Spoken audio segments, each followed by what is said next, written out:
Exodus 17.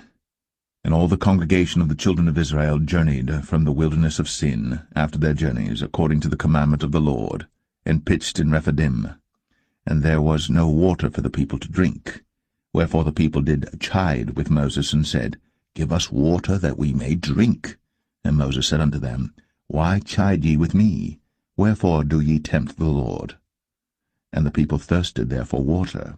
And the people murmured against Moses, and said, Wherefore is this that thou hast brought us up out of Egypt, to kill us, and our children, and our cattle with thirst? And Moses cried unto the Lord, saying, What shall I do unto this people? They be almost ready to stone me. And the Lord said unto Moses, Go on before the people, and take with thee of the elders of Israel, and thy rod wherewith thou smotest the river, take in thine hand, and go. Behold, I will stand before thee there upon the rock in Horeb, and thou shalt smite the rock. And there shall come water out of it, that the people may drink. And Moses did so in the sight of the elders of Israel. And he called the name of the place Massah and Meribah, because of the chiding of the children of Israel, and because they tempted the Lord, saying, Is the Lord among us or not? Then came Amalek and fought with Israel in Rephidim. And Moses said unto Joshua, Choose us out men, and go out, fight with Amalek. Tomorrow I will stand on the top of the hill with the rod of God in mine hand. So Joshua did as Moses had said to him, and fought with Amalek. And Moses, Aaron, and Hur went up to the top of the hill. And it came to pass, when Moses held up his hand, that Israel prevailed. And when he let down his hand, Amalek prevailed.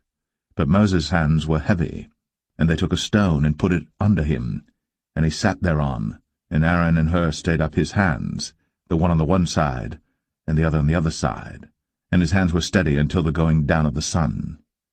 And Joshua discomfited Amalek and his people with the edge of the sword. And the Lord said unto Moses, Write this for a memorial in a book, and rehearse it in the ears of Joshua, for I will utterly put out the remembrance of Amalek from under heaven. And Moses built an altar, and called the name of it Jehovah Nissi. For he said, Because the Lord has sworn that the Lord will have war with Amalek from generation to generation.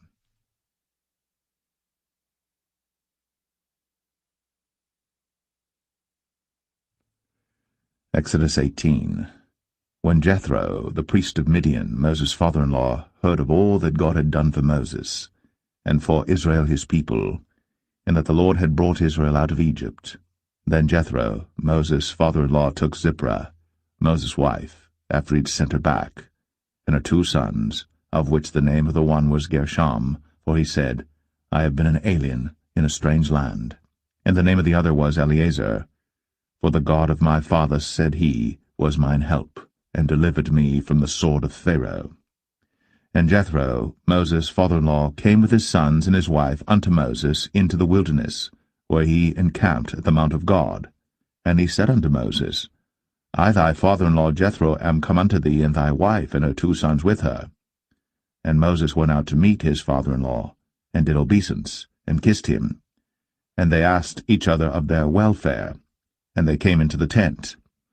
And Moses told his father-in-law all that the Lord had done unto Pharaoh and to the Egyptians for Israel's sake, and all the travail that had come upon them by the way, and how the Lord delivered them. And Jethro rejoiced for all the goodness which the Lord had done to Israel, whom he had delivered out of the hand of the Egyptians. And Jethro said, Blessed be the Lord, who hath delivered you out of the hand of the Egyptians, and out of the hand of Pharaoh, who hath delivered the people from under the hand of the Egyptians. Now I know that the Lord is greater than all gods, for in the thing wherein they dealt proudly he was above them. And Jethro, Moses' father-in-law, took a burnt offering and sacrifices for God. And Aaron came, and all the elders of Israel, to eat bread with Moses' father-in-law before God.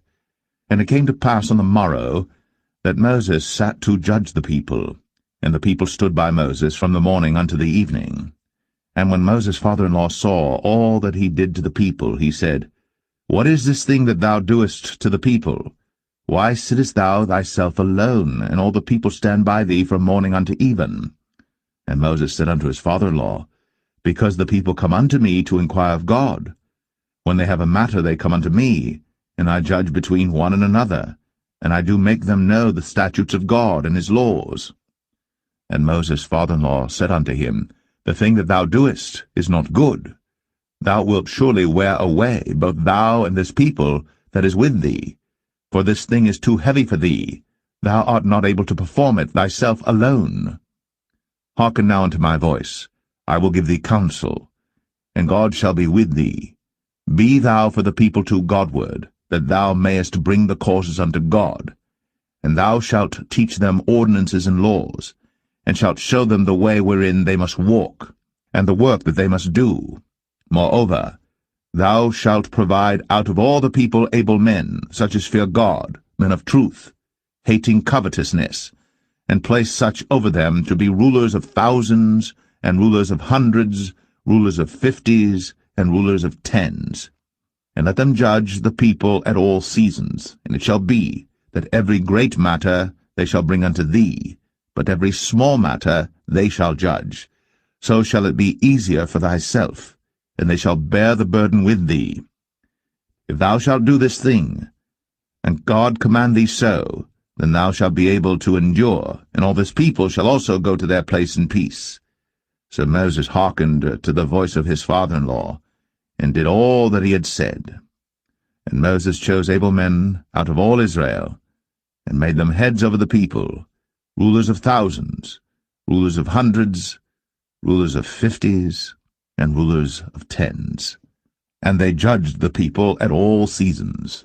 The hard causes they brought unto Moses, but every small matter they judged themselves. And Moses let his father-in-law depart, and he went his way into his own land.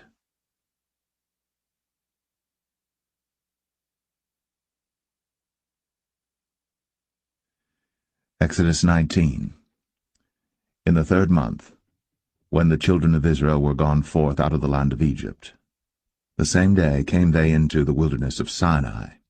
But they were departed from Rephidim, and were come to the desert of Sinai, and had pitched in the wilderness, and there Israel camped before the mount.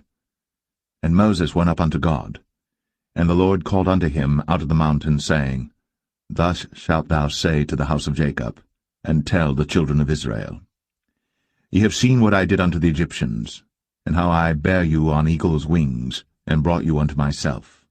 Now therefore, if ye will obey my voice indeed, and keep my covenant, then ye shall be a peculiar treasure unto me above all people.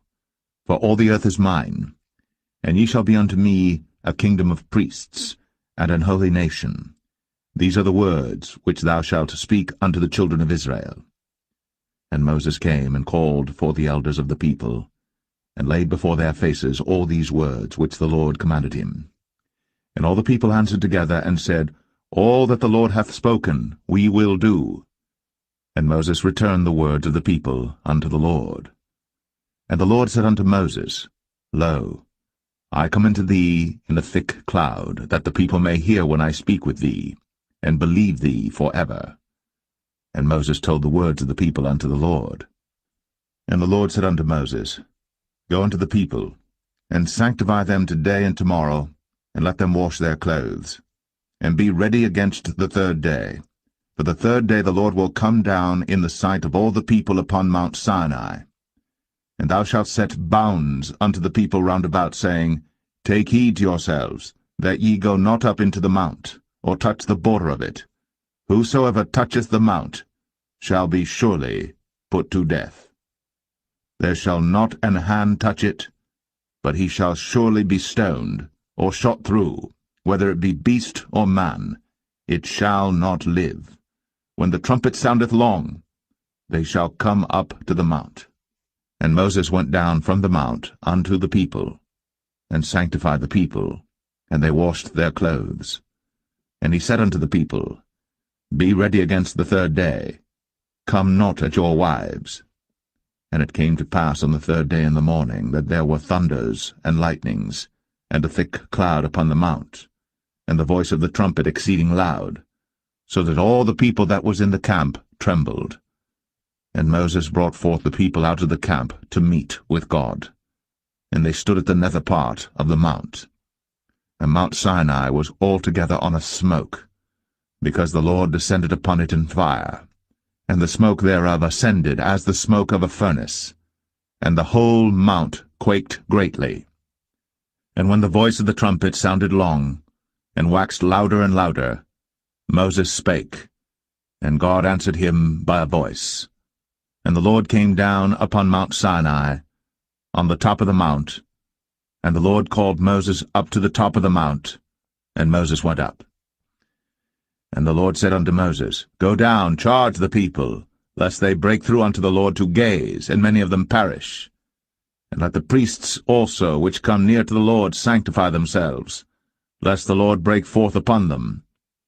And Moses said unto the Lord, The people cannot come up to Mount Sinai, for thou chargest us, saying, Set bounds about the mount, and sanctify it.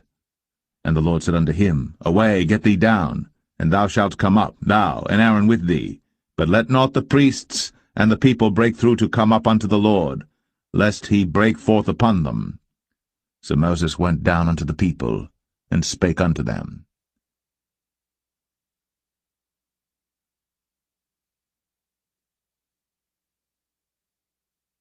Exodus 20. And God spake all these words, saying, I am the Lord thy God, which have brought thee out of the land of Egypt, out of the house of bondage. Thou shalt have no other gods before me. Thou shalt not make unto thee any graven image, or any likeness of any thing that is in heaven above, or that is in the earth beneath, or that is in the water under the earth. Thou shalt not bow down thyself to them, nor serve them.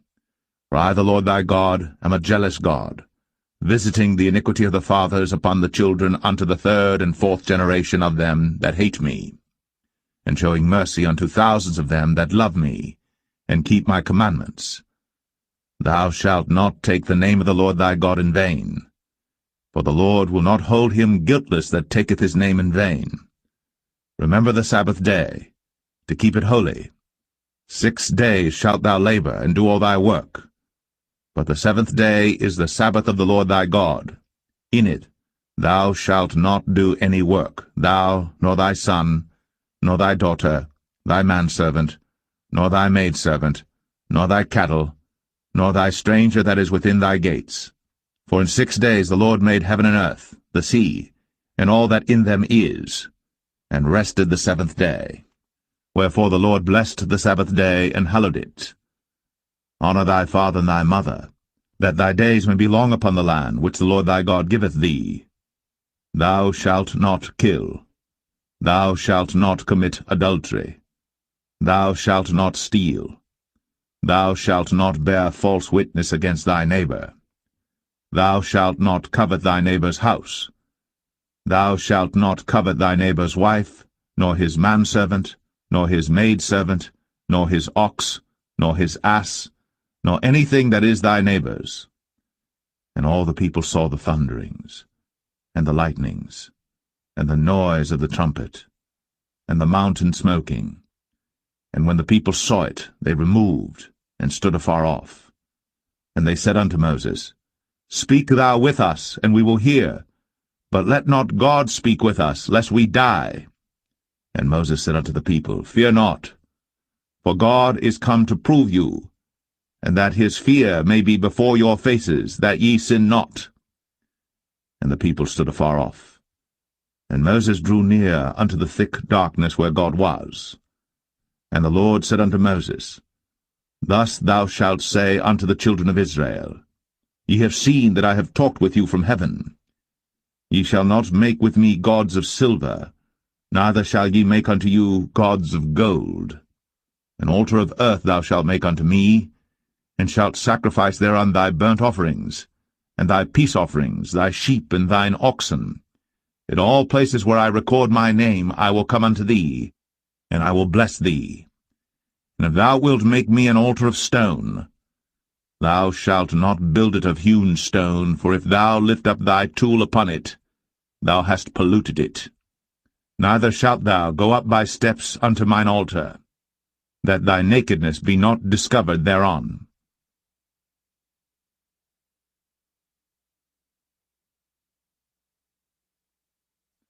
Exodus 21.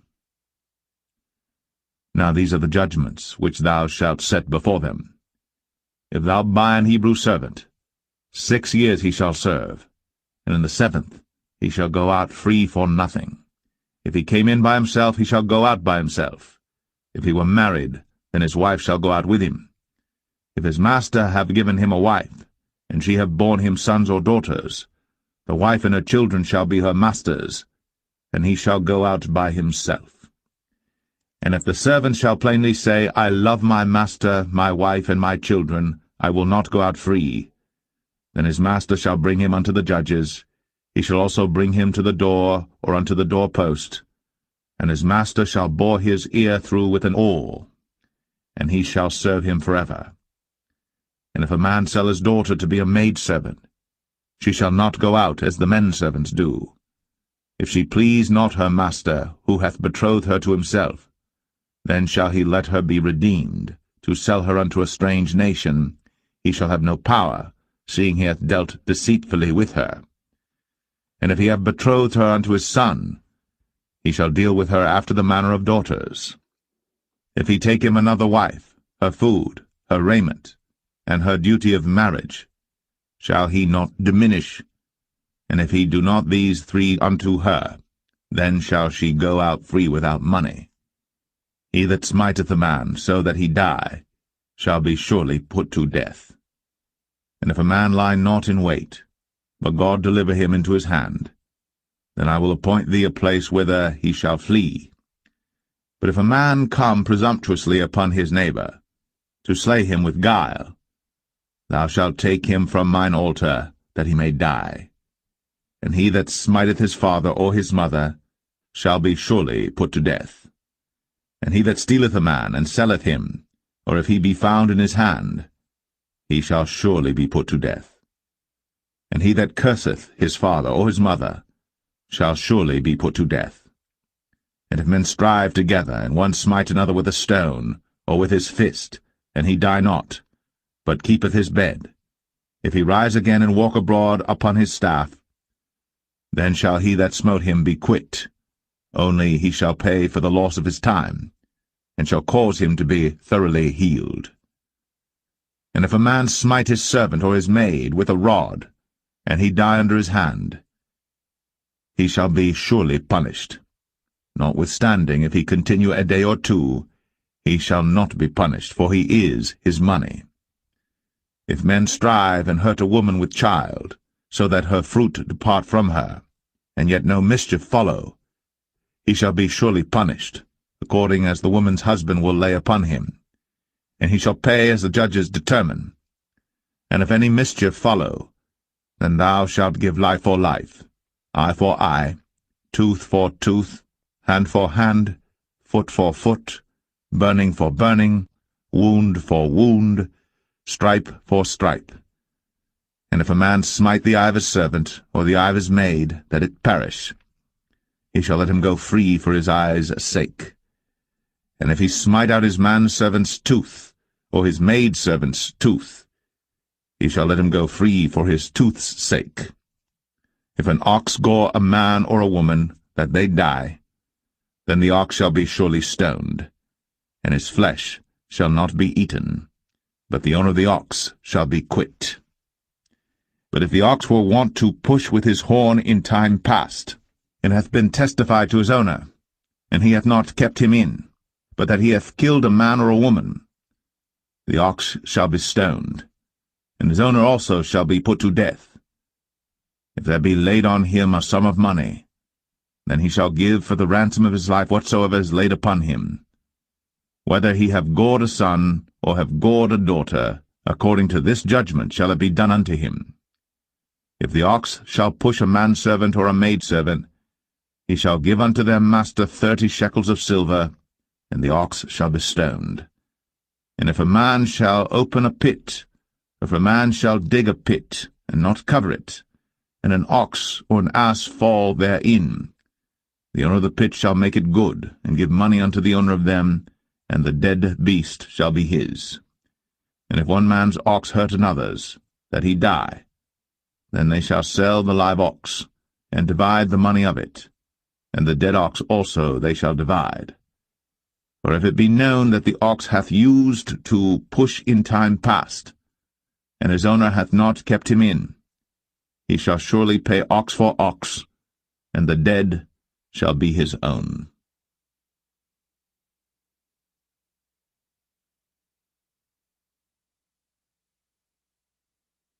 Exodus 22.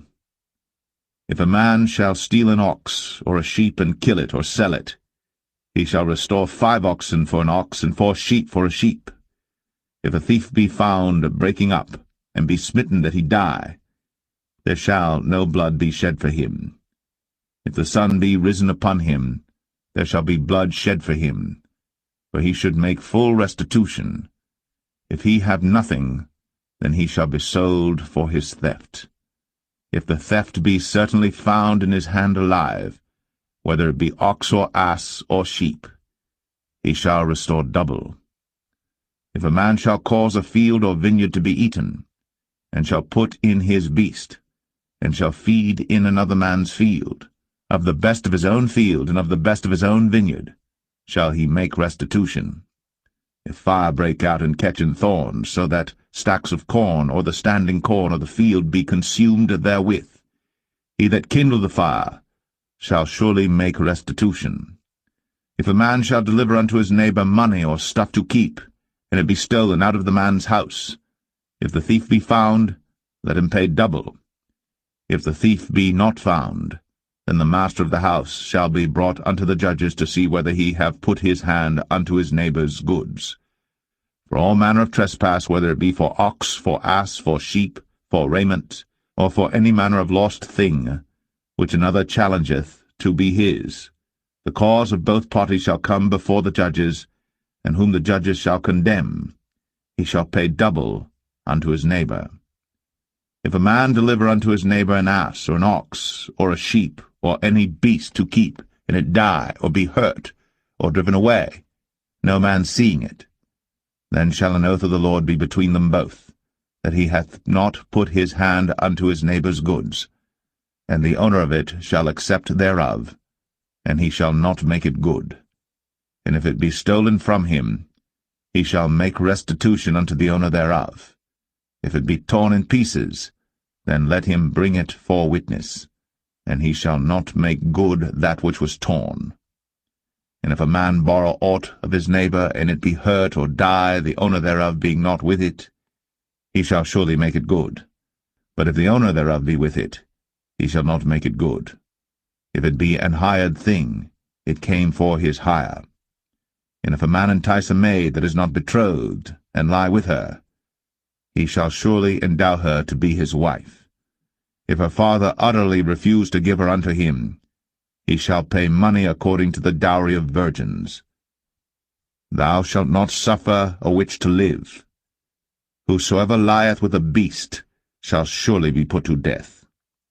He that sacrificeth unto any god, save unto the Lord only, he shall be utterly destroyed.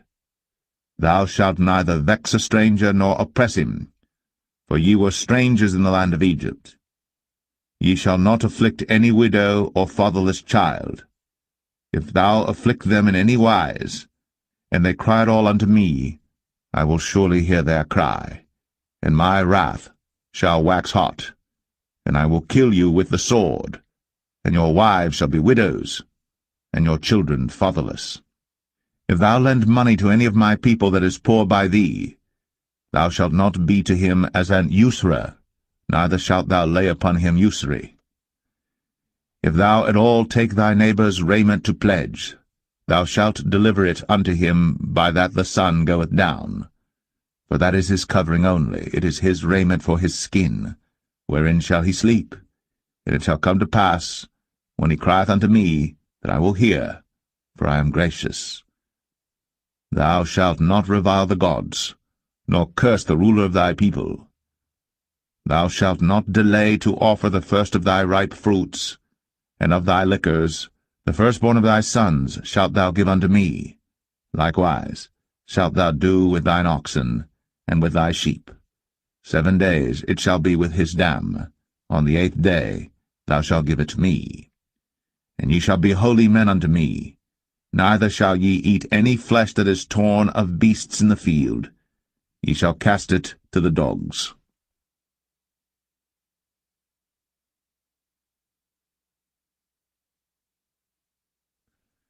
Exodus 23. Thou shalt not raise a false report. Put not thine hand with the wicked to be an unrighteous witness. Thou shalt not follow a multitude to do evil. Neither shalt thou speak in a cause to decline after many to wrest judgment. Neither shalt thou countenance a poor man in his cause. If thou meet thine enemy's ox or his ass going astray, thou shalt surely bring it back to him again. If thou see the ass of him that hateth thee lying under his burden, and wouldest forbear to help him, thou shalt surely help with him. Thou shalt not wrest the judgment of thy poor in his cause. Keep thee far from a false matter, and the innocent and righteous slay thou not, for I will not justify the wicked. And thou shalt take no gift, for the gift blindeth the wise, and perverteth the words of the righteous. Also, thou shalt not oppress a stranger, for ye know the heart of a stranger, seeing ye were strangers in the land of Egypt. And 6 years thou shalt sow thy land, and shalt gather in the fruits thereof.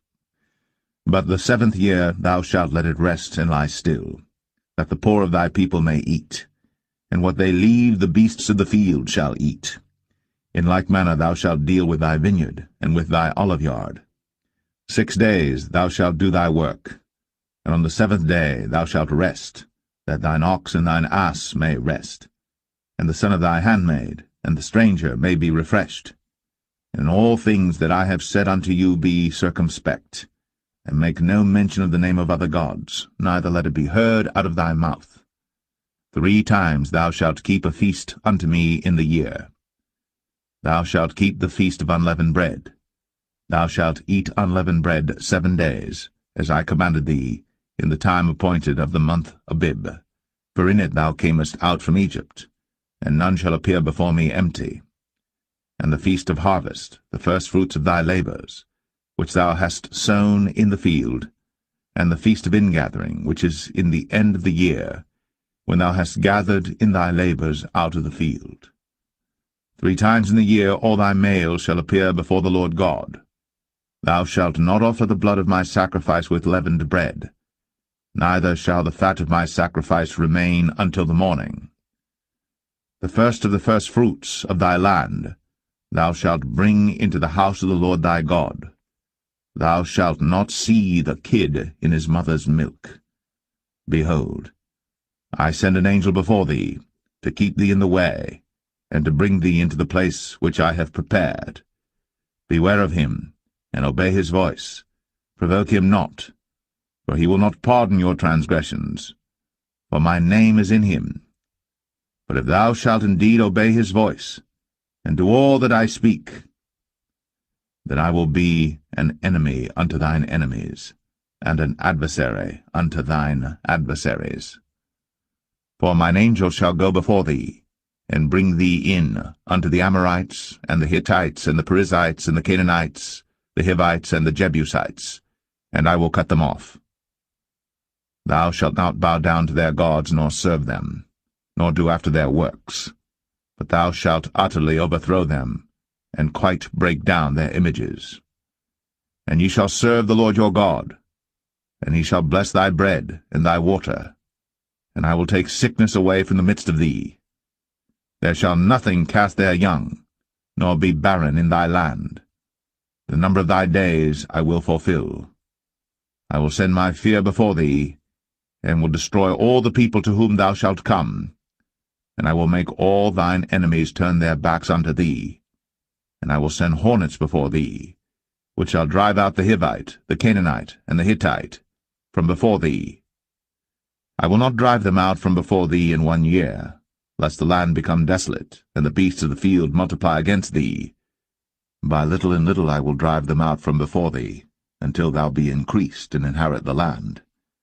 And I will set thy bounds from the Red Sea even unto the sea of the Philistines, and from the desert unto the river.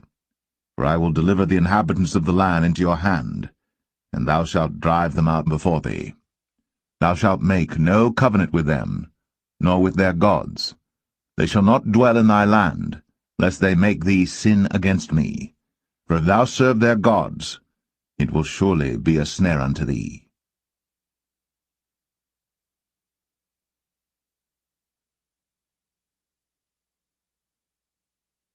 Exodus 24. And he said unto Moses, Come up unto the Lord, thou, and Aaron, Nadab, and Abihu, and 70 of the elders of Israel, and worship ye afar off. And Moses alone shall come near the Lord, but they shall not come nigh, neither shall the people go up with him. And Moses came, and told the people all the words of the Lord, and all the judgments, and all the people answered with one voice, and said, All the words which the Lord hath said will we do. And Moses wrote all the words of the Lord, and rose up early in the morning, and builded an altar under the hill, and 12 pillars according to the 12 tribes of Israel. And he sent young men of the children of Israel, which offered burnt offerings, and sacrificed peace offerings of oxen unto the Lord. And Moses took half of the blood, and put it in basins, and half of the blood he sprinkled on the altar. And he took the book of the covenant, and read in the audience of the people, and they said, All that the Lord hath said will we do, and be obedient. And Moses took the blood, and sprinkled it on the people, and said, Behold, the blood of the covenant which the Lord hath made with you concerning all these words. Then went up Moses, and Aaron, Nadab, and Abihu, and 70 of the elders of Israel. And they saw the God of Israel. And there was under his feet, as it were, a paved work of a sapphire stone, and as it were the body of heaven in his clearness. And upon the nobles of the children of Israel he laid not his hand. Also they saw God, and did eat and drink. And the Lord said unto Moses, Come up to me into the mount, and be there. And I will give thee tables of stone, and a law and commandments which I have written, that thou mayest teach them. And Moses rose up, and his minister Joshua. And Moses went up into the mount of God. And he said unto the elders, Tarry ye here for us, until we come again unto you. And behold, Aaron and Hur are with you. If any man have any matters to do, let him come unto them. And Moses went up into the mount, and a cloud covered the mount. And the glory of the Lord abode upon Mount Sinai, and the cloud covered it 6 days. And the 7th day he called unto Moses out of the midst of the cloud. And the sight of the glory of the Lord was like devouring fire on the top of the mount in the eyes of the children of Israel. And Moses went into the midst of the cloud, and gat him up into the mount. And Moses was in the mount 40 days and 40 nights.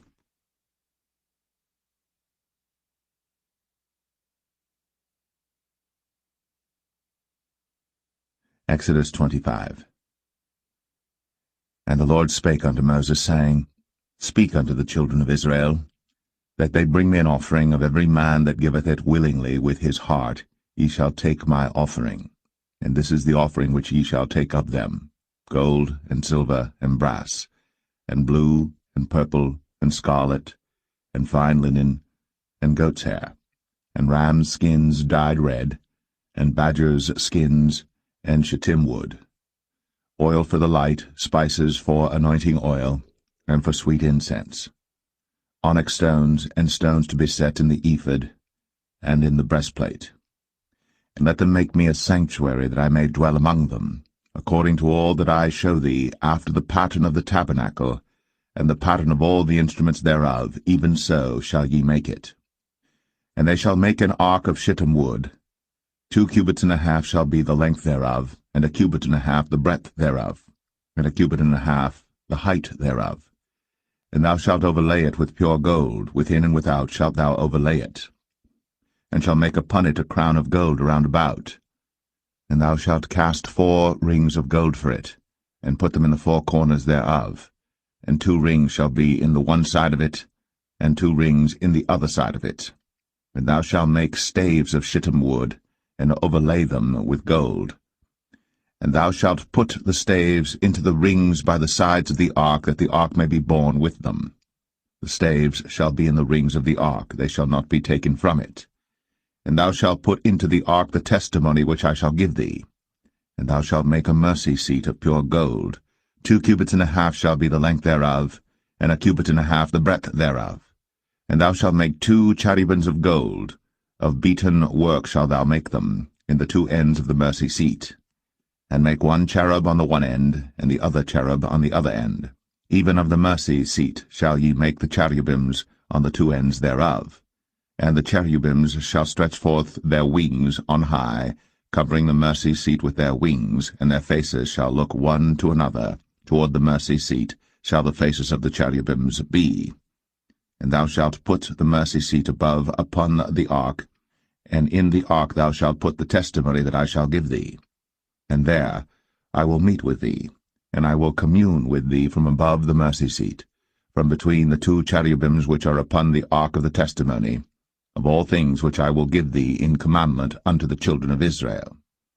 Thou shalt also make a table of shittim wood. 2 cubits shall be the length thereof, and 1 cubit the breadth thereof, and 1 cubit and a half the height thereof.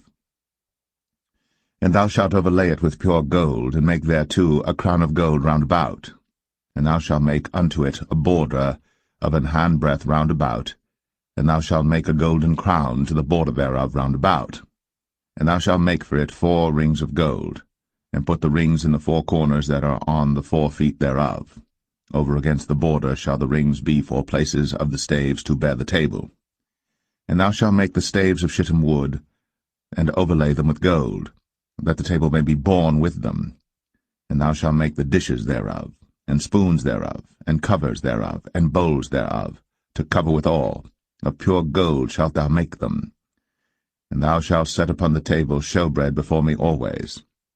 And thou shalt make a candlestick of pure gold. Of beaten work shall the candlestick be made. His shaft, and his branches, his bowls, his knobs and his flowers shall be of the same. And 6 branches shall come out of the sides of it, 3 branches of the candlestick out of the one side, and 3 branches of the candlestick out of the other side. 3 bowls made like unto almonds, with a knob and a flower in one branch, and 3 bowls made like almonds in the other branch, with a knob and a flower. So in the 6 branches that come out of the candlestick.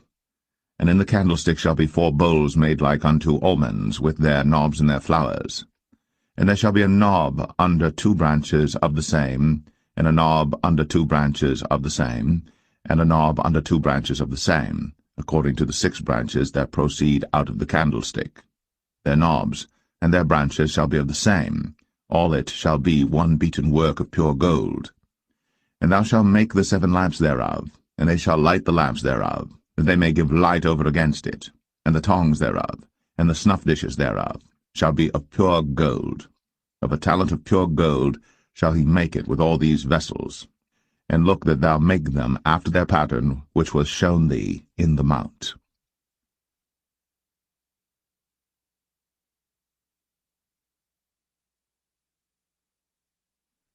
Exodus 26. Moreover, thou shalt make the tabernacle with 10 curtains of fine twined linen, and blue, and purple, and scarlet. With cherubims of cunning work shalt thou make them. The length of 1 curtain shall be 28 cubits, and the breadth of 1 curtain 4 cubits, and every one of the curtains shall have 1 measure. The 5 curtains shall be coupled together one to another, and other 5 curtains shall be coupled one to another.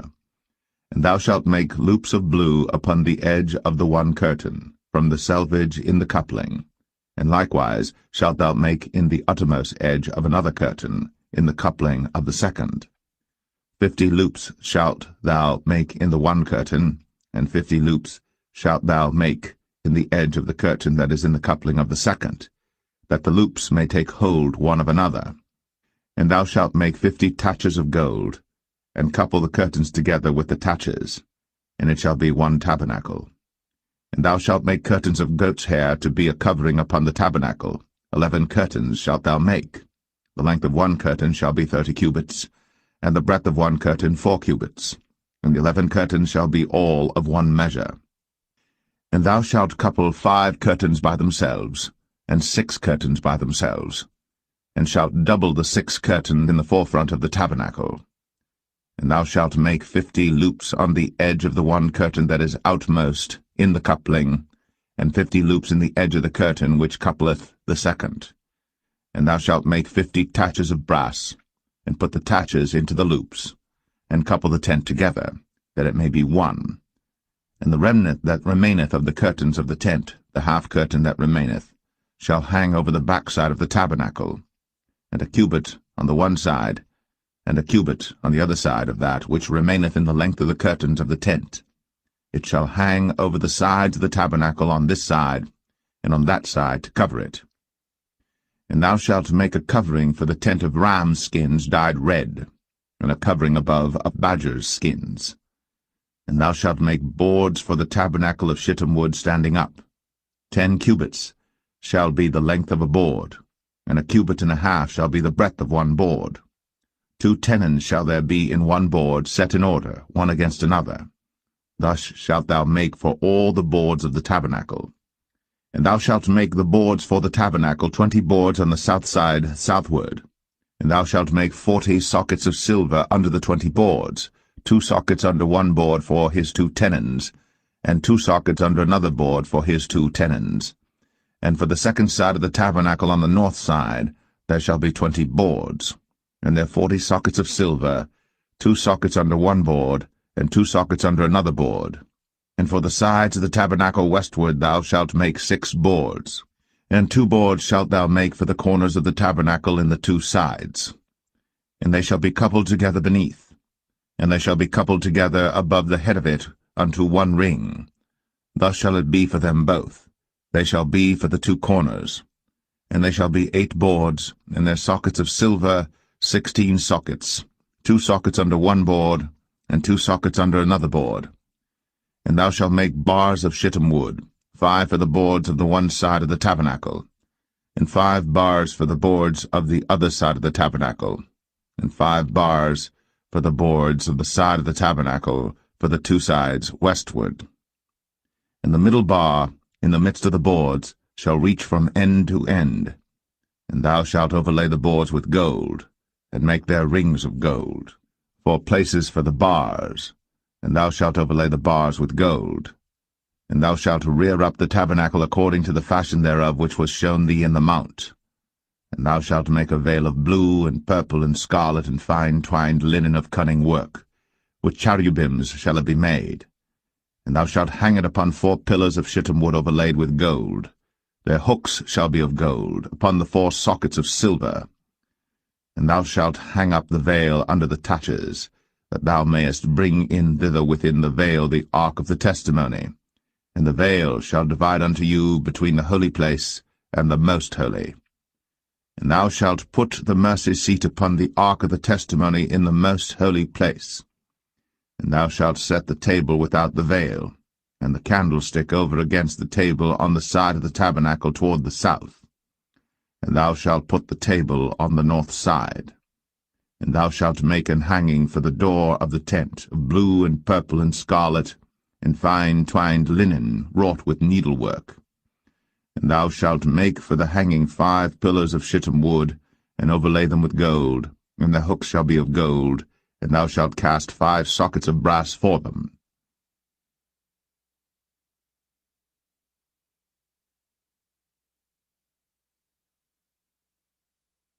Exodus 27. And thou shalt make an altar of shittim wood, 5 cubits long and 5 cubits broad. The altar shall be 4 square, and the height thereof shall be 3 cubits. And thou shalt make the horns of it upon the 4 corners thereof. His horns shall be of the same, and thou shalt overlay it with brass. And thou shalt make his pans to receive his ashes, and his shovels, and his basins, and his flesh hooks, and his fire pans. All the vessels thereof thou shalt make of brass. And thou shalt make for it a grate of network of brass, and upon the net shalt thou make 4 brazen rings in the 4 corners thereof.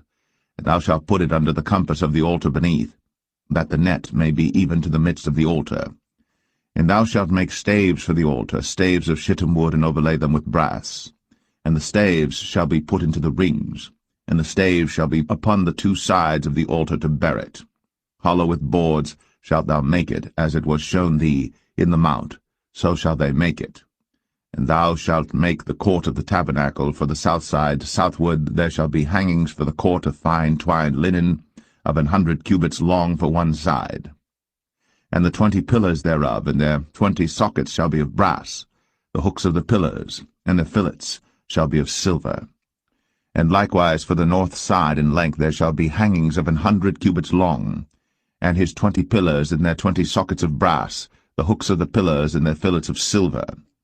And for the breadth of the court on the west side shall be hangings of 50 cubits, their pillars 10, and their sockets 10. And the breadth of the court on the east side eastward shall be 50 cubits. The hangings of one side of the gate shall be 15 cubits, their pillars 3, and their sockets 3. And on the other side shall be hangings 15 cubits, their pillars 3, and their sockets 3.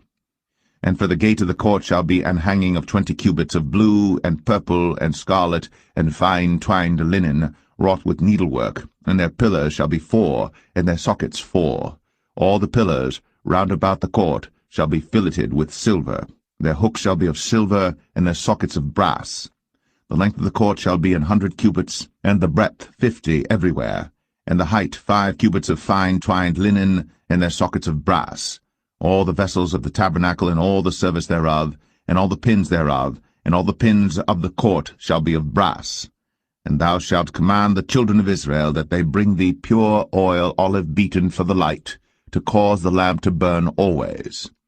In the tabernacle of the congregation without the veil, which is before the testimony, Aaron and his sons shall order it from evening to morning before the Lord.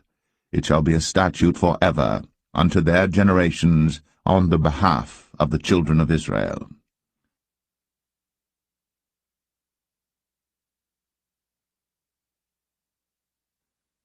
Exodus 28. And take thou unto thee Aaron thy brother, and his sons with him, from among the children of Israel, that he may minister unto me in the priest's office, even Aaron, Nadab, and Abihu, Eleazar, and Ithamar, Aaron's sons. And thou shalt make holy garments for Aaron thy brother, for glory and for beauty. And thou shalt speak unto all that are wise-hearted, whom I have filled with the spirit of wisdom, that they may make Aaron's garments to consecrate him, that he may minister unto me in the priest's office. And these are the garments which they shall make: a breastplate, and an ephod, and a robe, and a broidered coat, a mitre, and a girdle. And they shall make holy garments for Aaron thy brother, and his sons, that he may minister unto me in the priest's office. And they shall take gold, and blue, and purple, and scarlet, and fine linen. And they shall make the ephod of gold, of blue, and of purple, of scarlet, and fine twined linen with cunning work. It shall have the 2 shoulder pieces thereof joined at the 2 edges thereof, and so it shall be joined together. And the curious girdle of the ephod which is upon it shall be of the same, according to the work thereof, even of gold, of blue, and purple, and scarlet, and fine twined linen. And thou shalt take 2 onyx stones, and grave on them the names of the children of Israel, 6 of their names on one stone, and the other 6 names of the rest on the other stone, according to their birth. With the work of an engraver in stone, like the engravings of a signet, shalt thou engrave the 2 stones with the names of the children of Israel. Thou shalt make them to be set in ouches of gold. And thou shalt put the 2 stones upon the shoulders of the ephod for stones of memorial unto the children of Israel. And Aaron shall bear their names before the Lord upon his 2 shoulders for a memorial. And thou shalt make ouches of gold, and 2 chains of pure gold at the ends. Of wreathen work shalt thou make them, and fasten the wreathen chains to the ouches.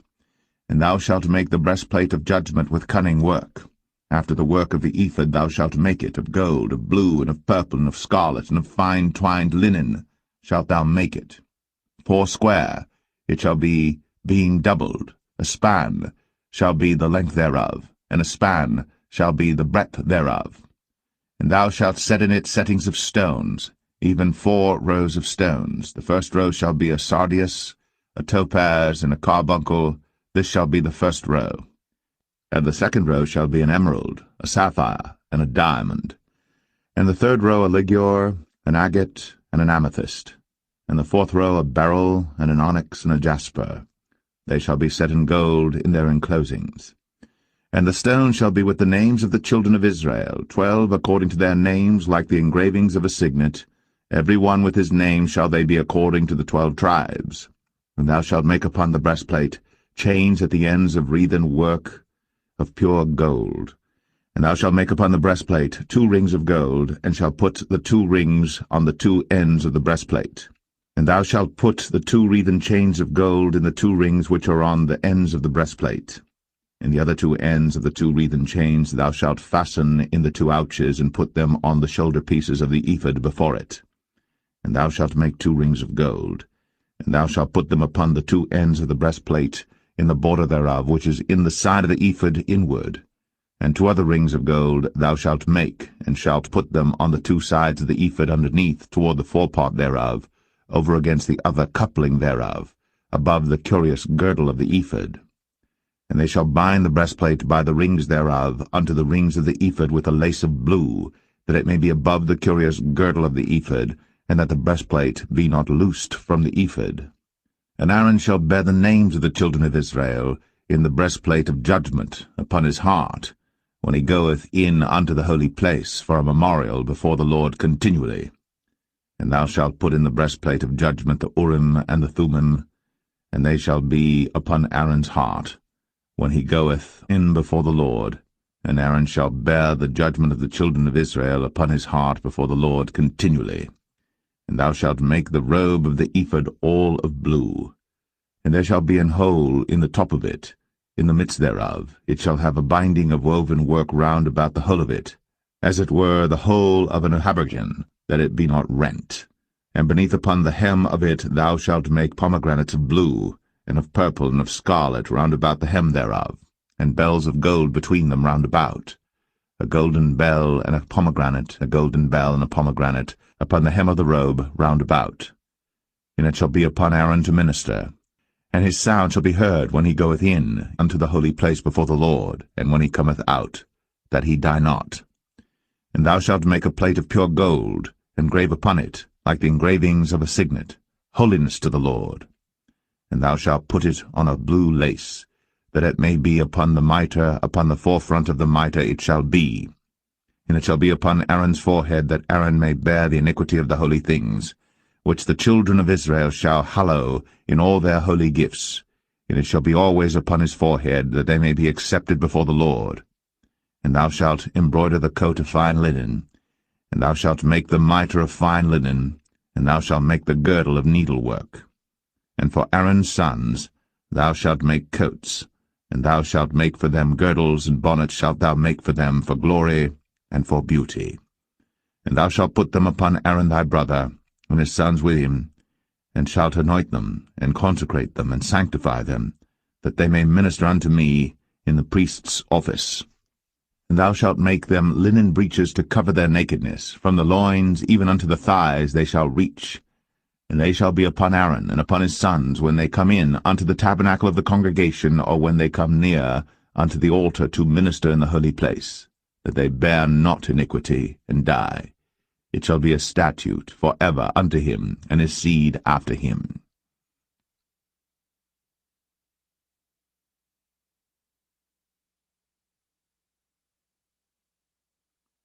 Exodus 29. And this is the thing that thou shalt do unto them to hallow them, to minister unto me in the priest's office. Take 1 young bullock, and 2 rams without blemish, and unleavened bread and cakes unleavened, tempered with oil, and wafers unleavened, anointed with oil, of wheaten flour shalt thou make them. And thou shalt put them into 1 basket, and bring them in the basket, with the bullock and the 2 rams. And Aaron and his sons thou shalt bring unto the door of the tabernacle of the congregation, and shalt wash them with water. And thou shalt take the garments, and put upon Aaron the coat, and the robe of the ephod, and the ephod, and the breastplate, and gird him with the curious girdle of the ephod. And thou shalt put the mitre upon his head, and put the holy crown upon the mitre. Then shalt thou take the anointing oil, and pour it upon his head, and anoint him. And thou shalt bring his sons, and put coats upon them. And thou shalt gird them with girdles, Aaron and his sons, and put the bonnets on them, and the priest's office shall be theirs for a perpetual statute. And thou shalt consecrate Aaron and his sons.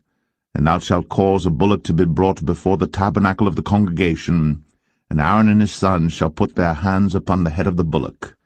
And thou shalt kill the bullock before the Lord, by the door of the tabernacle of the congregation. And thou shalt take of the blood of the bullock, and put it upon the horns of the altar with thy finger, and pour all the blood beside the bottom of the altar. And thou shalt take all the fat that covereth the inwards, and the caul that is above the liver, and the 2 kidneys, and the fat that is upon them, and burn them upon the altar. But the flesh of the bullock, and his skin, and his dung, shalt thou burn with fire without the camp. It is a sin offering. Thou shalt also take 1 ram, and Aaron and his sons shall put their hands upon the head of the ram. And thou shalt slay the ram, and thou shalt take his blood, and sprinkle it round about upon the altar. And thou shalt cut the ram in pieces, and wash the inwards of him and his legs, and put them unto his pieces and unto his head. And thou shalt burn the whole ram upon the altar. It is a burnt offering unto the Lord. It is a sweet savour, an offering made by fire unto the Lord. And thou shalt take the other ram, and Aaron and his sons shall put their hands upon the head of the ram. Then shalt thou kill the ram, and take of his blood, and put it upon the tip of the right ear of Aaron, and upon the tip of the right ear of his sons, and upon the thumb of their right hand, and upon the great toe of their right foot, and sprinkle the blood upon the altar round about. And thou shalt take of the blood that is upon the altar, and of the anointing oil, and sprinkle it upon Aaron, and upon his garments, and upon his sons, and upon the garments of his sons with him. And he shall be hallowed, and his garments, and his sons' garments with him. Also thou shalt take of the ram the fat and the rump, and the fat that covereth the inwards, and the caul above the liver, and the 2 kidneys, and the fat that is upon them, and the right shoulder, for it is a ram of consecration. And 1 loaf of bread, and 1 cake of oiled bread, and 1 wafer out of the basket of the unleavened bread that is before the Lord. And thou shalt put all in the hands of Aaron, and in the hands of his sons, and shalt wave them for a wave offering before the Lord.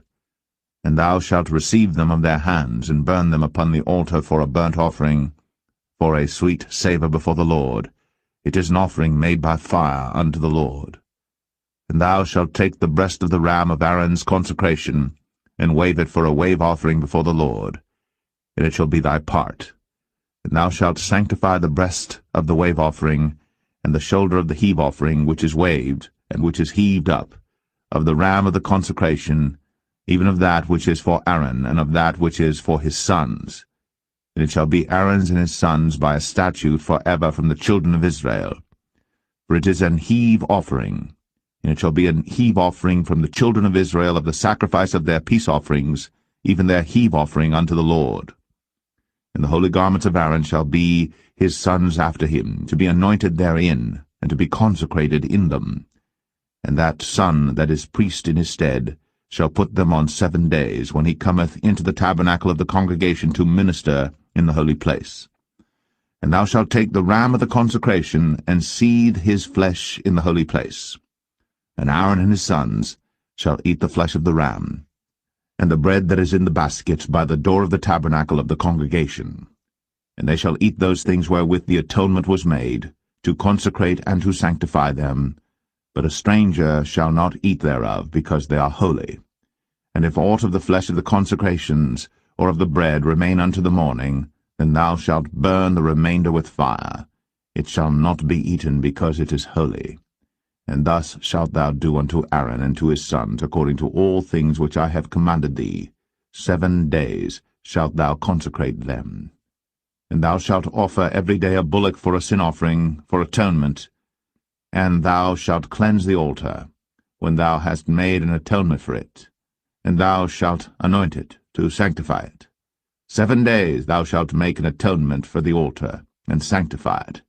And it shall be an altar most holy. Whatsoever toucheth the altar shall be holy.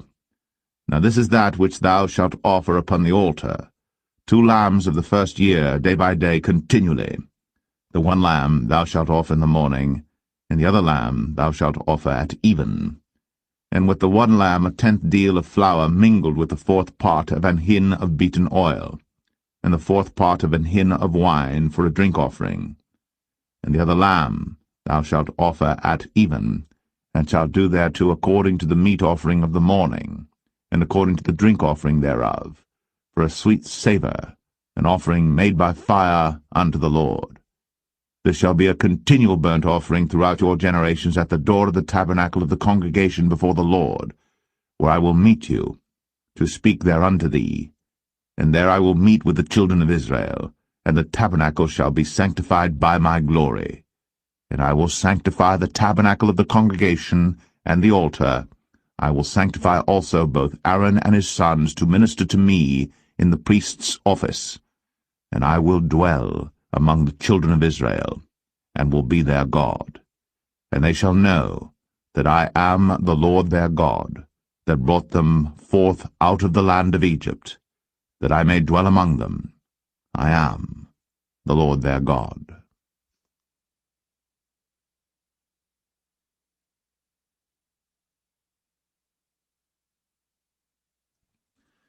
Exodus 30.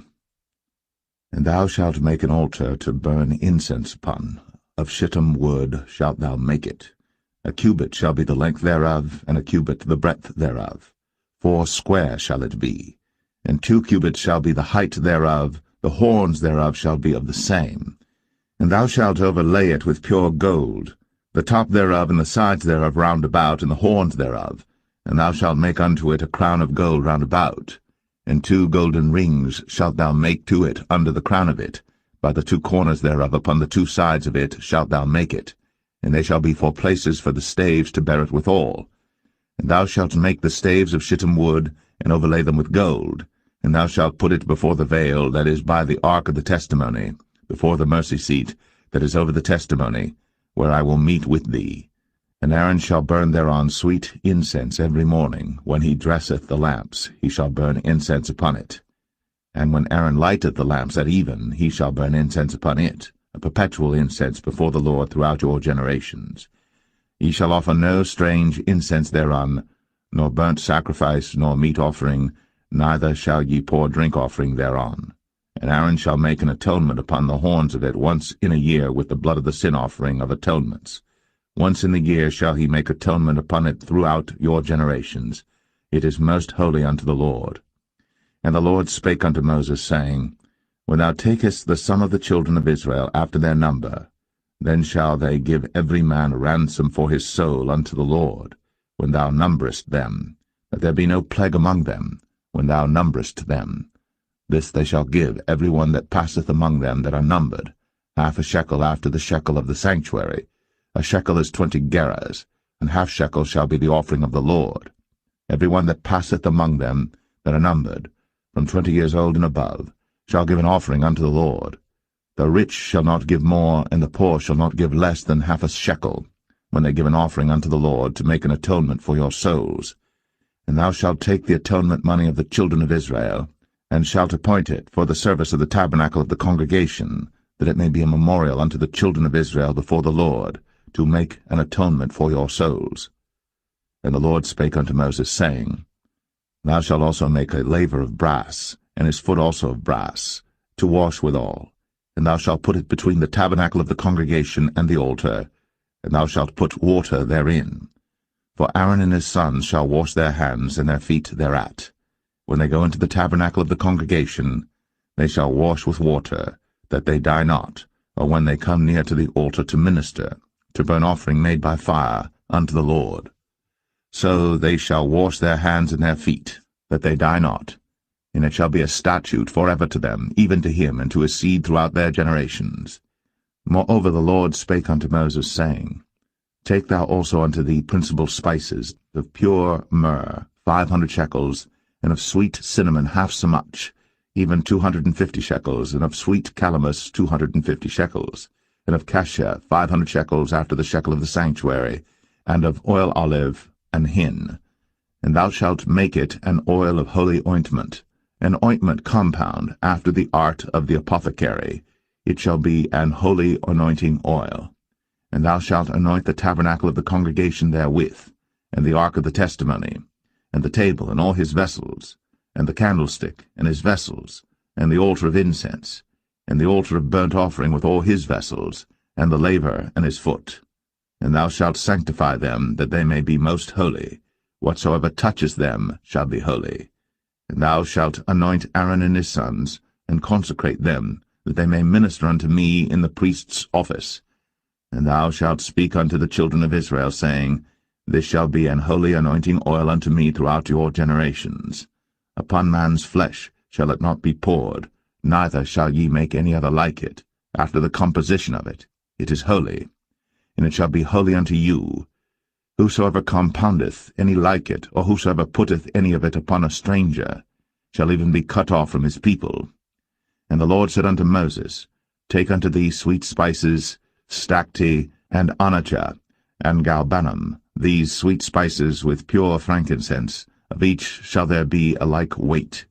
And thou shalt make it a perfume, a confection after the art of the apothecary, tempered together pure and holy.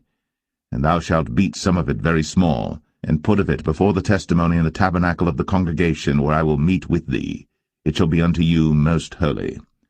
And as for the perfume which thou shalt make, ye shall not make to yourselves according to the composition thereof. It shall be unto thee holy for the Lord. Whosoever shall make like unto that, to smell thereto, shall even be cut off from his people.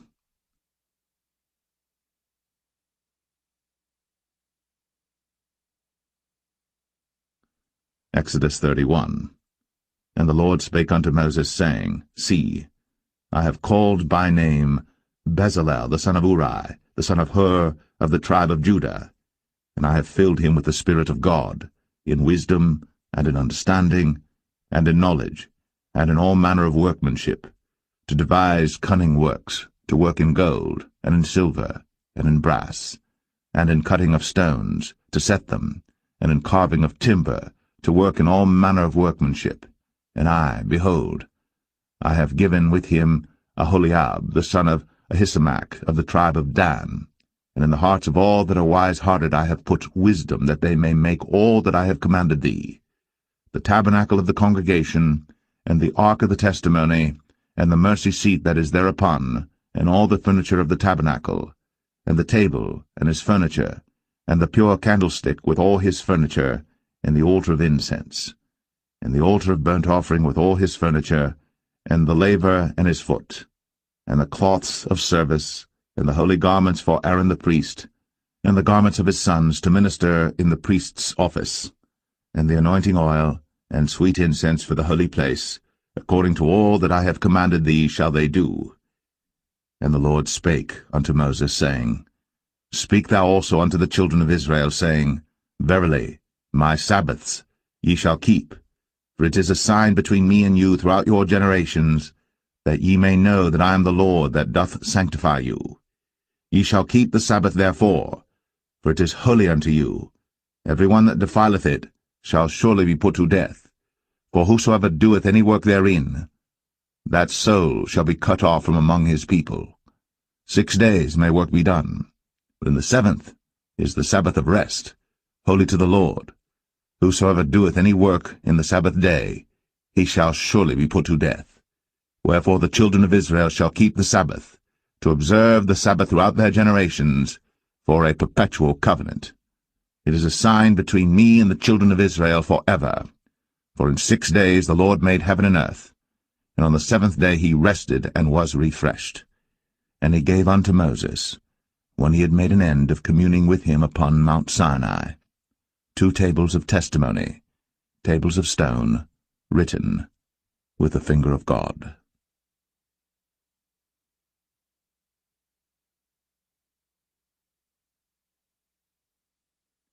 Exodus 32. And when the people saw that Moses delayed to come down out of the mount, the people gathered themselves together unto Aaron, and said unto him, Up, make us gods, which shall go before us.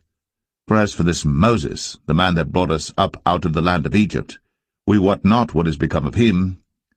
And Aaron said unto them, Break off the golden earrings which are in the ears of your wives, of your sons, and of your daughters, and bring them unto me. And all the people brake off the golden earrings which were in their ears, and brought them unto Aaron. And he received them at their hand, and fashioned it with a graving tool, after he had made it a molten calf. And they said, These be thy gods, O Israel, which brought thee up out of the land of Egypt. And when Aaron saw it, he built an altar before it. And Aaron made proclamation and said, Tomorrow is a feast to the Lord. And they rose up early on the morrow, and offered burnt offerings, and brought peace offerings. And the people sat down to eat and to drink, and rose up to play. And the Lord said unto Moses, Go, get thee down, for thy people, which thou broughtest out of the land of Egypt, have corrupted themselves. They have turned aside quickly out of the way which I commanded them. They have made them a molten calf, and have worshipped it, and have sacrificed thereunto, and said, These be thy gods, O Israel, which have brought thee up out of the land of Egypt. And the Lord said unto Moses, I have seen this people, and behold, it is a stiff-necked people. Now therefore let me alone, that my wrath may wax hot against them, and that I may consume them, and I will make of thee a great nation. And Moses besought the Lord his God, and said, Lord, why doth thy wrath wax hot against thy people, which thou hast brought forth out of the land of Egypt with great power, and with a mighty hand? Wherefore should the Egyptians speak and say, For mischief did he bring them out, to slay them in the mountains, and to consume them from the face of the earth? Turn from thy fierce wrath, and repent of this evil against thy people. Remember Abraham, Isaac, and Israel, thy servants, to whom thou swarest by thine own self, and saidst unto them, I will multiply your seed as the stars of heaven, and all this land that I have spoken of will I give unto your seed, and they shall inherit it for ever. And the Lord repented of the evil which he thought to do unto his people. And Moses turned, and went down from the mount, and the 2 tables of the testimony were in his hand. The tables were written on both their sides. On the one side, and on the other, were they written. And the tables were the work of God, and the writing was the writing of God, graven upon the tables. And when Joshua heard the noise of the people as they shouted, he said unto Moses, There is a noise of war in the camp. And he said, It is not the voice of them that shout for mastery, neither is it the voice of them that cry for being overcome, but the noise of them that sing do I hear. And it came to pass, as soon as he came nigh unto the camp, that he saw the calf and the dancing. And Moses' anger waxed hot, and he cast the tables out of his hands, and brake them beneath the mount. And he took the calf which they had made, and burnt it in the fire, and ground it to powder, and strawed it upon the water, and made the children of Israel drink of it. And Moses said unto Aaron, What did this people unto thee, that thou hast brought so great a sin upon them? And Aaron said, Let not the anger of my Lord wax hot. Thou knowest the people, that they are set on mischief. For they said unto me, Make us gods, which shall go before us. For as for this Moses, the man that brought us up out of the land of Egypt, we wot not what is become of him. And I said unto them, Whosoever hath any gold, let them break it off. So they gave it to me. Then I cast it into the fire, and there came out this calf. And when Moses saw that the people were naked, for Aaron had made them naked unto their shame among their enemies, then Moses stood in the gate of the camp, and said, Who is on the Lord's side? Let him come unto me. And all the sons of Levi gathered themselves together unto him.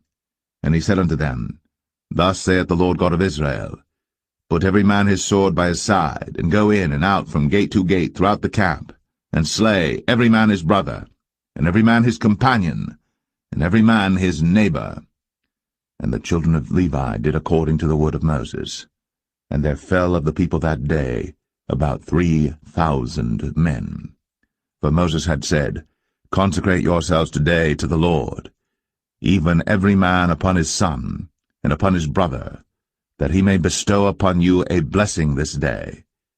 And it came to pass on the morrow, that Moses said unto the people, Ye have sinned a great sin, and now I will go up unto the Lord. Peradventure I shall make an atonement for your sin. And Moses returned unto the Lord, and said, O this people have sinned a great sin, and have made them gods of gold.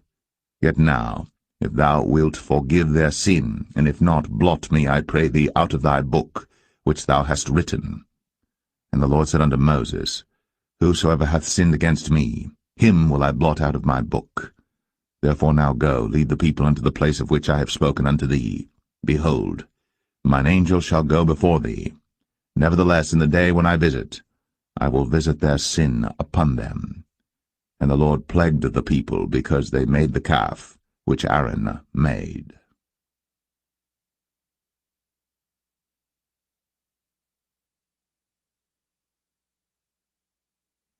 Exodus 33. And the Lord said unto Moses, Depart, and go up hence, thou, and the people which thou hast brought up out of the land of Egypt, unto the land which I sware unto Abraham, to Isaac, and to Jacob, saying, Unto thy seed will I give it.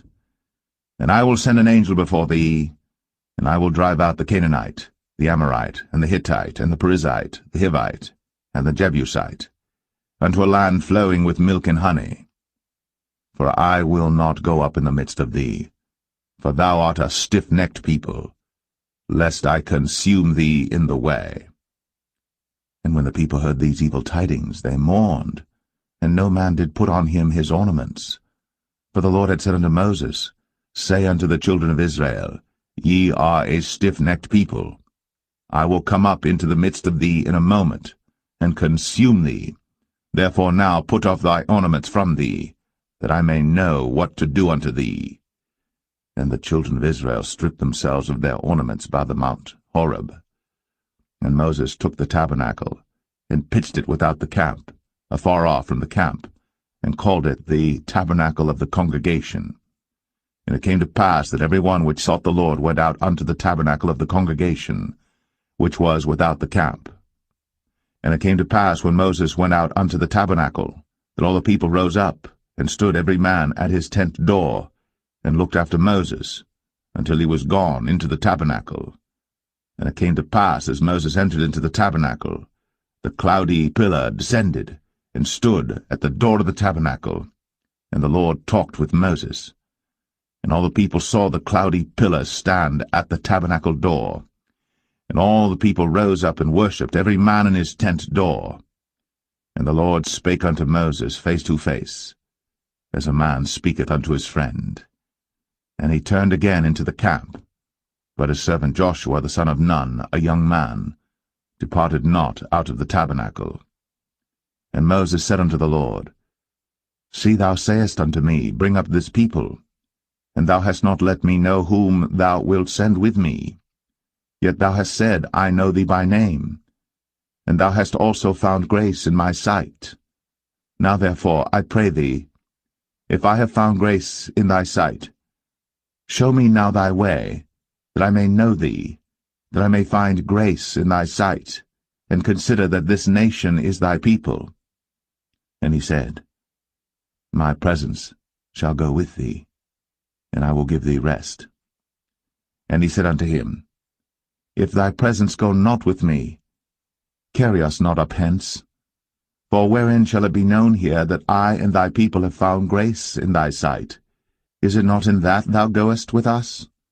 So shall we be separated, I and thy people, from all the people that are upon the face of the earth.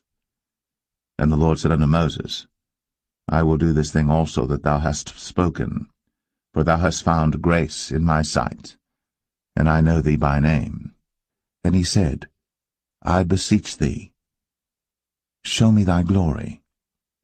And he said, I will make all my goodness pass before thee, and I will proclaim the name of the Lord before thee, and will be gracious to whom I will be gracious, and will show mercy on whom I will show mercy. And he said, Thou canst not see my face, for there shall no man see me and live. And the Lord said, Behold, there is a place by me, and thou shalt stand upon a rock. And it shall come to pass, while my glory passeth by, that I will put thee in a cleft of the rock, and will cover thee with my hand while I pass by.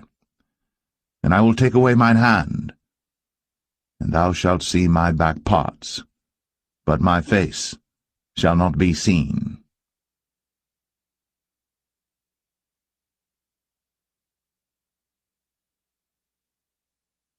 Exodus 34.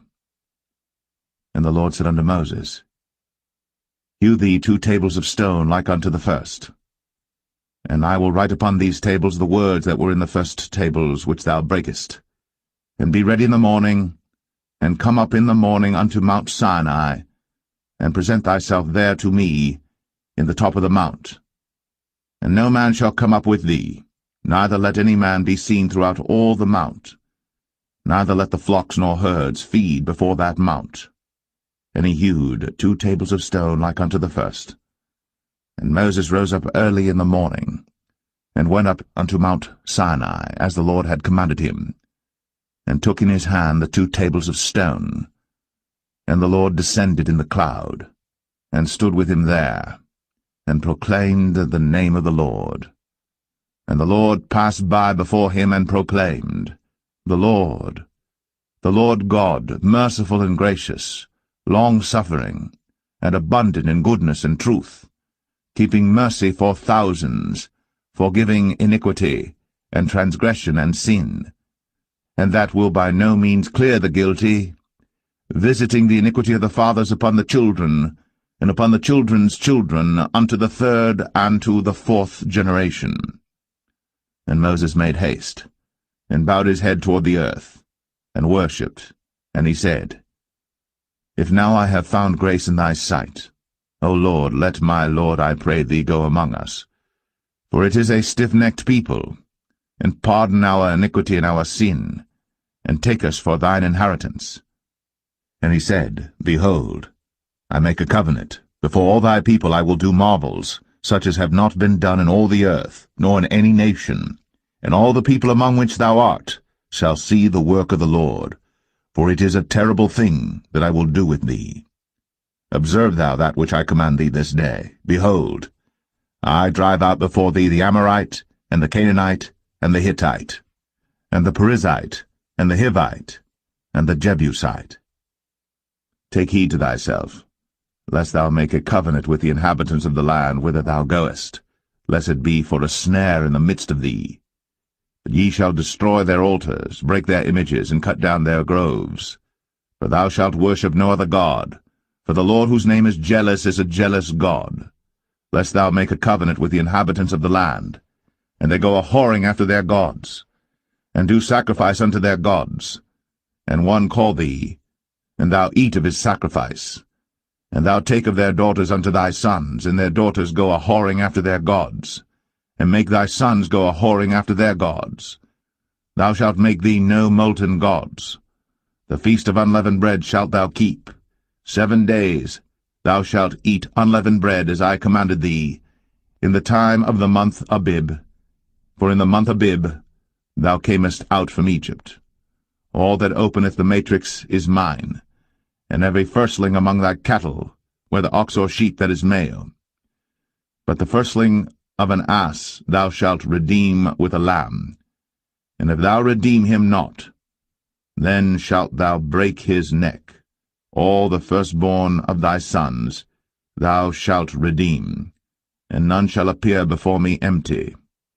6 days thou shalt work, but on the 7th day thou shalt rest. In earing time and in harvest thou shalt rest. And thou shalt observe the feast of weeks, of the firstfruits of wheat harvest, and the feast of ingathering at the year's end. Thrice in the year shall all your men-children appear before the Lord God, the God of Israel. For I will cast out the nations before thee, and enlarge thy borders. Neither shall any man desire thy land, when thou shalt go up to appear before the Lord thy God thrice in the year. Thou shalt not offer the blood of my sacrifice with leaven, neither shall the sacrifice of the feast of the Passover be left unto the morning. The first of the firstfruits of thy land thou shalt bring unto the house of the Lord thy God. Thou shalt not see the kid in his mother's milk. And the Lord said unto Moses, Write thou these words, for after the tenor of these words I have made a covenant with thee and with Israel. And he was there with the Lord 40 days and 40 nights. He did neither eat bread nor drink water. And he wrote upon the tables the words of the covenant, the 10 commandments. And it came to pass, when Moses came down from Mount Sinai, with the 2 tables of testimony in Moses' hand, when he came down from the mount, that Moses wist not that the skin of his face shone, while he talked with him. And when Aaron and all the children of Israel saw Moses, behold, the skin of his face shone, and they were afraid to come nigh him. And Moses called unto them, and Aaron and all the rulers of the congregation returned unto him. And Moses talked with them, and afterward all the children of Israel came nigh, and he gave them in commandment all that the Lord had spoken with him in Mount Sinai. Until Moses had done speaking with them, he put a veil on his face. But when Moses went in before the Lord to speak with him, he took the veil off until he came out. And he came out, and spake unto the children of Israel that which he was commanded. And the children of Israel saw the face of Moses, that the skin of Moses' face shone. And Moses put the veil upon his face again, until he went in to speak with him.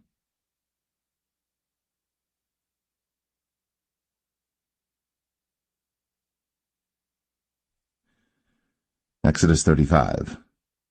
And Moses gathered all the congregation of the children of Israel together, and said unto them, These are the words which the Lord hath commanded, that ye should do them. 6 days shall work be done, but on the 7th day there shall be to you an holy day, a Sabbath of rest to the Lord. Whosoever doeth work therein shall be put to death. Ye shall kindle no fire throughout your habitations upon the Sabbath day. And Moses spake unto all the congregation of the children of Israel, saying, This is the thing which the Lord commanded, saying, Take ye from among you an offering unto the Lord. Whosoever is of a willing heart, let him bring it, an offering of the Lord, gold and silver and brass, and blue and purple and scarlet and fine linen and goat's hair, and rams' skins dyed red, and badgers' skins, and shittim wood, and oil for the light, and spices for anointing oil, and for the sweet incense, and onyx stones, and stones to be set for the ephod and for the breastplate. And every wise-hearted among you shall come, and make all that the Lord hath commanded, the tabernacle, his tent, and his covering, his taches, and his boards, his bars, his pillars, and his sockets, the ark and the staves thereof, with the mercy seat and the veil of the covering, the table and his staves, and all his vessels, and the showbread, the candlestick also for the light, and his furniture, and his lamps, with the oil for the light, and the incense altar, and his staves, and the anointing oil, and the sweet incense, and the hanging for the door at the entering in of the tabernacle, the altar of burnt offering, with his brazen grate, his staves, and all his vessels, the laver and his foot, the hangings of the court, his pillars, and their sockets, and the hanging for the door of the court, the pins of the tabernacle, and the pins of the court, and their cords, the cloths of service, to do service in the holy place, the holy garments for Aaron the priest, and the garments of his sons to minister in the priest's office. And all the congregation of the children of Israel departed from the presence of Moses. And they came, every one whose heart stirred him up, and every one whom his spirit made willing. And they brought the Lord's offering to the work of the tabernacle of the congregation, and for all his service, and for the holy garments. And they came, both men and women, as many as were willing-hearted, and brought bracelets and earrings and rings and tablets, all jewels of gold. And every man that offered an offering of gold unto the Lord. And every man with whom was found blue and purple and scarlet and fine linen and goat's hair, and red skins of rams and badgers' skins brought them. Every one that did offer an offering of silver and brass brought the Lord's offering, and every man with whom was found shittim wood for any work of the service brought it. And all the women that were wise-hearted did spin with their hands, and brought that which they had spun, both of blue and of purple and of scarlet and of fine linen. And all the women whose heart stirred them up in wisdom spun goat's hair. And the rulers brought onyx stones, and stones to be set for the ephod and for the breastplate, and spice, and oil for the light, and for the anointing oil, and for the sweet incense. The children of Israel brought a willing offering unto the Lord, every man and woman whose heart made them willing to bring for all manner of work, which the Lord had commanded to be made by the hand of Moses. And Moses said unto the children of Israel, See, the Lord hath called by name Bezalel the son of Uri, the son of Hur, of the tribe of Judah. And he hath filled him with the Spirit of God in wisdom, in understanding, and in knowledge, and in all manner of workmanship, and to devise curious works, to work in gold, and in silver, and in brass, and in the cutting of stones, to set them, and in carving of wood, to make any manner of cunning work. And he hath put in his heart that he may teach, both he and Aholiab, the son of Ahisamach, of the tribe of Dan. Them hath he filled with wisdom of heart, to work all manner of work, of the engraver, and of the cunning workman, and of the embroiderer, in blue, and in purple, and scarlet, and in fine linen, and of the weaver, even of them that do any work, and of those that devise cunning work.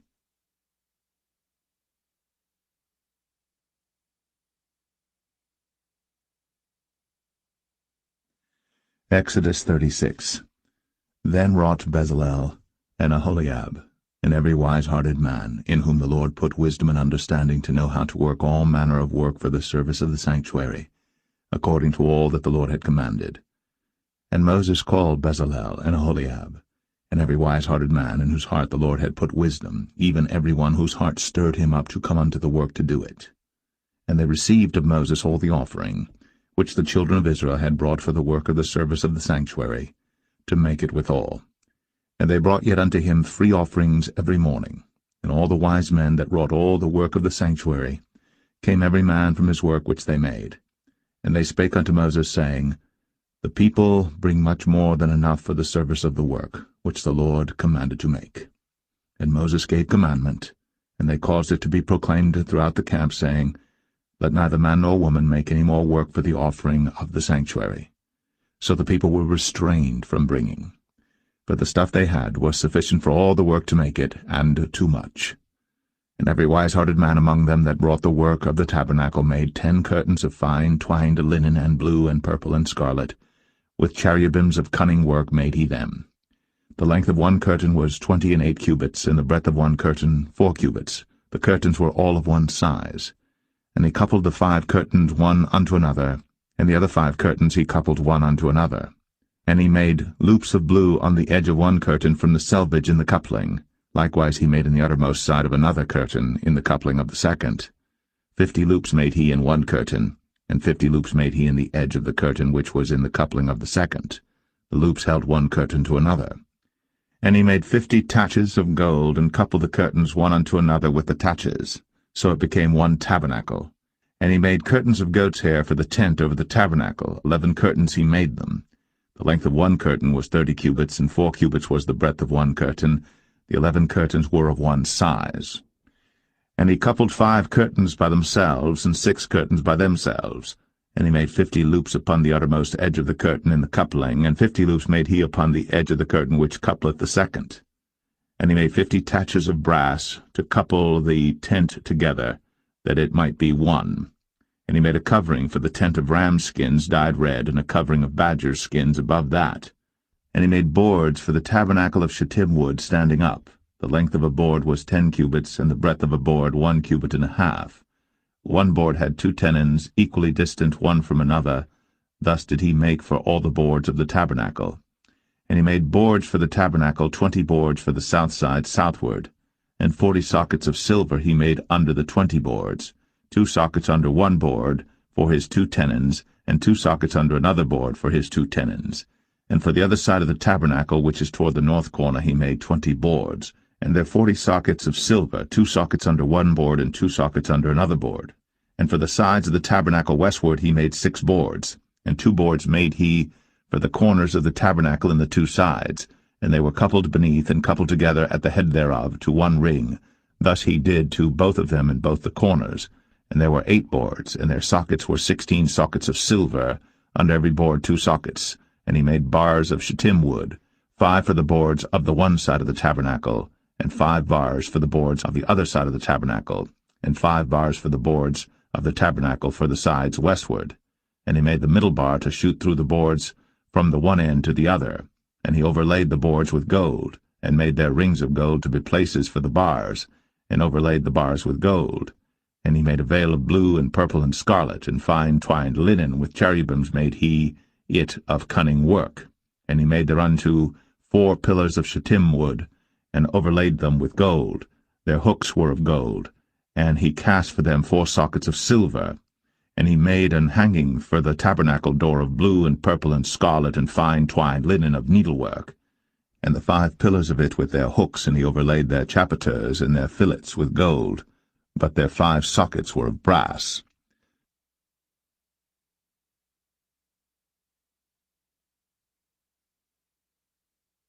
Exodus 37.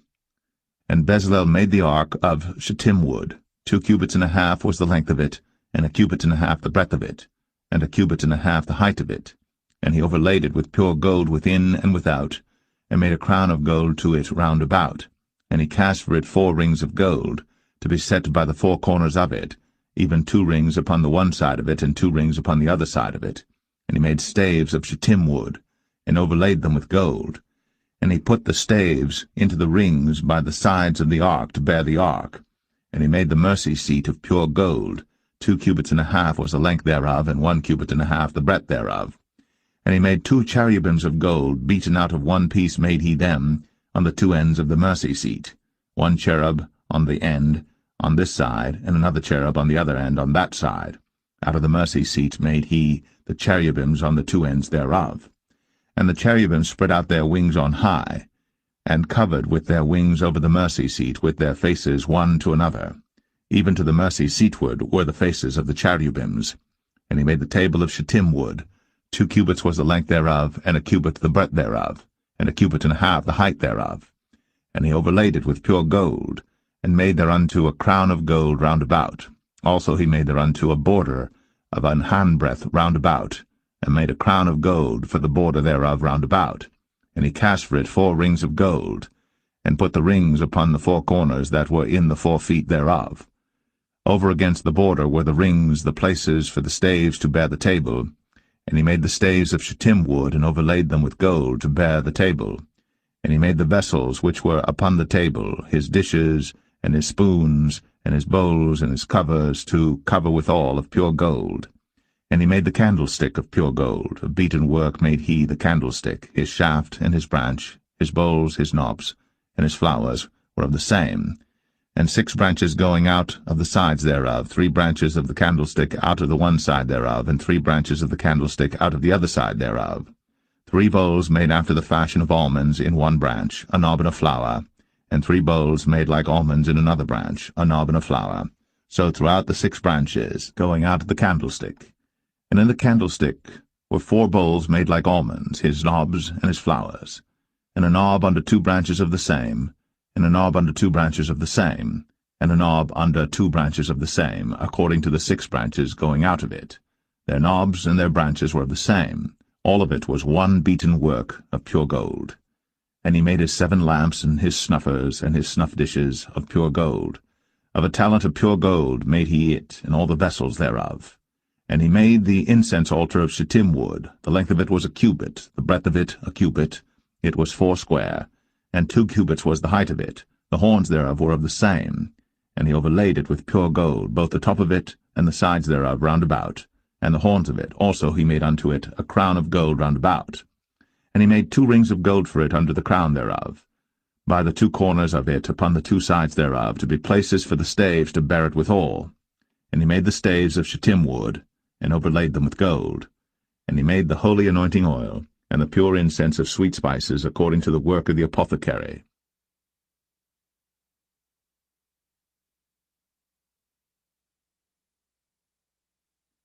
Exodus 38. And he made the altar of burnt offering of shittim wood. 5 cubits was the length thereof, and 5 cubits the breadth thereof. It was 4 square, and 3 cubits the height thereof. And he made the horns thereof on the 4 corners of it. The horns thereof were of the same, and he overlaid it with brass. And he made all the vessels of the altar, the pots and the shovels and the basins and the flesh hooks and the firepans, all the vessels thereof made he of brass. And he made for the altar a brazen grate of network under the compass thereof beneath unto the midst of it. And he cast 4 rings for the 4 ends of the grate of brass to be places for the staves. And he made the staves of shittim wood, and overlaid them with brass. And he put the staves into the rings on the sides of the altar, to bear it withal. He made the altar hollow with boards. And he made the laver of brass, and the foot of it of brass, of the looking-glasses of the women assembling, which assembled at the door of the tabernacle of the congregation. And he made the court. On the south side southward the hangings of the court were of fine twined linen, 100 cubits. Their pillars were 20, and their brazen sockets 20. The hooks of the pillars and their fillets were of silver. And for the north side the hangings were 100 cubits, their pillars were 20, and their sockets of brass 20. The hooks of the pillars and their fillets of silver. And for the west side were hangings of 50 cubits, their pillars 10, and their sockets 10, the hooks of the pillars and their fillets of silver. And for the east side eastward 50 cubits. The hangings of the one side of the gate were 15 cubits, their pillars 3, and their sockets 3. And for the other side of the court gate, on this hand and that hand, were hangings of 15 cubits, their pillars 3, and their sockets 3. All the hangings of the court round about were of fine twined linen, and the sockets for the pillars were of brass, the hooks of the pillars and their fillets of silver, and the overlaying of their chapiters of silver, and all the pillars of the court were filleted with silver. And the hanging for the gate of the court was needlework, of blue and purple and scarlet and fine twined linen, and 20 cubits was the length, and the height and the breadth was 5 cubits, answerable to the hangings of the court. And their pillars were 4, and their sockets of brass 4, their hooks of silver, and the overlaying of their chapiters and their fillets of silver. And all the pins of the tabernacle and of the court round about were of brass. This is the sum of the tabernacle, even of the tabernacle of testimony, as it was counted, according to the commandment of Moses, for the service of the Levites, by the hand of Ithamar, son to Aaron the priest. And Bezalel, the son of Uri, the son of Hur, of the tribe of Judah, made all that the Lord commanded Moses. And with him was Aholiab, son of Ahisamach, of the tribe of Dan, an engraver, and a cunning workman, and an embroiderer in blue, and in purple, and in scarlet, and fine linen. All the gold that was occupied for the work, and all the work of the holy place, even the gold of the offering, was 29 talents, and 730 shekels after the shekel of the sanctuary. And the silver of them that were numbered of the congregation was 100 talents, and 1,760 shekels after the shekel of the sanctuary. A bekah for every man, that is, half a shekel, after the shekel of the sanctuary, for every one that went to be numbered, from 20 years old and upward, for 600,000 and 3,550 men. And of the 100 talents of silver were cast the sockets of the sanctuary, and the sockets of the veil, and 100 sockets of the 100 talents, a talent for a socket. And of the 1,775 shekels he made hooks for the pillars, and overlaid their chapiters, and filleted them. And the brass of the offering was 70 talents, and 2,400 shekels. And therewith he made the sockets to the door of the tabernacle of the congregation, and the brazen altar, and the brazen grate for it, and all the vessels of the altar, and the sockets of the court round about, and the sockets of the court gate, and all the pins of the tabernacle, and all the pins of the court round about.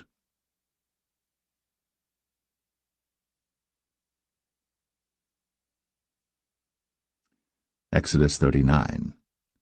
And of the blue, and purple, and scarlet they made cloths of service, to do service in the holy place, and made the holy garments for Aaron, as the Lord commanded Moses. And he made the ephod of gold, blue, and purple, and scarlet, and fine twined linen.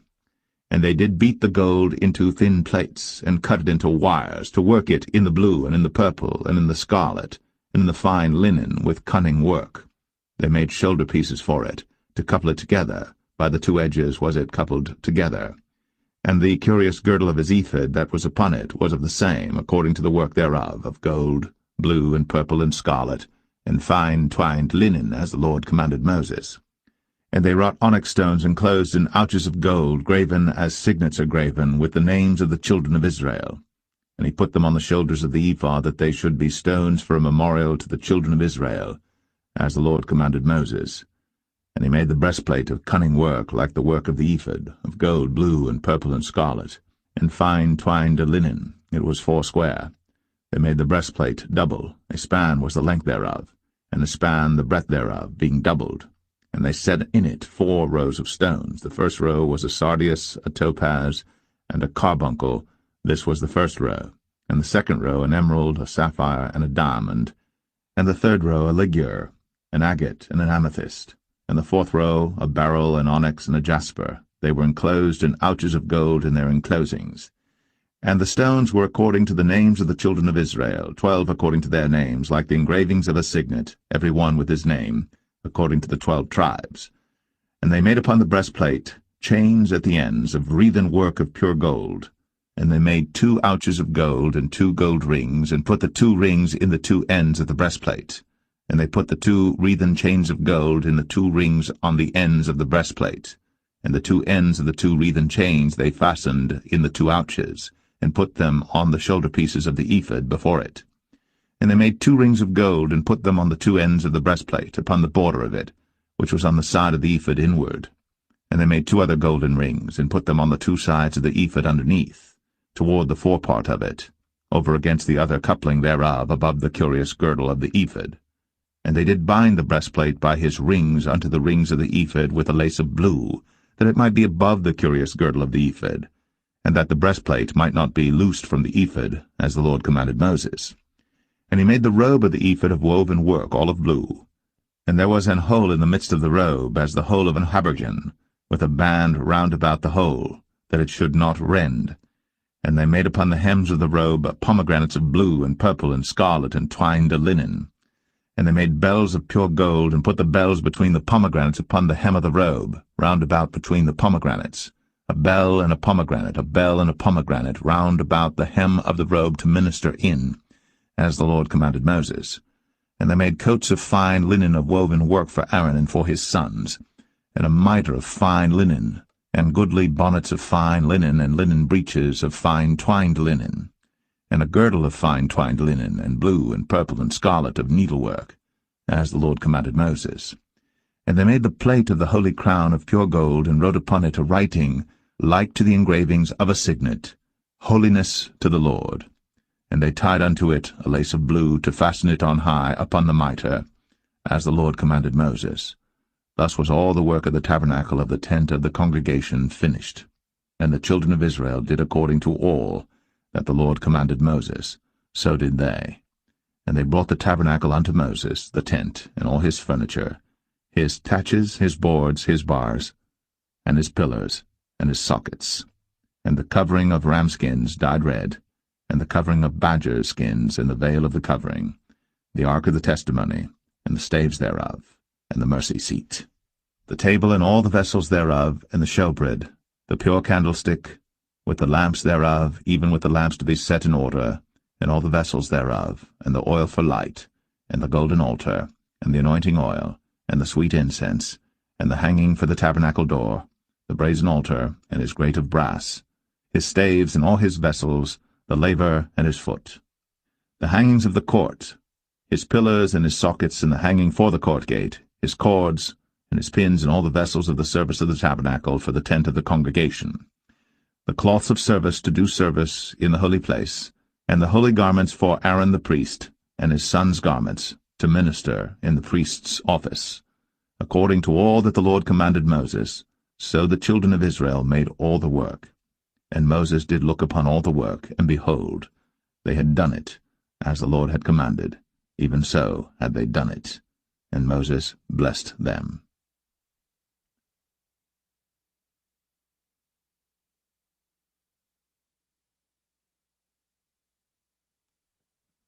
Exodus 40. And the Lord spake unto Moses, saying, On the 1st day of the 1st month shalt thou set up the tabernacle of the tent of the congregation, and thou shalt put therein the ark of the testimony, and cover the ark with the veil. And thou shalt bring in the table, and set in order the things that are to be set in order upon it. And thou shalt bring in the candlestick, and light the lamps thereof. And thou shalt set the altar of gold for the incense before the ark of the testimony, and put the hanging of the door to the tabernacle. And thou shalt set the altar of the burnt offering before the door of the tabernacle of the tent of the congregation. And thou shalt set the laver between the tent of the congregation and the altar, and shalt put water therein. And thou shalt set up the court round about, and hang up the hanging at the court gate. And thou shalt take the anointing oil, and anoint the tabernacle, and all that is therein, and shalt hallow it, and all the vessels thereof, and it shall be holy. And thou shalt anoint the altar of the burnt offering, and all his vessels, and sanctify the altar, and it shall be an altar most holy. And thou shalt anoint the laver and his foot, and sanctify it. And thou shalt bring Aaron and his sons unto the door of the tabernacle of the congregation, and wash them with water. And thou shalt put upon Aaron the holy garments, and anoint him, and sanctify him, that he may minister unto me in the priest's office. And thou shalt bring his sons, and clothe them with coats. And thou shalt anoint them, as thou didst anoint their father, that they may minister unto me in the priest's office, for their anointing shall surely be an everlasting priesthood throughout their generations. Thus did Moses. According to all that the Lord commanded him, so did he. And it came to pass in the 1st month, in the 2nd year, on the 1st day of the month, that the tabernacle was reared up. And Moses reared up the tabernacle, and fastened his sockets, and set up the boards thereof, and put in the bars thereof, and reared up his pillars. And he spread abroad the tent over the tabernacle, and put the covering of the tent above upon it, as the Lord commanded Moses. And he took and put the testimony into the ark, and set the staves on the ark, and put the mercy seat above upon the ark. And he brought the ark into the tabernacle, and set up the veil of the covering, and covered the ark of the testimony, as the Lord commanded Moses. And he put the table in the tent of the congregation upon the side of the tabernacle northward without the veil. And he set the bread in order upon it before the Lord, as the Lord had commanded Moses. And he put the candlestick in the tent of the congregation over against the table on the side of the tabernacle southward. And he lighted the lamps before the Lord, as the Lord commanded Moses. And he put the golden altar in the tent of the congregation before the veil. And he burnt sweet incense thereon, as the Lord commanded Moses. And he set up the hanging at the door of the tabernacle. And he put the altar of burnt offering by the door of the tabernacle of the tent of the congregation, and offered upon it the burnt offering and the meat offering, as the Lord commanded Moses. And he set the laver between the tent of the congregation and the altar, and put water there to wash withal. And Moses and Aaron and his sons washed their hands, and their feet thereat, when they went into the tent of the congregation, and when they came near unto the altar, they washed, as the Lord commanded Moses. And he reared up the court round about the tabernacle and the altar, and set up the hanging of the court gate. So Moses finished the work. Then a cloud covered the tent of the congregation, and the glory of the Lord filled the tabernacle. And Moses was not able to enter into the tent of the congregation, because the cloud abode thereon, and the glory of the Lord filled the tabernacle. And when the cloud was taken up from over the tabernacle, the children of Israel went onward in all their journeys. But if the cloud were not taken up, then they journeyed not till the day that it was taken up. For the cloud of the Lord was upon the tabernacle by day, and fire was on it by night, in the sight of all the house of Israel, throughout all their journeys.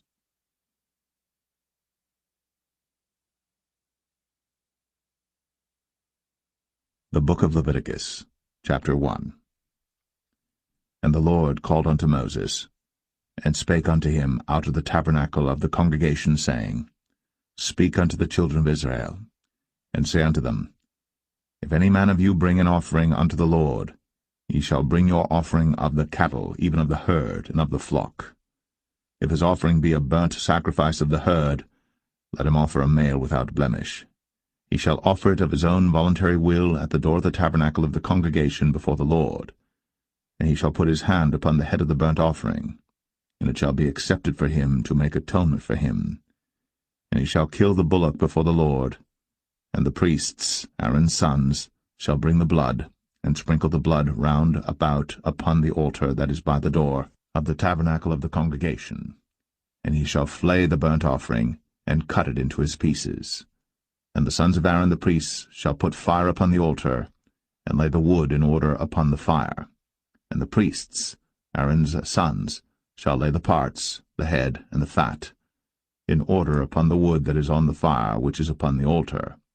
But his inwards and his legs shall he wash in water, and the priests shall burn all on the altar to be a burnt sacrifice, an offering made by fire, of a sweet savour unto the Lord. And if his offering be of the flocks, namely of the sheep or of the goats, for a burnt sacrifice, He shall bring it a male without blemish, and he shall kill it on the side of the altar northward before the Lord, and the priests, Aaron's sons, shall sprinkle his blood round about upon the altar. And he shall cut it into his pieces, with his head and his fat, and the priest shall lay them in order on the wood that is on the fire which is upon the altar. But he shall wash the inwards and the legs with water, and the priest shall bring it all, and burn it upon the altar. It is a burnt sacrifice, an offering made by fire, of a sweet savour unto the Lord. And if the burnt sacrifice for his offering to the Lord be of fowls, then he shall bring his offering of turtle doves or of young pigeons. And the priest shall bring it unto the altar, and wring off his head, and burn it on the altar, and the blood thereof shall be wrung out at the side of the altar. And he shall pluck away his crop with his feathers, and cast it beside the altar on the east part, by the place of the ashes. And he shall cleave it with the wings thereof, but shall not divide it asunder. And the priest shall burn it upon the altar, upon the wood that is upon the fire. It is a burnt sacrifice, an offering made by fire, of a sweet savour unto the Lord.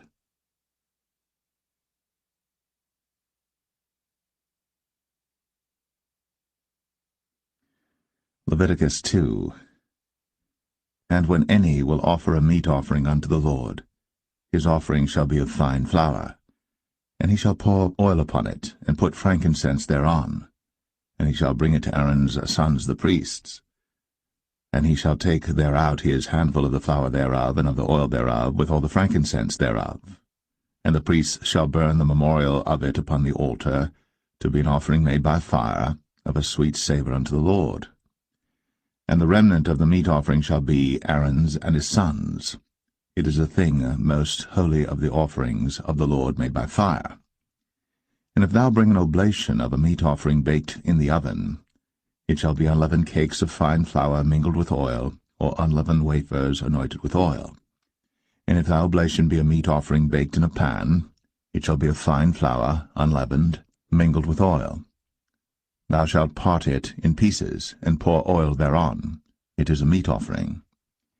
And if thy oblation be a meat offering baked in the frying pan, it shall be made of fine flour with oil. And thou shalt bring the meat offering that is made of these things unto the Lord, and when it is presented unto the priest, he shall bring it unto the altar. And the priest shall take from the meat offering a memorial thereof, and shall burn it upon the altar. It is an offering made by fire, of a sweet savour unto the Lord. And that which is left of the meat offering shall be Aaron's and his sons. It is a thing most holy of the offerings of the Lord made by fire. No meat offering which ye shall bring unto the Lord shall be made with leaven, for ye shall burn no leaven, nor any honey, in any offering of the Lord made by fire. As for the oblation of the firstfruits, ye shall offer them unto the Lord, but they shall not be burnt on the altar for a sweet savour. And every oblation of thy meat offering shalt thou season with salt, neither shalt thou suffer the salt of the covenant of thy God to be lacking from thy meat offering. With all thine offerings thou shalt offer salt. And if thou offer a meat offering of thy firstfruits unto the Lord, thou shalt offer for the meat offering of thy firstfruits green ears of corn dried by the fire, even corn beaten out of full ears. And thou shalt put oil upon it, and lay frankincense thereon. It is a meat offering.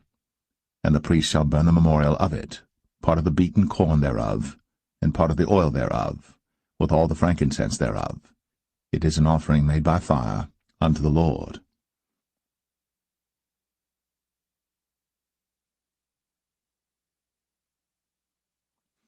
Leviticus 3.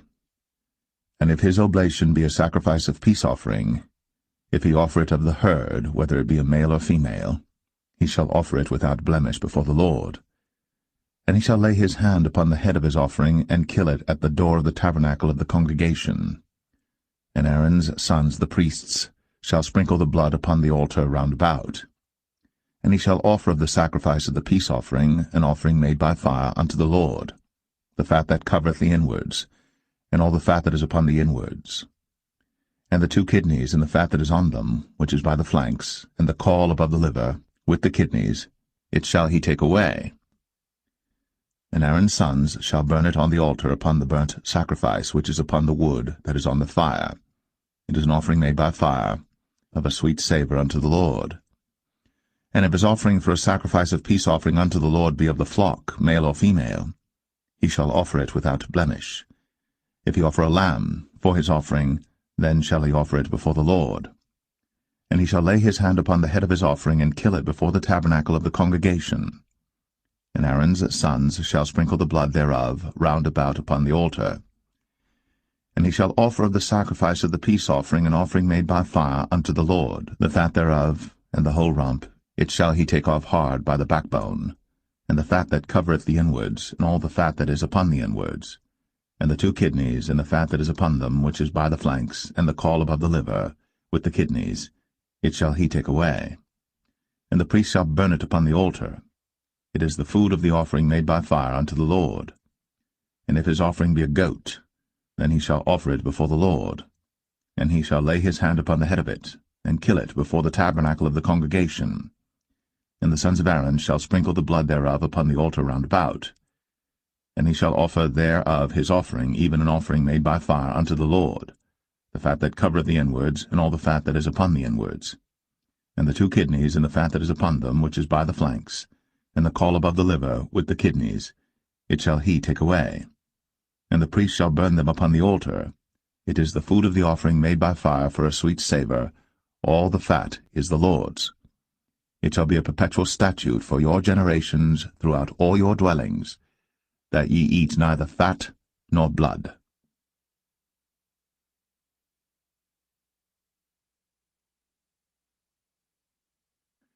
Leviticus 4. And the Lord spake unto Moses, saying, Speak unto the children of Israel, saying, If a soul shall sin through ignorance against any of the commandments of the Lord, concerning things which ought not to be done, and shall do against any of them, if the priest that is anointed do sin according to the sin of the people, then let him bring for his sin which he hath sinned a young bullock without blemish unto the Lord for a sin offering. And he shall bring the bullock unto the door of the tabernacle of the congregation before the Lord, and shall lay his hand upon the bullock's head, and kill the bullock before the Lord. And the priest that is anointed shall take of the bullock's blood, and bring it to the tabernacle of the congregation. And the priest shall dip his finger in the blood, and sprinkle of the blood 7 times before the Lord, before the veil of the sanctuary. And the priest shall put some of the blood upon the horns of the altar of sweet incense before the Lord, which is in the tabernacle of the congregation, and shall pour all the blood of the bullock at the bottom of the altar of the burnt offering, which is at the door of the tabernacle of the congregation. And he shall take off from it all the fat of the bullock for the sin offering, the fat that covereth the inwards, and all the fat that is upon the inwards, and the 2 kidneys, and the fat that is upon them, which is by the flanks, and the caul above the liver, with the kidneys, it shall he take away, as it was taken off from the bullock of the sacrifice of peace offerings. And the priest shall burn them upon the altar of the burnt offering. And the skin of the bullock, and all his flesh, with his head, and with his legs, and his inwards, and his dung, even the whole bullock shall he carry forth without the camp unto a clean place, where the ashes are poured out, and burn him on the wood with fire. Where the ashes are poured out shall he be burnt. And if the whole congregation of Israel sin through ignorance, and the thing be hid from the eyes of the assembly, and they have done somewhat against any of the commandments of the Lord concerning things which should not be done, and are guilty, when the sin which they have sinned against it is known, then the congregation shall offer a young bullock for the sin, and bring him before the tabernacle of the congregation. And the elders of the congregation shall lay their hands upon the head of the bullock before the Lord, and the bullock shall be killed before the Lord. And the priest that is anointed shall bring of the bullock's blood to the tabernacle of the congregation. And the priest shall dip his finger in some of the blood, and sprinkle it 7 times before the Lord, even before the veil. And he shall put some of the blood upon the horns of the altar which is before the Lord, that is, in the tabernacle of the congregation, and shall pour out all the blood at the bottom of the altar of the burnt offering, which is at the door of the tabernacle of the congregation. And he shall take all his fat from him, and burn it upon the altar. And he shall do with the bullock as he did with the bullock for a sin offering. So shall he do with this. and the priest shall make an atonement for them, and it shall be forgiven them. And he shall carry forth the bullock without the camp, and burn him as he burned the first bullock. It is a sin offering for the congregation. When a ruler hath sinned, and done somewhat through ignorance against any of the commandments of the Lord his God, concerning things which should not be done, and is guilty, or if his sin, wherein he hath sinned, come to his knowledge, he shall bring his offering, a kid of the goats, a male without blemish. And he shall lay his hand upon the head of the goat, and kill it in the place where they killed the burnt offering before the Lord. It is a sin offering. And the priest shall take of the blood of the sin offering with his finger, and put it upon the horns of the altar of burnt offering, and shall pour out his blood at the bottom of the altar of burnt offering. And he shall burn all his fat upon the altar, as the fat of the sacrifice of peace offerings. And the priest shall make an atonement for him as concerning his sin, and it shall be forgiven him. And if any one of the common people sin through ignorance, while he doeth somewhat against any of the commandments of the Lord concerning things which ought not to be done, and be guilty, or if his sin, which he hath sinned, come to his knowledge, then he shall bring his offering, a kid of the goats, a female without blemish, for his sin, which he hath sinned. And he shall lay his hand upon the head of the sin offering, and slay the sin offering in the place of the burnt offering. And the priest shall take of the blood thereof with his finger, and put it upon the horns of the altar of burnt offering, and shall pour out all the blood thereof at the bottom of the altar.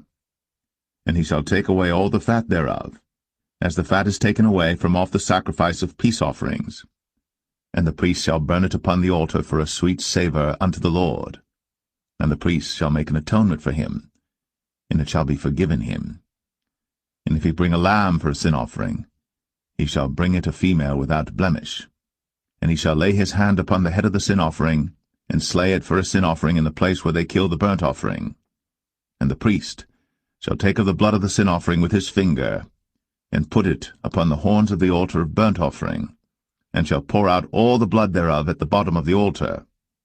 And he shall take away all the fat thereof, as the fat of the lamb is taken away from the sacrifice of the peace offerings. And the priest shall burn them upon the altar according to the offerings made by fire unto the Lord. And the priest shall make an atonement for his sin that he hath committed, and it shall be forgiven him.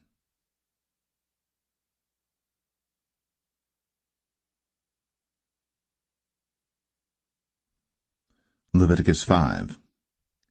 And if a soul sin, and hear the voice of swearing, and is a witness, whether he hath seen or known of it, if he do not utter it, then he shall bear his iniquity.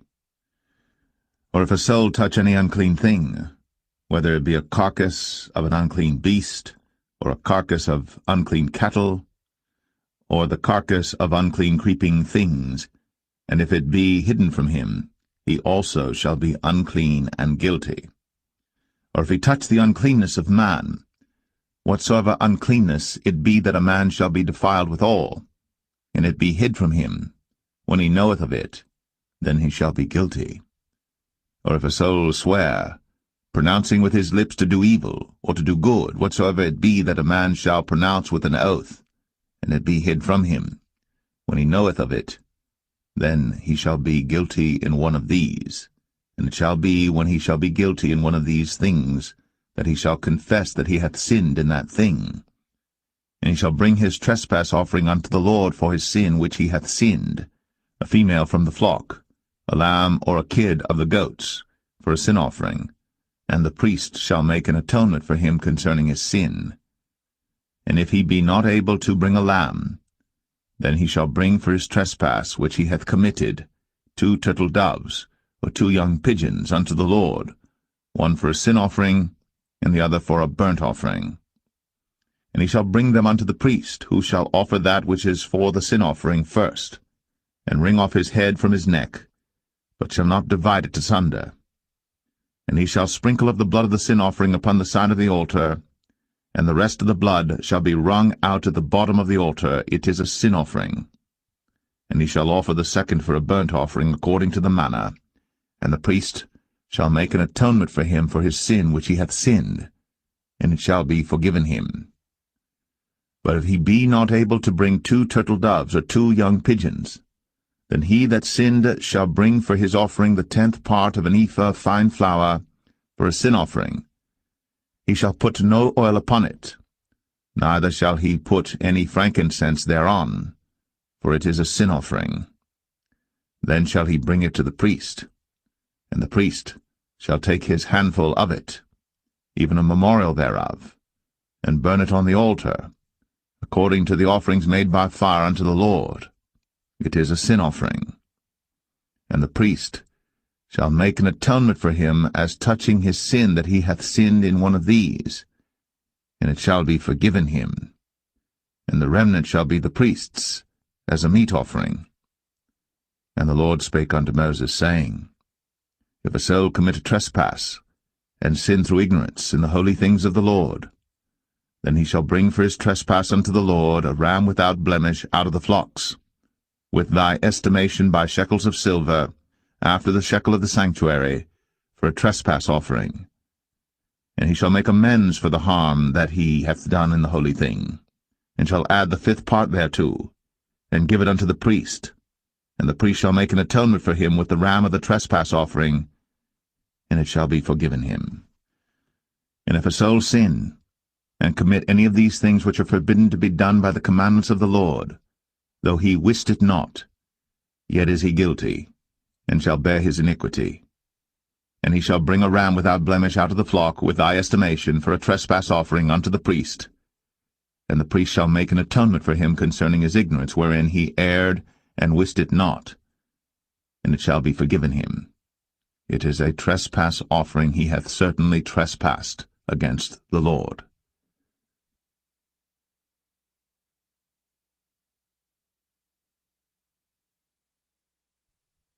Leviticus 6.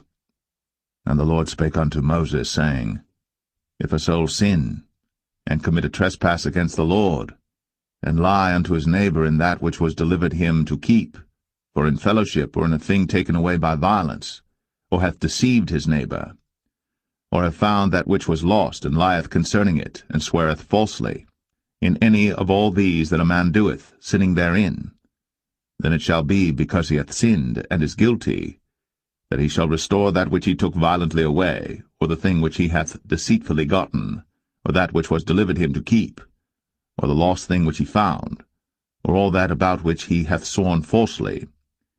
He shall even restore it in the principal, and shall add the 5th part more thereto, and give it unto him to whom it appertaineth in the day of his trespass offering. And he shall bring his trespass offering unto the Lord, a ram without blemish out of the flock, with thy estimation, for a trespass offering unto the priest. And the priest shall make an atonement for him before the Lord, and it shall be forgiven him for anything of all that he hath done in trespassing therein. And the Lord spake unto Moses, saying, Command Aaron and his sons, saying, This is the law of the burnt offering. It is the burnt offering because of the burning upon the altar all night unto the morning, and the fire of the altar shall be burning in it. And the priest shall put on his linen garment, and his linen breeches shall he put upon his flesh, and take up the ashes which the fire hath consumed with the burnt offering on the altar. And he shall put them beside the altar. And he shall put off his garments, and put on other garments, and carry forth the ashes without the camp unto a clean place. And the fire upon the altar shall be burning in it. It shall not be put out. And the priest shall burn wood on it every morning, and lay the burnt offering in order upon it. And he shall burn thereon the fat of the peace offerings. The fire shall ever be burning upon the altar. It shall never go out. And this is the law of the meat offering. The sons of Aaron shall offer it before the Lord, before the altar. And he shall take of it his handful of the flour of the meat offering, and of the oil thereof, and all the frankincense which is upon the meat offering, and shall burn it upon the altar for a sweet savour, even the memorial of it, unto the Lord. And the remainder thereof shall Aaron and his sons eat. With unleavened bread shall it be eaten in the holy place. In the court of the tabernacle of the congregation they shall eat it. It shall not be baked with leaven. I have given it unto them for their portion of my offerings made by fire. It is most holy, as is the sin offering, and as the trespass offering. All the males among the children of Aaron shall eat of it. It shall be a statute for ever in your generations concerning the offerings of the Lord made by fire. Every one that toucheth them shall be holy. And the Lord spake unto Moses, saying, This is the offering of Aaron and of his sons, which they shall offer unto the Lord in the day when he is anointed. The 10th part of an ephah of fine flour for a meat offering perpetual, half of it in the morning, and half thereof at night. In a pan it shall be made with oil, and when it is baked, thou shalt bring it in. And the baked pieces of the meat offering shalt thou offer for a sweet savour unto the Lord. And the priest of his sons that is anointed in his stead shall offer it. It is a statute for ever unto the Lord, it shall be wholly burnt. For every meat offering for the priest shall be wholly burnt, it shall not be eaten. And the Lord spake unto Moses, saying, Speak unto Aaron and to his sons, saying, This is the law of the sin offering. In the place where the burnt offering is killed shall the sin offering be killed before the Lord. It is most holy. The priest that offereth it for sin shall eat it. In the holy place shall it be eaten, in the court of the tabernacle of the congregation. Whatsoever shall touch the flesh thereof shall be holy. And when there is sprinkled of the blood thereof upon any garment, thou shalt wash that whereon it was sprinkled in the holy place. But the earthen vessel wherein it is sodden shall be broken, and if it be sodden in a brazen pot, it shall be both scoured and rinsed in water. All the males among the priests shall eat thereof. It is most holy. And no sin offering whereof any of the blood is brought into the tabernacle of the congregation to reconcile with all in the holy place shall be eaten. It shall be burnt in the fire.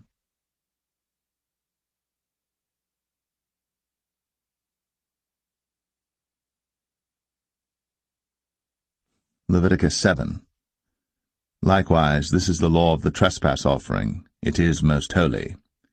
In the place where they kill the burnt offering shall they kill the trespass offering, and the blood thereof shall he sprinkle round about upon the altar. And he shall offer of it all the fat thereof, the rump, and the fat that covereth the inwards, and the 2 kidneys, and the fat that is on them, which is by the flanks, and the caul that is above the liver, with the kidneys, it shall he take away. And the priest shall burn them upon the altar for an offering made by fire unto the Lord. It is a trespass offering. Every male among the priests shall eat thereof. It shall be eaten in the holy place. It is most holy.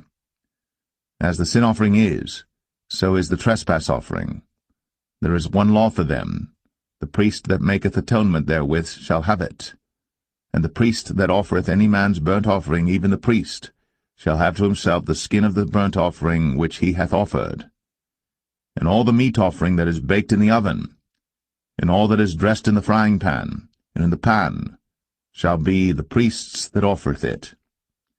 And every meat offering mingled with oil and dry shall all the sons of Aaron have, one as much as another. And this is the law of the sacrifice of peace offerings which he shall offer unto the Lord. If he offer it for a thanksgiving, then he shall offer with the sacrifice of thanksgiving unleavened cakes mingled with oil, and unleavened wafers anointed with oil, and cakes mingled with oil of fine flour fried. Besides the cakes, he shall offer for his offering leavened bread with the sacrifice of thanksgiving of his peace offerings, and of it he shall offer one out of the whole oblation for an heave offering unto the Lord, and it shall be the priest's that sprinkleth the blood of the peace offerings.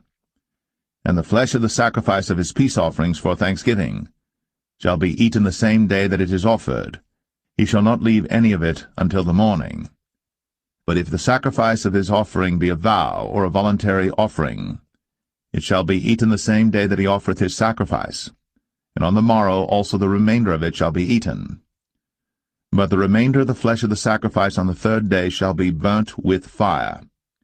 And if any of the flesh of the sacrifice of his peace offerings be eaten at all on the 3rd day, it shall not be accepted, neither shall it be imputed unto him that offereth it. It shall be an abomination, and the soul that eateth of it shall bear his iniquity. And the flesh that toucheth any unclean thing shall not be eaten, it shall be burnt with fire. And as for the flesh, all that be clean shall eat thereof. But the soul that eateth of the flesh of the sacrifice of peace offerings that pertain unto the Lord, having his uncleanness upon him, even that soul shall be cut off from his people. Moreover, the soul that shall touch any unclean thing, as the uncleanness of man, or any unclean beast, or any abominable unclean thing, and eat of the flesh of the sacrifice of peace offerings, which pertain unto the Lord, even that soul shall be cut off from his people. And the Lord spake unto Moses, saying, Speak unto the children of Israel, saying, Ye shall eat no manner of fat, of ox, or of sheep, or of goat, and the fat of the beast that dieth of itself, and the fat of that which is torn with beasts, may be used in any other use, but ye shall in no wise eat of it. For whosoever eateth the fat of the beast, of which men offer an offering made by fire unto the Lord, even the soul that eateth it shall be cut off from his people. Moreover, ye shall eat no manner of blood, whether it be of fowl or of beast, in any of your dwellings. Whatsoever soul it be that eateth any manner of blood, even that soul shall be cut off from his people. And the Lord spake unto Moses, saying, Speak unto the children of Israel, saying, He that offereth the sacrifice of his peace offerings unto the Lord shall bring his oblation unto the Lord of the sacrifice of his peace offerings. His own hands shall bring the offerings of the Lord made by fire, the fat with the breast. It shall he bring, that the breast may be waved for a wave offering before the Lord. And the priest shall burn the fat upon the altar, but the breast shall be Aaron's and his sons'. And the right shoulder shall ye give unto the priest for an heave offering of the sacrifices of your peace offerings. He among the sons of Aaron, that offereth the blood of the peace offerings, and the fat, shall have the right shoulder for his part. From the wave breast, and the heave shoulder, have I taken of the children of Israel, from off the sacrifices of their peace offerings, and have given them unto Aaron the priest, and unto his sons by a statute for ever, from among the children of Israel. This is the portion of the anointing of Aaron, and of the anointing of his sons, out of the offerings of the Lord made by fire, in the day, when he presented them to minister unto the Lord in the priest's office, which the Lord commanded to be given them of the children of Israel, in the day that he anointed them, by a statute for ever throughout their generations.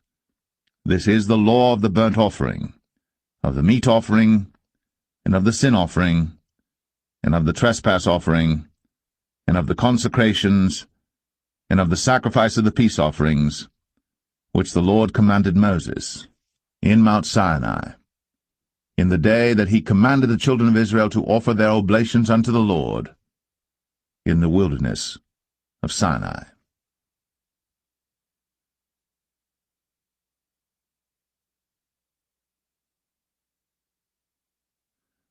Leviticus 8. And the Lord spake unto Moses, saying, Take Aaron and his sons with him, and the garments and the anointing oil, and a bullock for the sin offering, and 2 rams, and a basket of unleavened bread. And gather thou all the congregation together unto the door of the tabernacle of the congregation. And Moses did as the Lord commanded him. And the assembly was gathered together unto the door of the tabernacle of the congregation. And Moses said unto the congregation, This is the thing which the Lord commanded to be done. And Moses brought Aaron and his sons, and washed them with water. And he put upon him the coat, and girded him with the girdle, and clothed him with the robe, and put the ephod upon him.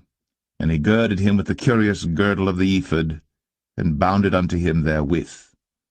And he put the breastplate upon him. Also he put in the breastplate the Urim and the Thummim. And he put the mitre upon his head. Also upon the mitre, even upon his forefront, did he put the golden plate, the holy crown, as the Lord commanded Moses. And Moses took the anointing oil, and anointed the tabernacle and all that was therein, and sanctified them. And he sprinkled thereof upon the altar 7 times, and anointed the altar and all his vessels, both the laver and his foot. to sanctify them. And he poured of the anointing oil upon Aaron's head, and anointed him, to sanctify him. And Moses brought Aaron's sons, and put coats upon them, and girded them with girdles, and put bonnets upon them, as the Lord commanded Moses. And he brought the bullock for the sin offering, and Aaron and his sons laid their hands upon the head of the bullock for the sin offering, and he slew it. And Moses took the blood, and put it upon the horns of the altar round about with his finger, and purified the altar, and poured the blood at the bottom of the altar, and sanctified it, to make reconciliation upon it. And he took all the fat that was upon the inwards, and the caul above the liver, and the 2 kidneys, and their fat, and Moses burned it upon the altar. But the bullock and his hide, his flesh and his dung, he burnt with fire without the camp, as the Lord commanded Moses. And he brought the ram for the burnt offering, and Aaron and his sons laid their hands upon the head of the ram, and he killed it. And Moses sprinkled the blood upon the altar round about, and he cut the ram into pieces. And Moses burnt the head, and the pieces, and the fat, and he washed the inwards and the legs in water. And Moses burnt the whole ram upon the altar. It was a burnt sacrifice for a sweet savour, and an offering made by fire unto the Lord, as the Lord commanded Moses.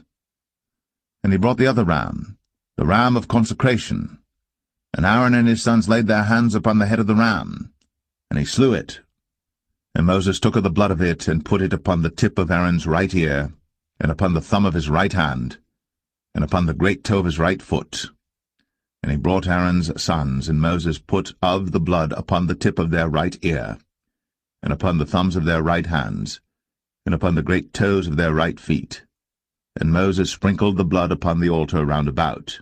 And he took the fat, and the rump, and all the fat that was upon the inwards, and the caul above the liver, and the 2 kidneys in their fat, and the right shoulder, and out of the basket of unleavened bread that was before the Lord, he took 1 unleavened cake, and a cake of oiled bread, and 1 wafer, and put them on the fat, and upon the right shoulder. And he put all upon Aaron's hands, and upon his sons' hands, and waved them for a wave offering before the Lord. And Moses took them from off their hands, and burnt them on the altar upon the burnt offering. They were consecrations for a sweet savour. It is an offering made by fire unto the Lord. And Moses took the breast, and waved it for a wave offering before the Lord. For of the ram of consecration it was Moses' part, as the Lord commanded Moses. And Moses took of the anointing oil, and of the blood which was upon the altar, and sprinkled it upon Aaron, and upon his garments, and upon his sons, and upon his sons' garments with him, and sanctified Aaron, and his garments, and his sons' garments with him. And Moses said unto Aaron and to his sons, Boil the flesh at the door of the tabernacle of the congregation, and there eat it with the bread that is in the basket of consecrations, as I commanded, saying, Aaron and his sons shall eat it. And that which remaineth of the flesh and of the bread shall ye burn with fire. And ye shall not go out of the door of the tabernacle of the congregation in 7 days, until the days of your consecration be at an end. For 7 days shall he consecrate you. As he hath done this day, so the Lord hath commanded to do, to make an atonement for you. Therefore shall ye abide at the door of the tabernacle of the congregation day and night, 7 days, and keep the charge of the Lord, that ye die not, for so I am commanded. So Aaron and his sons did all things which the Lord commanded by the hand of Moses.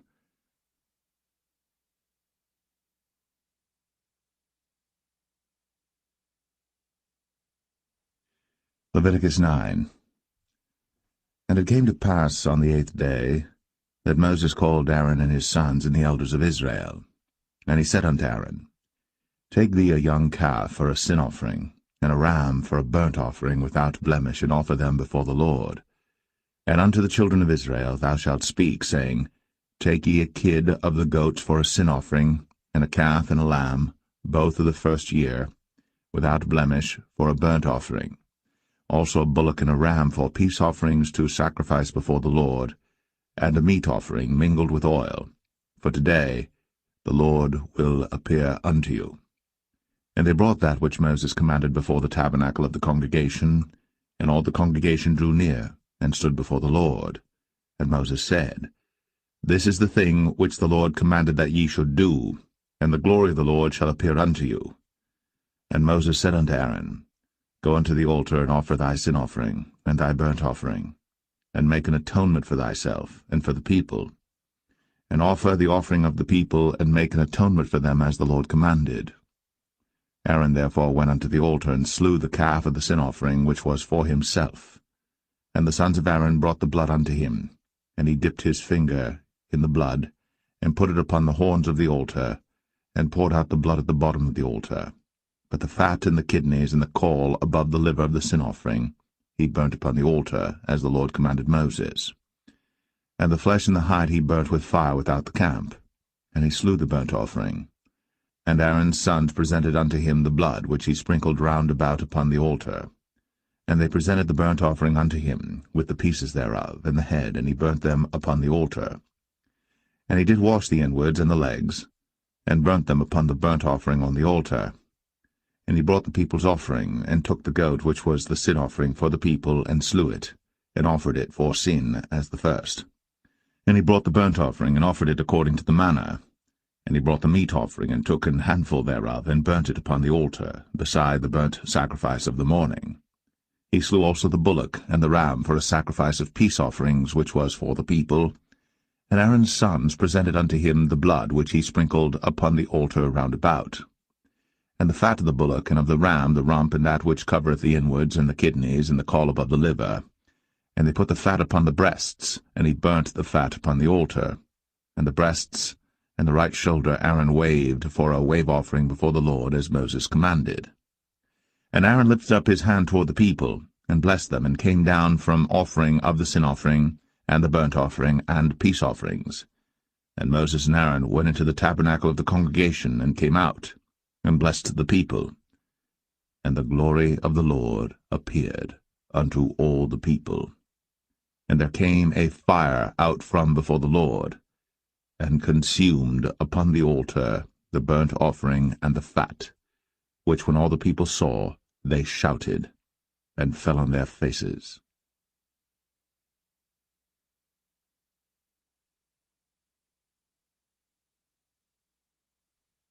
Leviticus 10. And Nadab and Abihu, the sons of Aaron, took either of them his censer, and put fire therein, and put incense thereon, and offered strange fire before the Lord, which he commanded them not. And there went out fire from the Lord, and devoured them, and they died before the Lord. Then Moses said unto Aaron, This is it that the Lord spake, saying, I will be sanctified in them that come nigh me, and before all the people I will be glorified. And Aaron held his peace.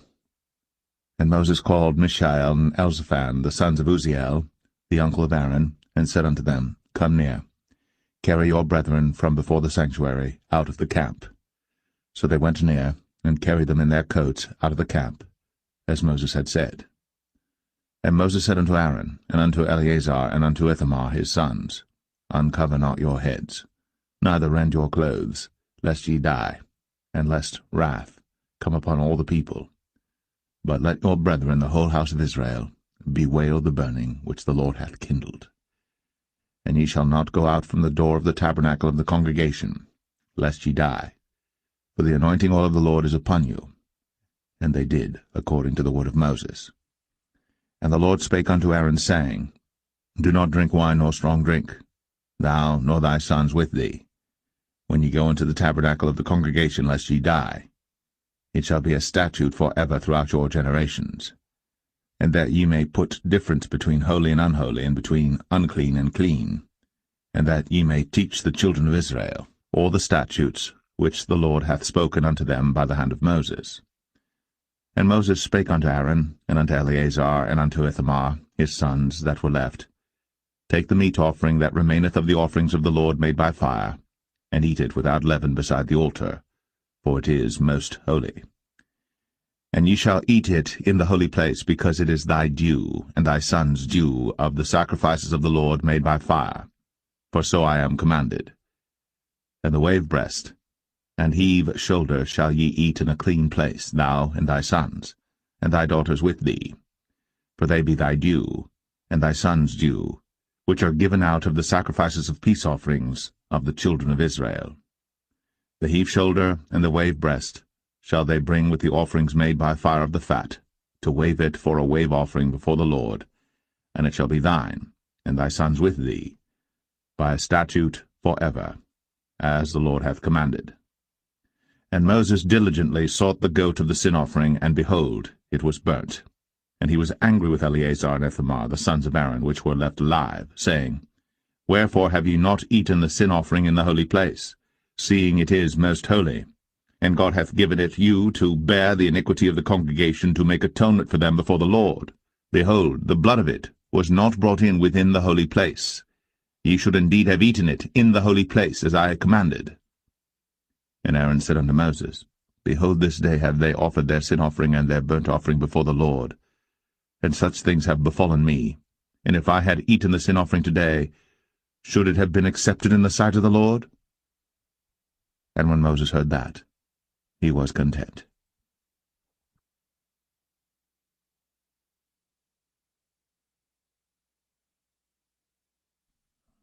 Leviticus 11. And the Lord spake unto Moses and to Aaron, saying unto them, Speak unto the children of Israel, saying, These are the beasts, which ye shall eat among all the beasts that are on the earth. Whatsoever parteth the hoof, and is cloven-footed, and cheweth the cud, among the beasts, that shall ye eat. Nevertheless, these shall ye not eat of them that chew the cud, or of them that divide the hoof. As the camel, because he cheweth the cud, but divideth not the hoof, he is unclean unto you. And the coney, because he cheweth the cud, but divideth not the hoof, he is unclean unto you. And the hare, because he cheweth the cud, but divideth not the hoof, he is unclean unto you. And the swine, though he divide the hoof, and be cloven-footed, yet he cheweth not the cud, he is unclean to you. Of their flesh shall ye not eat, and their carcass shall ye not touch, they are unclean to you. These shall ye eat of all that are in the waters. Whatsoever hath fins and scales in the waters, in the seas, and in the rivers, them shall ye eat. And all that have not fins and scales in the seas, and in the rivers, of all that move in the waters, and of any living thing which is in the waters, they shall be an abomination unto you. They shall be even an abomination unto you. Ye shall not eat of their flesh, but ye shall have their carcasses in abomination. Whatsoever hath no fins nor scales in the waters, that shall be an abomination unto you. And these are they which ye shall have in abomination among the fowls. They shall not be eaten. They are an abomination, the eagle, and the ossifrage, and the osprey, and the vulture, and the kite after his kind, every raven after his kind, and the owl, and the nighthawk, and the cuckoo, and the hawk after his kind, and the little owl, and the cormorant, and the great owl, and the swan, and the pelican, and the gyre eagle, and the stork, the heron after her kind, and the lapwing, and the bat. All fowls that creep, going upon all four, shall be an abomination unto you. Yet these may ye eat of every flying creeping thing that goeth upon all four, which have legs above their feet, to leap withal upon the earth. Even these of them ye may eat, the locust after his kind, and the bald locust after his kind, and the beetle after his kind, and the grasshopper after his kind. But all other flying creeping things which have 4 feet shall be an abomination unto you. And for these ye shall be unclean. Whosoever toucheth the carcass of them shall be unclean until the even. And whosoever beareth aught of the carcass of them shall wash his clothes, and be unclean until the even. The carcasses of every beast which divideth the hoof, and is not cloven-footed, nor cheweth the cud, are unclean unto you. Every one that toucheth them shall be unclean. And whatsoever goeth upon his paws among all manner of beasts that go on all four, those are unclean unto you. Whoso toucheth their carcass shall be unclean until the even. And he that beareth the carcass of them shall wash his clothes, and be unclean until the even. they are unclean unto you. These also shall be unclean unto you among the creeping things that creep upon the earth, the weasel, and the mouse, and the tortoise after his kind, and the ferret, and the chameleon, and the lizard, and the snail, and the mole. These are unclean to you among all that creep. Whosoever doth touch them, when they be dead, shall be unclean until the even. And upon whatsoever any of them, when they are dead, doth fall, it shall be unclean, whether it be any vessel of wood, or raiment, or skin, or sack, whatsoever vessel it be, wherein any work is done, it must be put into water, and it shall be unclean until the even. So it shall be cleansed. And every earthen vessel, whereinto any of them falleth, whatsoever is in it shall be unclean, and ye shall break it. Of all meat which may be eaten, that on which such water cometh shall be unclean, and all drink that may be drunk in every such vessel shall be unclean. And everything whereupon any part of their carcass falleth shall be unclean, whether it be oven, or ranges, or pots, they shall be broken down, for they are unclean, and shall be unclean unto you. Nevertheless a fountain or pit wherein there is plenty of water shall be clean, but that which toucheth their carcass shall be unclean. And if any part of their carcass fall upon any sowing seed which is to be sown, it shall be clean. But if any water be put upon the seed, and any part of their carcass fall thereon, it shall be unclean unto you. And if any beast, of which ye may eat, die, he that toucheth the carcass thereof shall be unclean until the even. And he that eateth of the carcass of it shall wash his clothes, and be unclean until the even. He also that beareth the carcass of it shall wash his clothes, and be unclean until the even. And every creeping thing that creepeth upon the earth shall be an abomination, it shall not be eaten. Whatsoever goeth upon the belly, and whatsoever goeth upon all four, or whatsoever hath more feet among all creeping things that creep upon the earth, them ye shall not eat, for they are an abomination. Ye shall not make yourselves abominable with any creeping thing that creepeth, neither shall ye make yourselves unclean with them, that ye should be defiled thereby. For I am the Lord your God. Ye shall therefore sanctify yourselves, and ye shall be holy, for I am holy. Neither shall ye defile yourselves with any manner of creeping thing that creepeth upon the earth. For I am the Lord that bringeth you up out of the land of Egypt, to be your God. Ye shall therefore be holy, for I am holy. This is the law of the beasts, and of the fowl, and of every living creature that moveth in the waters, and of every creature that creepeth upon the earth, to make a difference between the unclean and the clean, and between the beast that may be eaten, and the beast that may not be eaten.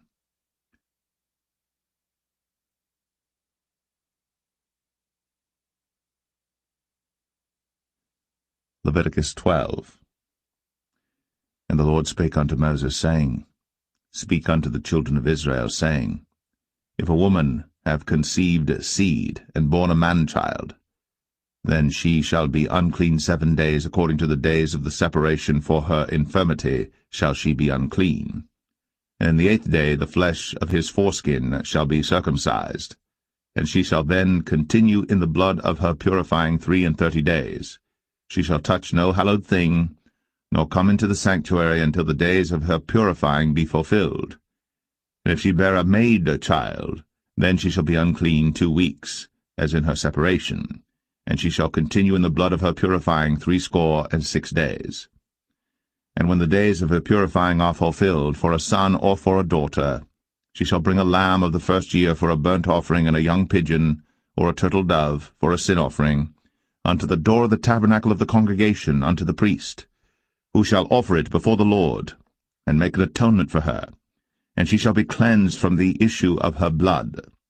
This is the law for her that hath borne a male or a female. And if she be not able to bring a lamb, then she shall bring 2 turtles or 2 young pigeons, the one for the burnt offering and the other for a sin offering, and the priest shall make an atonement for her, and she shall be clean.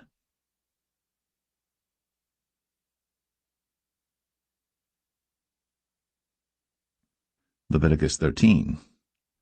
And the Lord spake unto Moses and Aaron, saying, When a man shall have in the skin of his flesh a rising, a scab, or bright spot, and it be in the skin of his flesh like the plague of leprosy, then he shall be brought unto Aaron the priest, or unto one of his sons the priests. And the priest shall look on the plague in the skin of the flesh, and when the hair in the plague is turned white, and the plague in sight be deeper than the skin of his flesh, it is a plague of leprosy. And the priest shall look on him, and pronounce him unclean.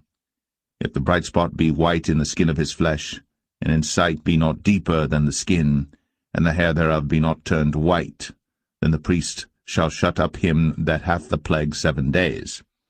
And the priest shall look on him the 7th day, and behold, if the plague in his sight be at a stay, and the plague spread not in the skin, then the priest shall shut him up 7 days more.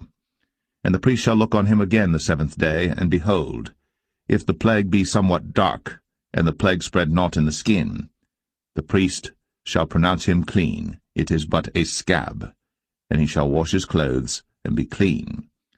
But if the scab spread much abroad in the skin, after that he hath been seen of the priest for his cleansing, he shall be seen of the priest again.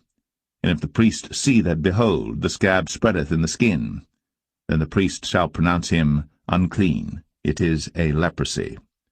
When the plague of leprosy is in a man, then he shall be brought unto the priest. And the priest shall see him, and behold, if the rising be white in the skin, and it have turned the hair white, and there be quick raw flesh in the rising, it is an old leprosy in the skin of his flesh.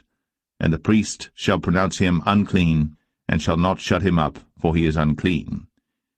And if a leprosy break out abroad in the skin, and the leprosy cover all the skin of him that hath the plague from his head even to his foot, wheresoever the priest looketh, then the priest shall consider, and behold, if the leprosy have covered all his flesh, he shall pronounce him clean that hath the plague. It is all turned white, he is clean. But when raw flesh appeareth in him, he shall be unclean. And the priest shall see the raw flesh, and pronounce him to be unclean. For the raw flesh is unclean, it is a leprosy. Or if the raw flesh turn again, and be changed unto white, he shall come unto the priest. And the priest shall see him, and behold, if the plague be turned into white, then the priest shall pronounce him clean that hath the plague. He is clean. The flesh also, in which even in the skin thereof was a boil, and is healed, and in the place of the boil there be a white rising, or a bright spot, white and somewhat reddish, and it be shown to the priest.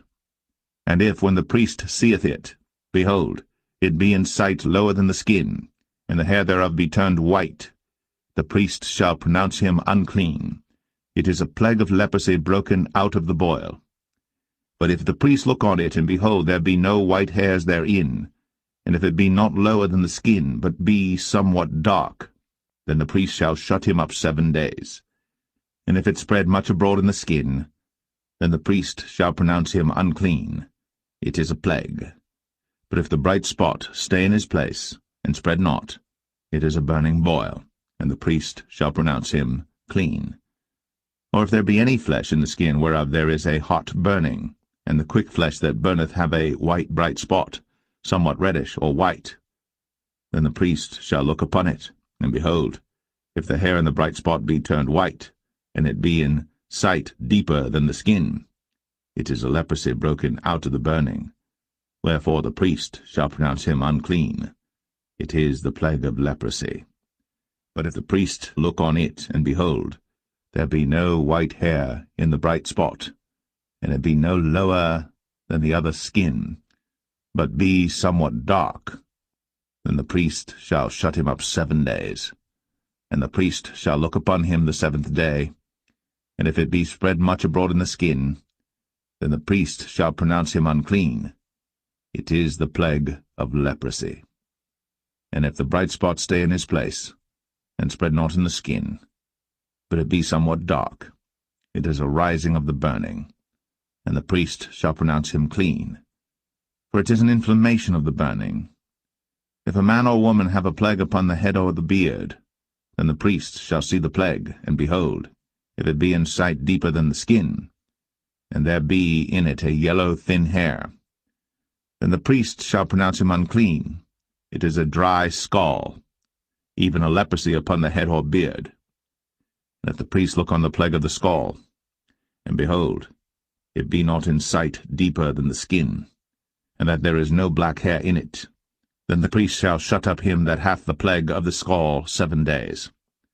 And in the 7th day the priest shall look on the plague, and behold, if the scall spread not, and there be in it no yellow hair, and the scall be not in sight deeper than the skin, he shall be shaven, but the scall shall he not shave, and the priest shall shut up him that hath the scall 7 days more.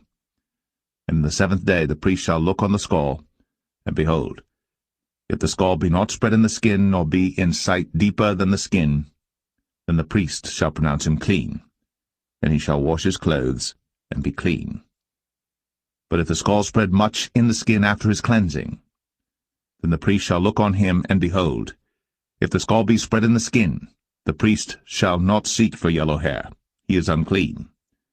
But if the scall be in his sight at a stay, and that there is black hair grown up therein, the scall is healed, he is clean, and the priest shall pronounce him clean.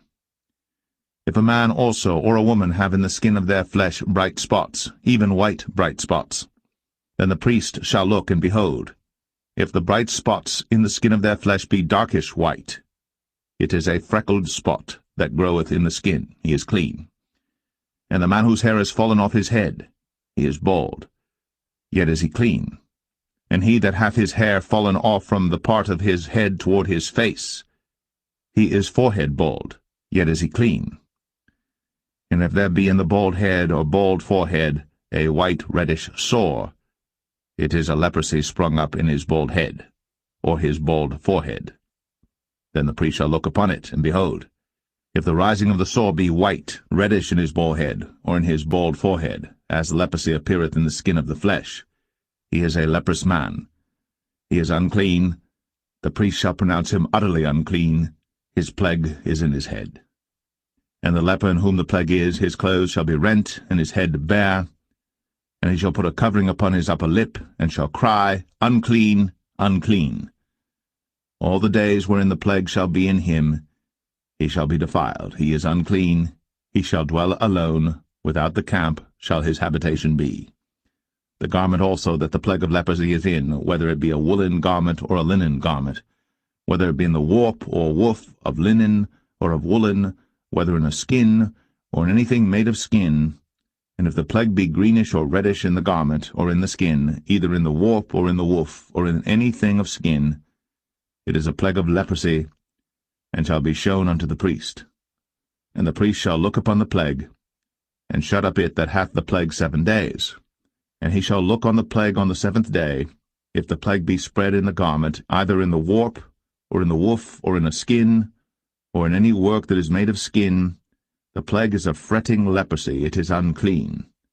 He shall therefore burn the garment, whether warp or woof, in woolen or in linen, or anything of skin, wherein the plague is, for it is a fretting leprosy, it shall be burnt in the fire. And if the priest shall look, and behold, the plague be not spread in the garment, either in the warp, or in the woof, or in anything of skin, then the priest shall command that they wash the thing wherein the plague is, and he shall shut it up 7 days more. And the priest shall look on the plague, after that it is washed, and behold, if the plague have not changed his colour, and the plague be not spread, it is unclean. Thou shalt burn it in the fire. It is fret inward, whether it be bare within or without. And if the priest look, and behold, the plague be somewhat dark after the washing of it, then he shall rend it out of the garment, or out of the skin, or out of the warp, or out of the woof. And if it appear still in the garment, either in the warp, or in the woof, or in anything of skin, it is a spreading plague. Thou shalt burn that wherein the plague is, with fire. And the garment, either warp, or woof, or whatsoever thing of skin it be, which thou shalt wash, if the plague be departed from them, then it shall be washed the 2nd time, and shall be clean.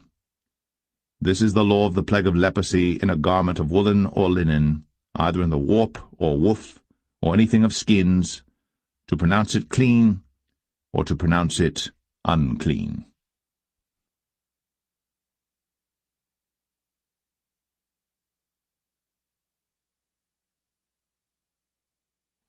Leviticus 14.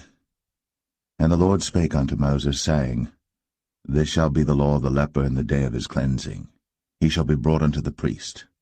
And the priest shall go forth out of the camp, and the priest shall look, and behold, if the plague of leprosy be healed in the leper, then shall the priest command to take for him that is to be cleansed 2 birds alive and clean, and cedar wood, and scarlet and hyssop. And the priest shall command that one of the birds be killed in an earthen vessel over running water. As for the living bird, he shall take it, and the cedar wood, and the scarlet, and the hyssop, and shall dip them and the living bird in the blood of the bird that was killed over the running water. And he shall sprinkle upon him that is to be cleansed from the leprosy 7 times, and shall pronounce him clean, and shall let the living bird loose into the open field. And he that is to be cleansed shall wash his clothes, and shave off all his hair, and wash himself in water, that he may be clean. And after that he shall come into the camp, and shall tarry abroad out of his tent 7 days. But it shall be on the 7th day that he shall shave all his hair off his head, and his beard, and his eyebrows. Even all his hair he shall shave off. And he shall wash his clothes. Also he shall wash his flesh in water, and he shall be clean. And on the 8th day he shall take 2 he-lambs without blemish, and 1 ewe-lamb of the 1st year without blemish, and 3/10 deals of fine flour for a meat offering, mingled with oil, and 1 log of oil. And the priest that maketh him clean shall present the man that is to be made clean, and those things before the Lord, at the door of the tabernacle of the congregation. And the priest shall take 1 he-lamb, and offer him for a trespass offering, and the log of oil, and wave them for a wave offering before the Lord. And he shall slay the lamb in the place where he shall kill the sin offering and the burnt offering in the holy place. For as the sin offering is the priest's, so is the trespass offering. It is most holy. And the priest shall take some of the blood of the trespass offering, and the priest shall put it upon the tip of the right ear of him that is to be cleansed, and upon the thumb of his right hand, and upon the great toe of his right foot. And the priest shall take some of the log of oil, and pour it into the palm of his own left hand. And the priest shall dip his right finger in the oil that is in his left hand, and shall sprinkle of the oil with his finger 7 times before the Lord. And of the rest of the oil that is in his hand shall the priest put upon the tip of the right ear of him that is to be cleansed, and upon the thumb of his right hand, and upon the great toe of his right foot, upon the blood of the trespass offering. And the remnant of the oil that is in the priest's hand he shall pour upon the head of him that is to be cleansed, and the priest shall make an atonement for him before the Lord. And the priest shall offer the sin offering, and make an atonement for him that is to be cleansed from his uncleanness. And afterward he shall kill the burnt offering. And the priest shall offer the burnt offering and the meat offering upon the altar. And the priest shall make an atonement for him, and he shall be clean. And if he be poor, and cannot get so much, then he shall take 1 lamb for a trespass offering to be waved, to make an atonement for him, and 1/10 deal of fine flour mingled with oil for a meat offering, and a log of oil, and 2 turtle doves, or 2 young pigeons, such as he is able to get, and the one shall be a sin offering, and the other a burnt offering. And he shall bring them on the 8th day for his cleansing unto the priest, unto the door of the tabernacle of the congregation before the Lord. And the priest shall take the lamb of the trespass offering, and the log of oil, and the priest shall wave them for a wave offering before the Lord. And he shall kill the lamb of the trespass offering, and the priest shall take some of the blood of the trespass offering, and put it upon the tip of the right ear of him that is to be cleansed, and upon the thumb of his right hand, and upon the great toe of his right foot. And the priest shall pour of the oil into the palm of his own left hand. And the priest shall sprinkle with his right finger some of the oil that is in his left hand 7 times before the Lord. And the priest shall put of the oil that is in his hand upon the tip of the right ear of him that is to be cleansed, and upon the thumb of his right hand, and upon the great toe of his right foot, upon the place of the blood of the trespass offering.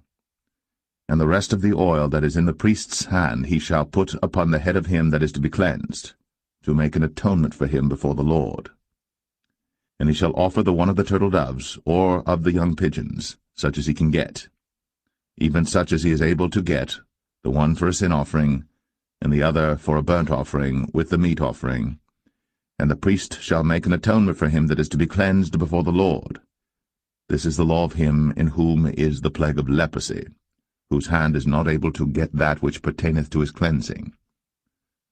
And the Lord spake unto Moses and unto Aaron, saying, When ye be come into the land of Canaan, which I give to you for a possession, and I put the plague of leprosy in a house of the land of your possession, and he that owneth the house shall come and tell the priest, saying, It seemeth to me there is as it were a plague in the house. Then the priest shall command that they empty the house before the priests go into it to see the plague, that all that is in the house be not made unclean. And afterward the priest shall go in to see the house. And he shall look on the plague, and behold, if the plague be in the walls of the house with hollow strakes, greenish or reddish, which in sight are lower than the wall, then the priest shall go out of the house to the door of the house, and shut up the house 7 days. And the priest shall come again the 7th day, and shall look, and behold, if the plague be spread in the walls of the house, then the priest shall command that they take away the stones in which the plague is, and they shall cast them into an unclean place without the city. And he shall cause the house to be scraped within round about, and they shall pour out the dust that they scrape off without the city into an unclean place. And they shall take other stones, and put them in the place of those stones. And he shall take other mortar, and shall plaster the house.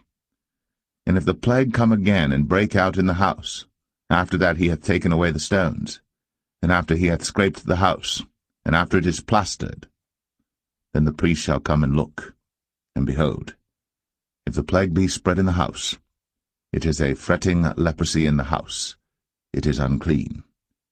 And he shall break down the house, the stones of it, and the timber thereof, and all the mortar of the house, and he shall carry them forth out of the city into an unclean place. Moreover, he that goeth into the house all the while that it is shut up shall be unclean until the even. And he that lieth in the house shall wash his clothes, and he that eateth in the house shall wash his clothes. And if the priest shall come in and look upon it, and behold, the plague hath not spread in the house, after the house was plastered, then the priest shall pronounce the house clean, because the plague is healed. And he shall take to cleanse the house 2 birds, and cedar wood, and scarlet, and hyssop. And he shall kill the one of the birds in an earthen vessel over running water. And he shall take the cedar wood, and the hyssop, and the scarlet, and the living bird, and dip them in the blood of the slain bird, and in the running water, and sprinkle the house 7 times. And he shall cleanse the house with the blood of the bird, and with the running water, and with the living bird, and with the cedar wood, and with the hyssop, and with the scarlet. But he shall let go the living bird out of the city into the open fields, and make an atonement for the house, and it shall be clean. This is the law for all manner of plague of leprosy and scall, and for the leprosy of a garment and of a house, and for a rising and for a scab, and for a bright spot, to teach when it is unclean, and when it is clean.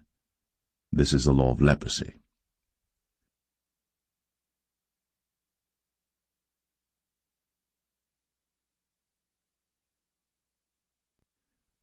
Leviticus 15.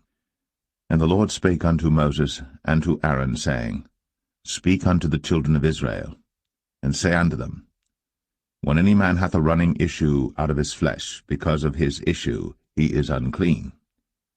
And this shall be his uncleanness in his issue, whether his flesh run with his issue, or his flesh be stopped from his issue, it is his uncleanness.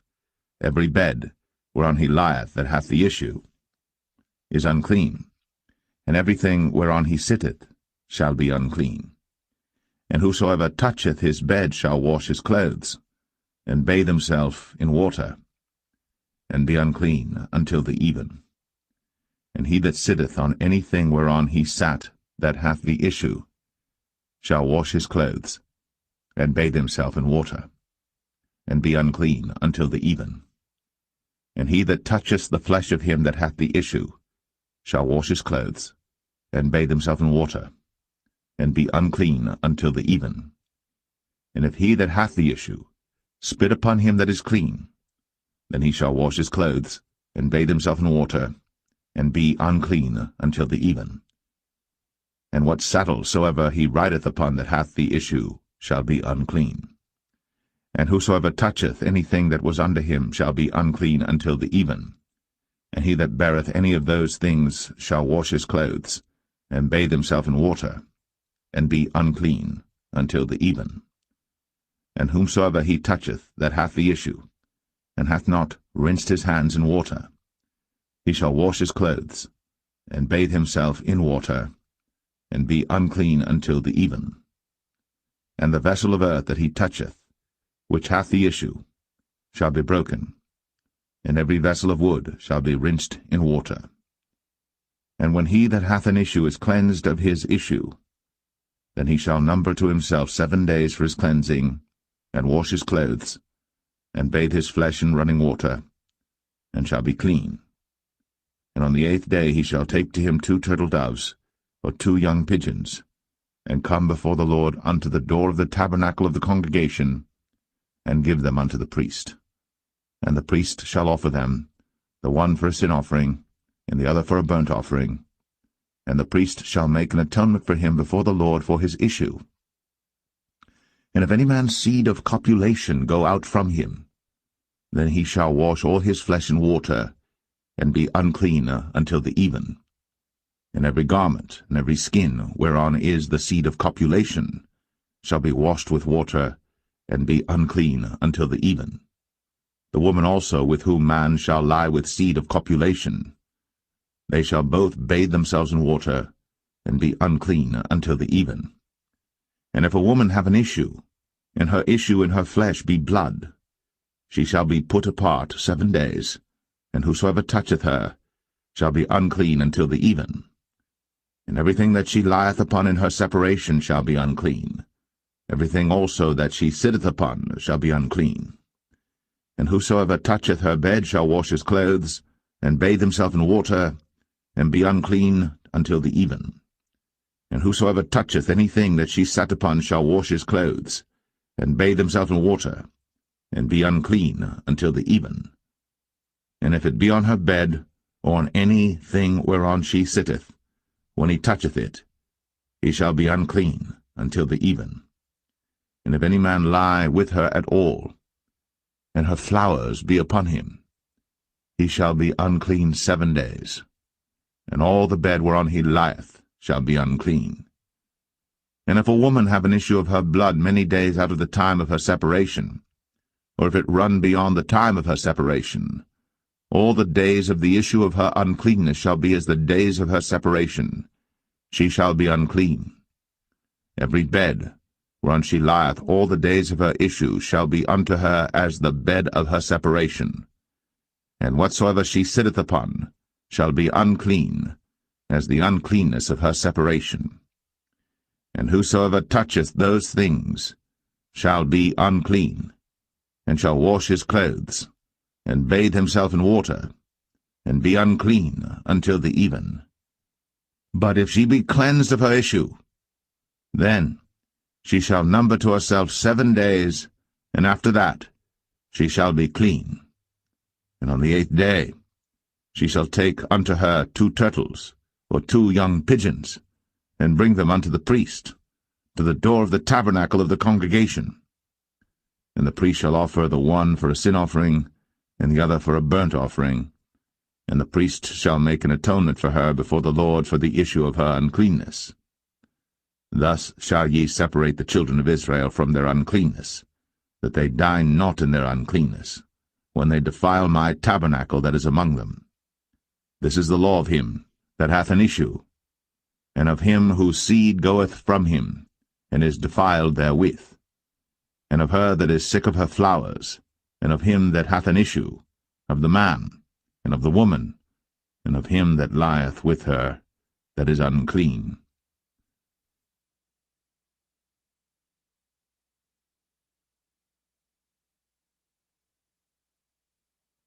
Leviticus 16. And the Lord spake unto Moses after the death of the 2 sons of Aaron, when they offered before the Lord and died. And the Lord said unto Moses, Speak unto Aaron thy brother, that he come not at all times into the holy place within the veil before the mercy seat, which is upon the ark, that he die not. For I will appear in the cloud upon the mercy seat. Thus shall Aaron come into the holy place with a young bullock for a sin offering, and a ram for a burnt offering. He shall put on the holy linen coat, and he shall have the linen breeches upon his flesh, and shall be girded with a linen girdle, and with the linen mitre shall he be attired. These are holy garments. Therefore shall he wash his flesh in water, and so put them on. And he shall take of the congregation of the children of Israel 2 kids of the goats for a sin offering, and 1 ram for a burnt offering. And Aaron shall offer his bullock of the sin offering which is for himself, and make an atonement for himself, and for his house. And he shall take the 2 goats and present them before the Lord at the door of the tabernacle of the congregation. And Aaron shall cast lots upon the 2 goats, 1 lot for the Lord, and the other lot for the scapegoat. And Aaron shall bring the goat upon which the Lord's lot fell, and offer him for a sin offering. But the goat on which the lot fell to be the scapegoat shall be presented alive before the Lord to make an atonement with him, and to let him go for a scapegoat into the wilderness. And Aaron shall bring the bullock of the sin offering which is for himself, and shall make an atonement for himself, and for his house, and shall kill the bullock of the sin offering which is for himself. And he shall take a censer full of burning coals of fire from off the altar before the Lord, and his hands full of sweet incense beaten small, and bring it within the veil. And he shall put the incense upon the fire before the Lord, that the cloud of the incense may cover the mercy seat that is upon the testimony, that he die not. And he shall take of the blood of the bullock, and sprinkle it with his finger upon the mercy seat eastward, and before the mercy seat shall he sprinkle of the blood with his finger 7 times. Then shall he kill the goat of the sin offering that is for the people, and bring his blood within the veil, and do with that blood as he did with the blood of the bullock, and sprinkle it upon the mercy seat, and before the mercy seat. And he shall make an atonement for the holy place, because of the uncleanness of the children of Israel, and because of their transgressions and all their sins. And so shall he do for the tabernacle of the congregation that remaineth among them in the midst of their uncleanness.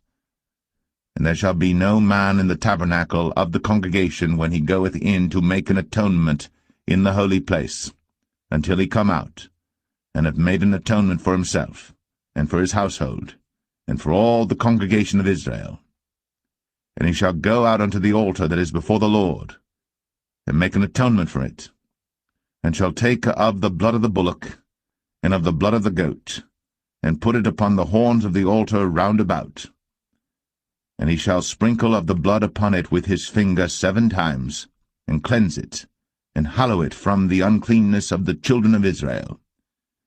And when he hath made an end of reconciling the holy place, and the tabernacle of the congregation, and the altar, he shall bring the live goat. And Aaron shall lay both his hands upon the head of the live goat, and confess over him all the iniquities of the children of Israel, and all their transgressions and all their sins, putting them upon the head of the goat, and shall send him away by the hand of a fit man into the wilderness. And the goat shall bear upon him all their iniquities unto a land not inhabited. And he shall let go the goat in the wilderness. And Aaron shall come into the tabernacle of the congregation, and shall put off the linen garments, which he put on when he went into the holy place, and shall leave them there. And he shall wash his flesh with water in the holy place, and put on his garments, and come forth, and offer his burnt offering, and the burnt offering of the people, and make an atonement for himself and for the people. And the fat of the sin offering shall he burn upon the altar. And he that let go the goat for the scapegoat shall wash his clothes, and bathe his flesh in water, and afterward come into the camp. And the bullock for the sin offering, and the goat for the sin offering, whose blood was brought in to make atonement in the holy place, shall one carry forth without the camp, and they shall burn in the fire their skins, and their flesh, and their dung. And he that burneth them shall wash his clothes, and bathe his flesh in water, and afterward he shall come into the camp.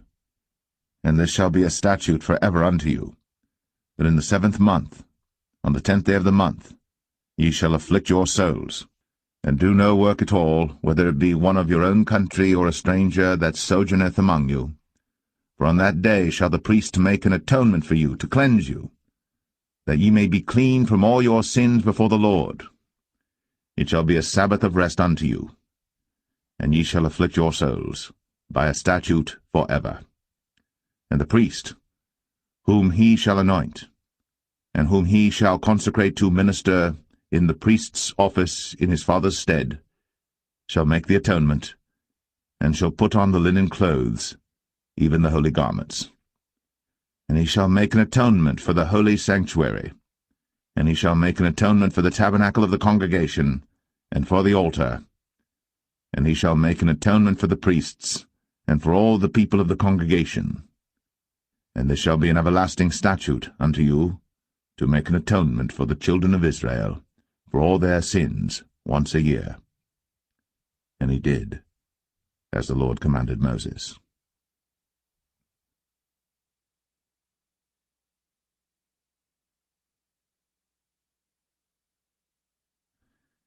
Leviticus 17.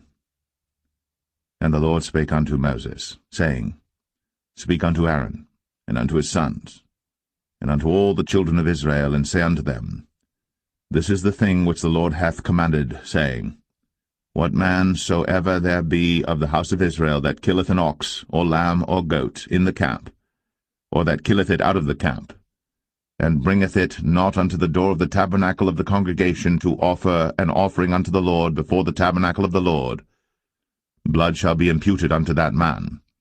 He hath shed blood, and that man shall be cut off from among his people. To the end that the children of Israel may bring their sacrifices which they offer in the open field, even that they may bring them unto the Lord, unto the door of the tabernacle of the congregation, unto the priest, and offer them for peace offerings unto the Lord. And the priest shall sprinkle the blood upon the altar of the Lord at the door of the tabernacle of the congregation, and burn the fat for a sweet savour unto the Lord. And they shall no more offer their sacrifices unto devils, after whom they have gone a-whoring. This shall be a statute for ever unto them throughout their generations. And thou shalt say unto them, Whatsoever man there be of the house of Israel, or of the strangers which sojourn among you, that offereth a burnt offering or sacrifice, and bringeth it not unto the door of the tabernacle of the congregation, to offer it unto the Lord, even that man shall be cut off from among his people. And whatsoever man there be of the house of Israel, or of the strangers that sojourn among you, that eateth any manner of blood, I will even set my face against that soul that eateth blood, and will cut him off from among his people. For the life of the flesh is in the blood, and I have given it to you upon the altar to make an atonement for your souls. For it is the blood that maketh an atonement for the soul. Therefore I said unto the children of Israel, No soul of you shall eat blood, neither shall any stranger that sojourneth among you eat blood. And whatsoever man there be of the children of Israel, or of the strangers that sojourn among you, which hunteth and catcheth any beast or fowl that may be eaten, he shall even pour out the blood thereof, and cover it with dust. For it is the life of all flesh, the blood of it is for the life thereof. Therefore I said unto the children of Israel, Ye shall eat the blood of no manner of flesh, for the life of all flesh is the blood thereof. Whosoever eateth it shall be cut off. And every soul that eateth that which died of itself, or that which was torn with beasts, whether it be one of your own country or a stranger, he shall both wash his clothes, and bathe himself in water, and be unclean until the even. Then shall he be clean. But if he wash them not, nor bathe his flesh, then he shall bear his iniquity.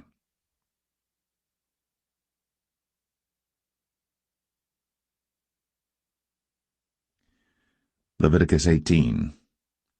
And the Lord spake unto Moses, saying, Speak unto the children of Israel, and say unto them, I am the Lord your God.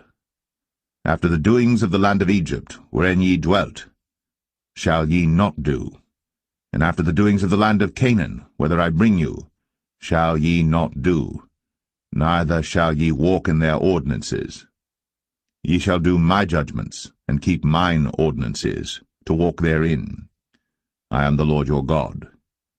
Ye shall therefore keep my statutes and my judgments, which if a man do, he shall live in them. I am the Lord. None of you shall approach to any that is near of kin to him, to uncover their nakedness. I am the Lord. The nakedness of thy father, or the nakedness of thy mother, shalt thou not uncover. She is thy mother, thou shalt not uncover her nakedness. The nakedness of thy father's wife shalt thou not uncover. It is thy father's nakedness.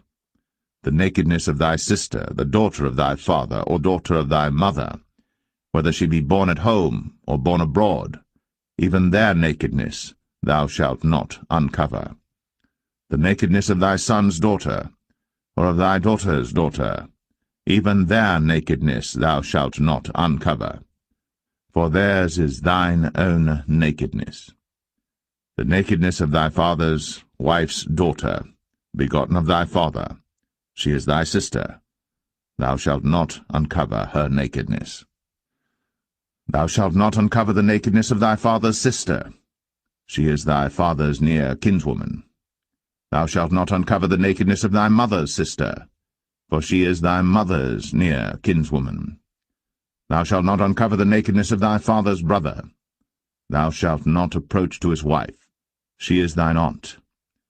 Thou shalt not uncover the nakedness of thy daughter-in-law, she is thy son's wife. Thou shalt not uncover her nakedness. Thou shalt not uncover the nakedness of thy brother's wife, it is thy brother's nakedness. Thou shalt not uncover the nakedness of a woman and her daughter, neither shalt thou take her son's daughter, or her daughter's daughter, to uncover her nakedness, for they are her near kinswoman. It is wickedness. Neither shalt thou take a wife to her sister, to vex her, to uncover her nakedness, beside the other in her lifetime. Also thou shalt not approach unto a woman to uncover her nakedness, as long as she is put apart for her uncleanness. Moreover, thou shalt not lie carnally with thy neighbor's wife, to defile thyself with her. And thou shalt not let any of thy seed pass through the fire to Moloch, neither shalt thou profane the name of thy God. I am the Lord. Thou shalt not lie with mankind, as with womankind. It is abomination. Neither shalt thou lie with any beast, to defile thyself therewith. Neither shall any woman stand before a beast to lie down thereto. It is confusion. Defile not ye yourselves in any of these things. For in all these the nations are defiled which I cast out before you, and the land is defiled. Therefore I do visit the iniquity thereof upon it, and the land itself vomiteth out her inhabitants. Ye shall therefore keep my statutes and my judgments, and shall not commit any of these abominations, neither any of your own nation, nor any stranger that sojourneth among you. For all these abominations have the men of the land done, which were before you, and the land is defiled, that the land spew not you out also, when ye defile it, as it spewed out the nations that were before you. For whosoever shall commit any of these abominations, even the souls that commit them, shall be cut off from among their people. Therefore shall ye keep mine ordinance, that ye commit not any one of these abominable customs, which were committed before you, and that ye defile not yourselves therein. I am the Lord your God.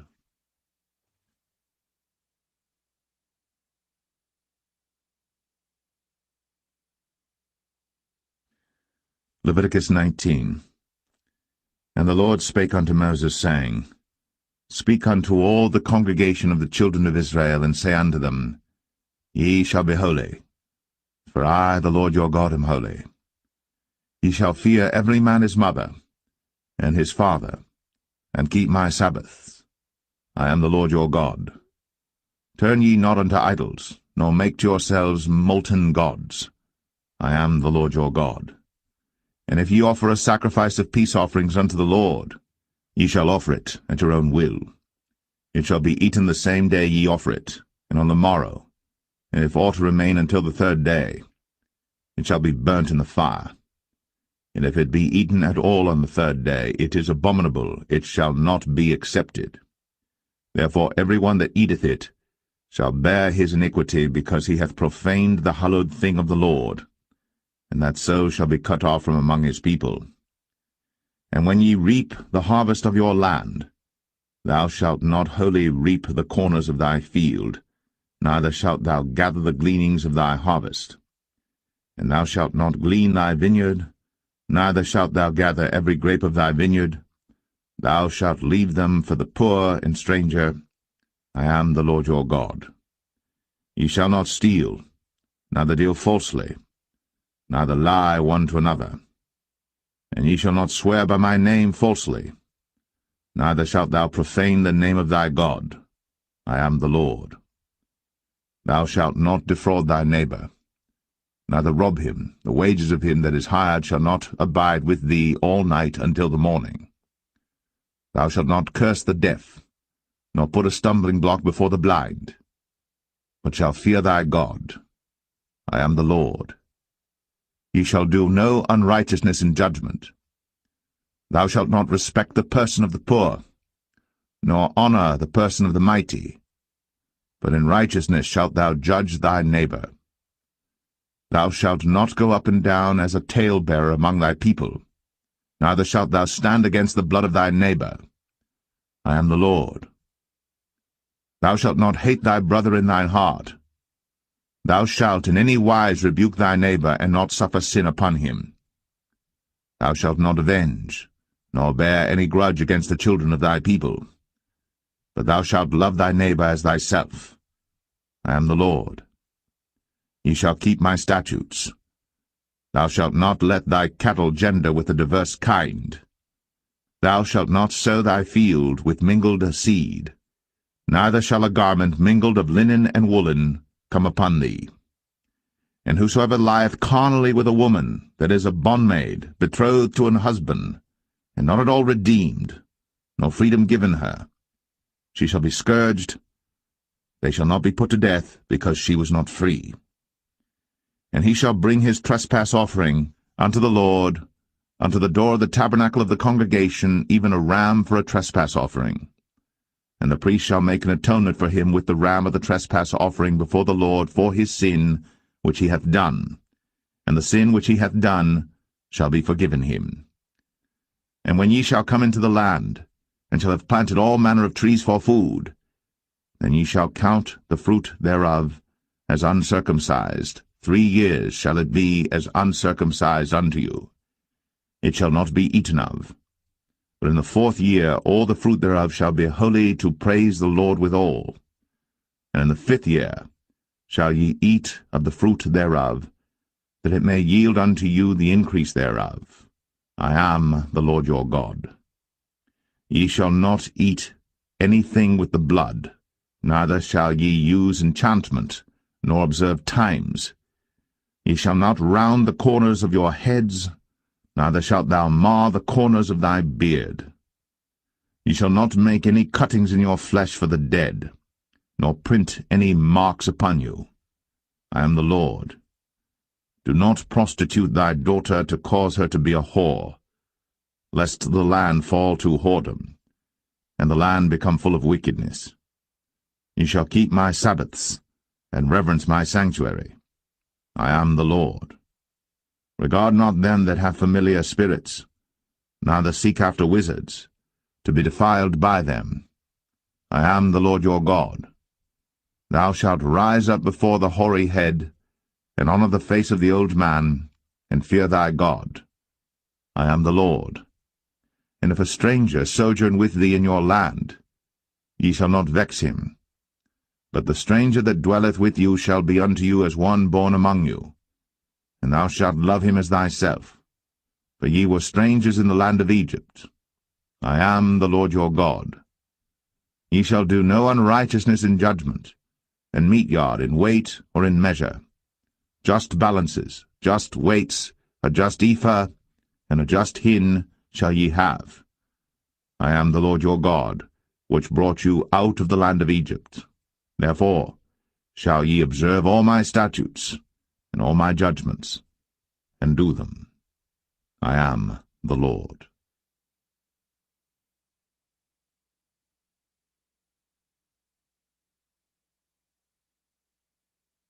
Leviticus 20.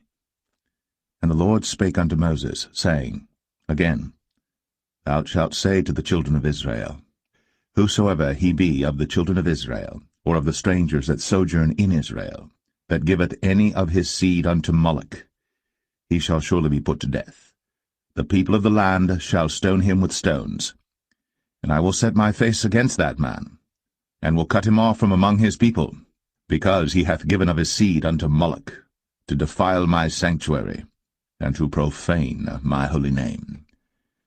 And if the people of the land do any ways hide their eyes from the man, when he giveth of his seed unto Moloch, and kill him not, then I will set my face against that man, and against his family, and will cut him off, and all that go a-whoring after him, to commit whoredom with Moloch from among their people. And the soul that turneth after such as have familiar spirits, and after wizards, to go a-whoring after them, I will even set my face against that soul, and will cut him off from among his people. Sanctify yourselves, therefore, and be ye holy, for I am the Lord your God. And ye shall keep my statutes, and do them. I am the Lord which sanctify you. For every one that curseth his father or his mother shall be surely put to death. He hath cursed his father or his mother, his blood shall be upon him. And the man that committeth adultery with another man's wife, even he that committeth adultery with his neighbour's wife, the adulterer and the adulteress, shall surely be put to death. And the man that lieth with his father's wife hath uncovered his father's nakedness. Both of them shall surely be put to death. Their blood shall be upon them. And if a man lie with his daughter-in-law, both of them shall surely be put to death. They have wrought confusion. Their blood shall be upon them. If a man also lie with mankind, as he lieth with a woman, both of them have committed an abomination. They shall surely be put to death. Their blood shall be upon them. And if a man take a wife and her mother, it is wickedness. They shall be burnt with fire, both he and they, that there be no wickedness among you. And if a man lie with a beast, he shall surely be put to death, and ye shall slay the beast. And if a woman approach unto any beast, and lie down thereto, thou shalt kill the woman and the beast. They shall surely be put to death. Their blood shall be upon them. And if a man shall take his sister, his father's daughter, or his mother's daughter, and see her nakedness, and she see his nakedness, it is a wicked thing, when they shall be cut off in the sight of their people. He hath uncovered his sister's nakedness, he shall bear his iniquity. And if a man shall lie with a woman having her sickness, and shall uncover her nakedness, he hath discovered her fountain, and she hath uncovered the fountain of her blood, and both of them shall be cut off from among their people. And thou shalt not uncover the nakedness of thy mother's sister, nor of thy father's sister, for he uncovereth his near kin, they shall bear their iniquity.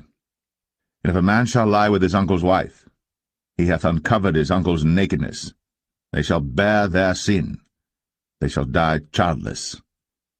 And if a man shall take his brother's wife, it is an unclean thing. He hath uncovered his brother's nakedness, they shall be childless. Ye shall therefore keep all my statutes and all my judgments, and do them, that the land, whither I bring you to dwell therein, spew you not out. And ye shall not walk in the manners of the nation, which I cast out before you, for they committed all these things, and therefore I abhorred them. But I have said unto you, Ye shall inherit their land, and I will give it unto you to possess it, a land that floweth with milk and honey. I am the Lord your God, which have separated you from other people. Ye shall therefore put difference between clean beasts and unclean, and between unclean fowls and clean. And ye shall not make your souls abominable by beast, or by fowl, or by any manner of living thing that creepeth on the ground, which I have separated from you as unclean. And ye shall be holy unto me, for I the Lord am holy. and have severed you from other people, that ye should be mine. A man also, or woman that hath a familiar spirit, or that is a wizard, shall surely be put to death. They shall stone them with stones, their blood shall be upon them.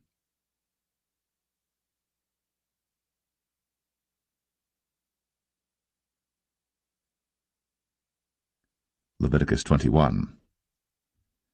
And the Lord said unto Moses, Speak unto the priests, the sons of Aaron, and say unto them, There shall none be defiled for the dead among his people.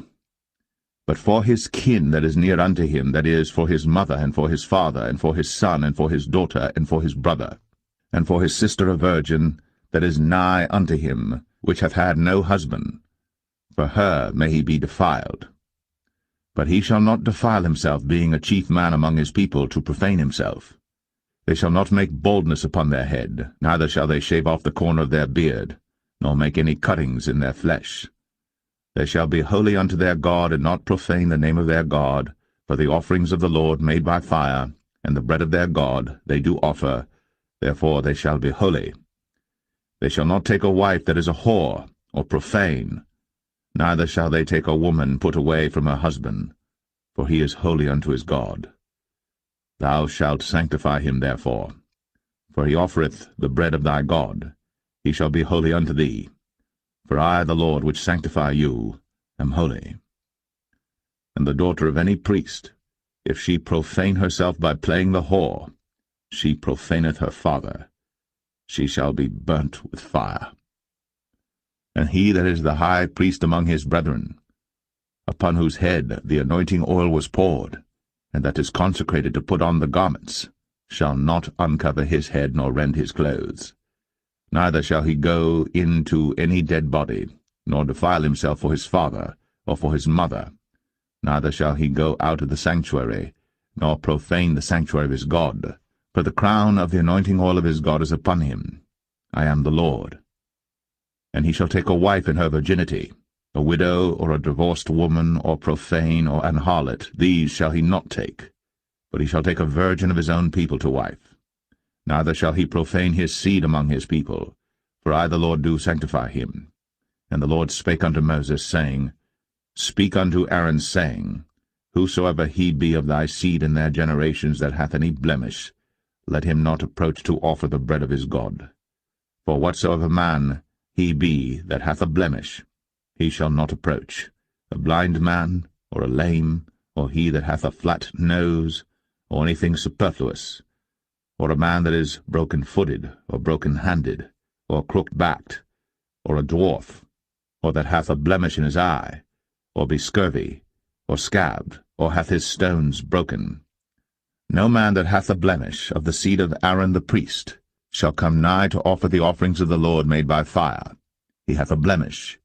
He shall not come nigh to offer the bread of his God. He shall eat the bread of his God, both of the most holy and of the holy. Only he shall not go in unto the veil, nor come nigh unto the altar, because he hath a blemish, that he profane not my sanctuaries. For I the Lord do sanctify them. And Moses told it unto Aaron and to his sons, and unto all the children of Israel.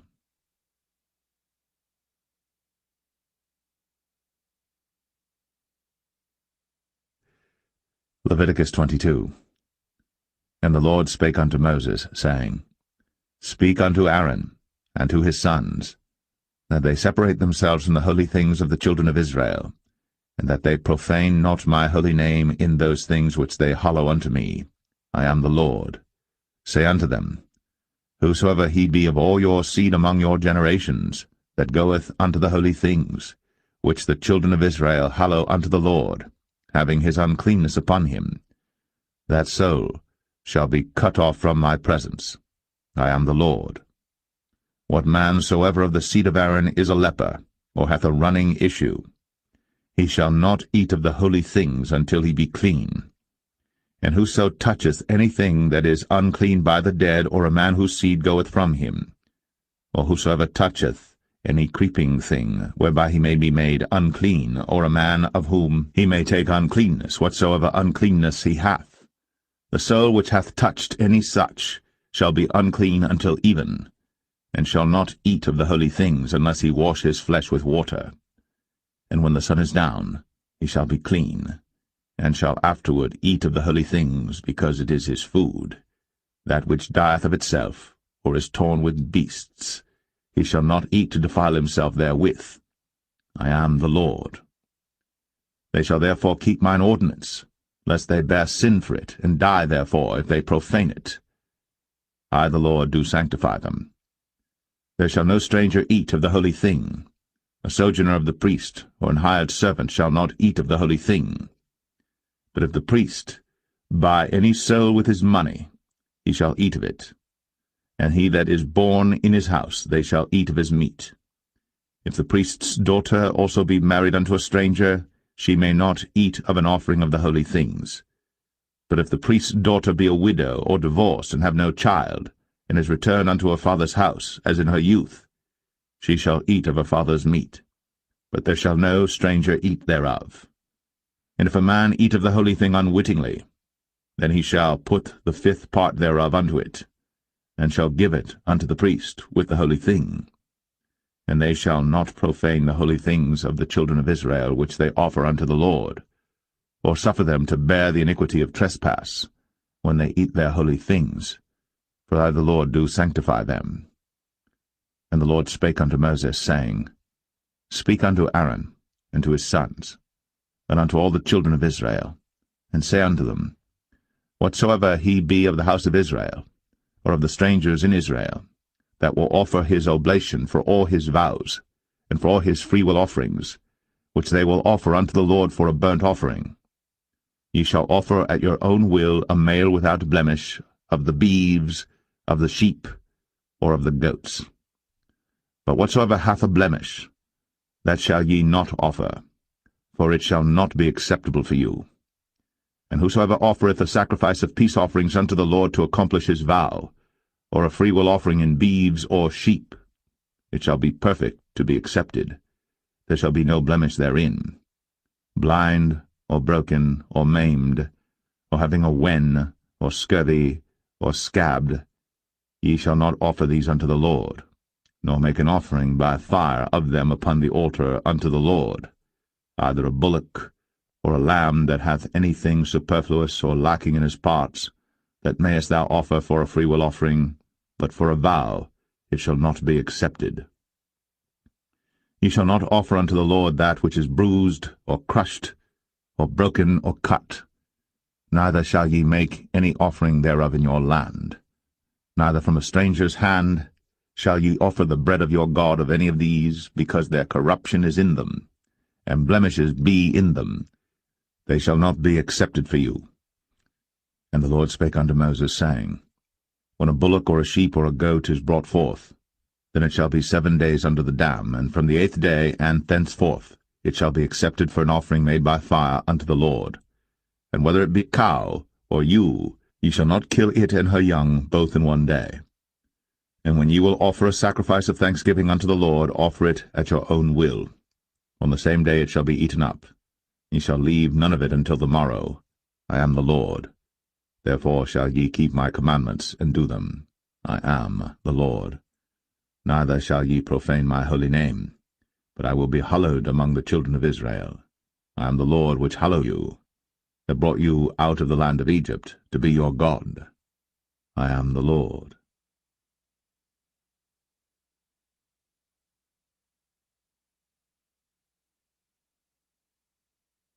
Leviticus 23. And the Lord spake unto Moses, saying, Speak unto the children of Israel, and say unto them, Concerning the feasts of the Lord, which ye shall proclaim to be holy convocations, even these are my feasts. 6 days shall work be done, but the 7th day is the Sabbath of rest, and holy convocation. Ye shall do no work therein. It is the Sabbath of the Lord in all your dwellings. These are the feasts of the Lord, even holy convocations, which ye shall proclaim in their seasons.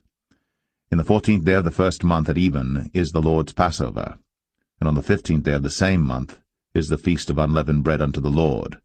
7 days ye must eat unleavened bread. In the 1st day ye shall have an holy convocation. Ye shall do no servile work therein, but ye shall offer an offering made by fire unto the Lord 7 days. In the 7th day is an holy convocation. Ye shall do no servile work therein.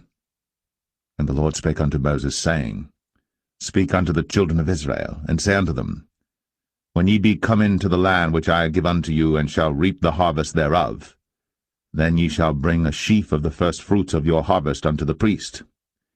And he shall wave the sheaf before the Lord, to be accepted for you. On the morrow after the Sabbath the priest shall wave it. And ye shall offer that day, when ye wave the sheaf, an he-lamb without blemish of the first year for a burnt offering unto the Lord. And the meat offering thereof shall be 2/10 deals of fine flour mingled with oil, an offering made by fire unto the Lord for a sweet savour. And the drink offering thereof shall be of wine, the 4th part of an hin. And ye shall eat neither bread, nor parched corn, nor green ears, until the selfsame day that ye have brought an offering unto your God. It shall be a statute for ever throughout your generations in all your dwellings. And ye shall count unto you from the morrow after the Sabbath, from the day that ye brought the sheaf of the wave offering, 7 Sabbaths shall be complete. Even unto the morrow, after the 7th Sabbath, shall ye number 50 days. And ye shall offer a new meat offering unto the Lord. Ye shall bring out of your habitations 2 wave loaves of 2/10 deals. They shall be of fine flour. They shall be baked with leaven. They are the first fruits unto the Lord. And ye shall offer with the bread 7 lambs without a blemish of the first year, and 1 young bullock, and 2 rams. They shall be for a burnt offering unto the Lord, with their meat offering, and their drink offerings, even an offering made by fire of sweet savour unto the Lord. Then ye shall sacrifice 1 kid of the goats for a sin offering, and 2 lambs of the first year for a sacrifice of peace offerings. And the priest shall wave them with the bread of the first fruits for a wave offering before the Lord. With the 2 lambs they shall be holy to the Lord for the priests. And ye shall proclaim on the selfsame day, that it may be an holy convocation unto you. Ye shall do no servile work therein. It shall be a statute for ever in all your dwellings throughout your generations. And when ye reap the harvest of your land, thou shalt not make clean riddance of the corners of thy field when thou reapest, neither shalt thou gather any gleanings of thy harvest. Thou shalt leave them unto the poor, and to the stranger. I am the Lord your God. And the Lord spake unto Moses, saying, Speak unto the children of Israel, saying, In the 7th month, in the 1st day of the month, shall ye have a Sabbath, a memorial of blowing of trumpets, and holy convocation. Ye shall do no servile work therein, but ye shall offer an offering made by fire unto the Lord. And the Lord spake unto Moses, saying, Also on the 10th day of this 7th month there shall be a day of atonement. It shall be an holy convocation unto you. And ye shall afflict your souls, and offer an offering made by fire unto the Lord. And ye shall do no work in that same day. For it is a day of atonement, to make an atonement for you before the Lord your God. For whatsoever soul it be that shall not be afflicted in that same day, he shall be cut off from among his people.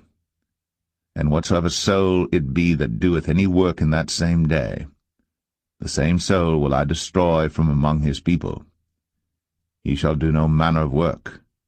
It shall be a statute for ever throughout your generations in all your dwellings. It shall be unto you a Sabbath of rest, and ye shall afflict your souls. In the 9th day of the month at even, from even unto even shall ye celebrate your Sabbath.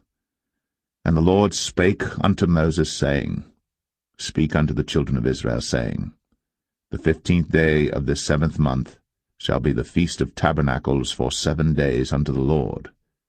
On the 1st day shall be an holy convocation. Ye shall do no servile work therein. 7 days ye shall offer an offering made by fire unto the Lord. On the 8th day shall be an holy convocation unto you. And ye shall offer an offering made by fire unto the Lord. It is a solemn assembly, and ye shall do no servile work therein. These are the feasts of the Lord, which ye shall proclaim to be holy convocations, to offer an offering made by fire unto the Lord, a burnt offering, and a meat offering, a sacrifice, and drink offerings. everything upon his day. Beside the Sabbaths of the Lord, and beside your gifts, and beside all your vows, and beside all your free will offerings which ye give unto the Lord, also in the 15th day of the 7th month, when ye have gathered in the fruit of the land, ye shall keep a feast unto the Lord 7 days. On the 1st day shall be a Sabbath, and on the 8th day shall be a Sabbath. And ye shall take you on the 1st day the boughs of goodly trees, branches of palm trees, and the boughs of thick trees, and willows of the brook. And ye shall rejoice before the Lord your God 7 days. And ye shall keep it a feast unto the Lord 7 days in the year. It shall be a statute for ever in your generations. Ye shall celebrate it in the 7th month. Ye shall dwell in booths 7 days. All that are Israelites born shall dwell in booths. That your generations may know that I made the children of Israel to dwell in booths, when I brought them out of the land of Egypt. I am the Lord your God. And Moses declared unto the children of Israel the feasts of the Lord.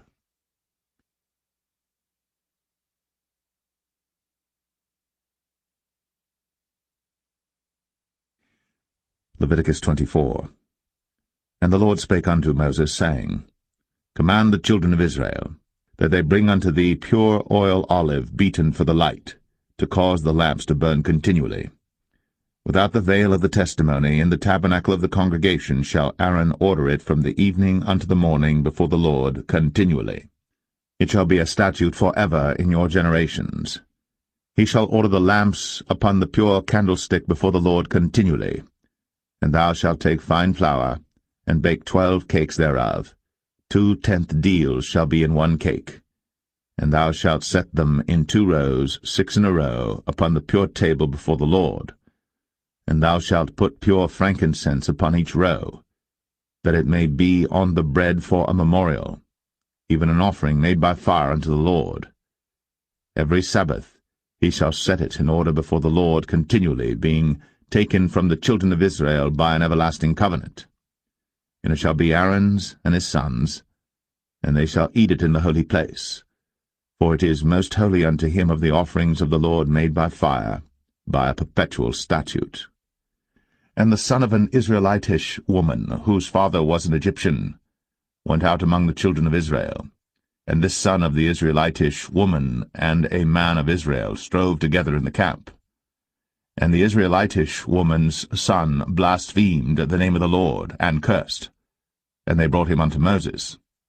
And his mother's name was Shilemeth, the daughter of Dibri of the tribe of Dan. And they put him in ward, that the mind of the Lord might be shown them. And the Lord spake unto Moses, saying, Bring forth him that hath cursed without the camp, and let all that heard him lay their hands upon his head, and let all the congregation stone him. And thou shalt speak unto the children of Israel, saying, Whosoever curseth his God shall bear his sin. And he that blasphemeth the name of the Lord, he shall surely be put to death. And all the congregation shall certainly stone him, as well the stranger, as he that is born in the land, when he blasphemeth the name of the Lord, shall be put to death. And he that killeth any man shall surely be put to death. And he that killeth a beast shall make it good, beast for beast. And if a man cause a blemish in his neighbor, as he hath done, so shall it be done to him. Breach for breach, eye for eye, tooth for tooth. As he hath caused a blemish in a man, so shall it be done to him again. And he that killeth a beast, he shall restore it. And he that killeth a man, he shall be put to death. Ye shall have one manner of law, as well for the stranger as for one of your own country. For I am the Lord your God. And Moses spake to the children of Israel, that they should bring forth him that had cursed out of the camp, and stone him with stones. And the children of Israel did as the Lord commanded Moses.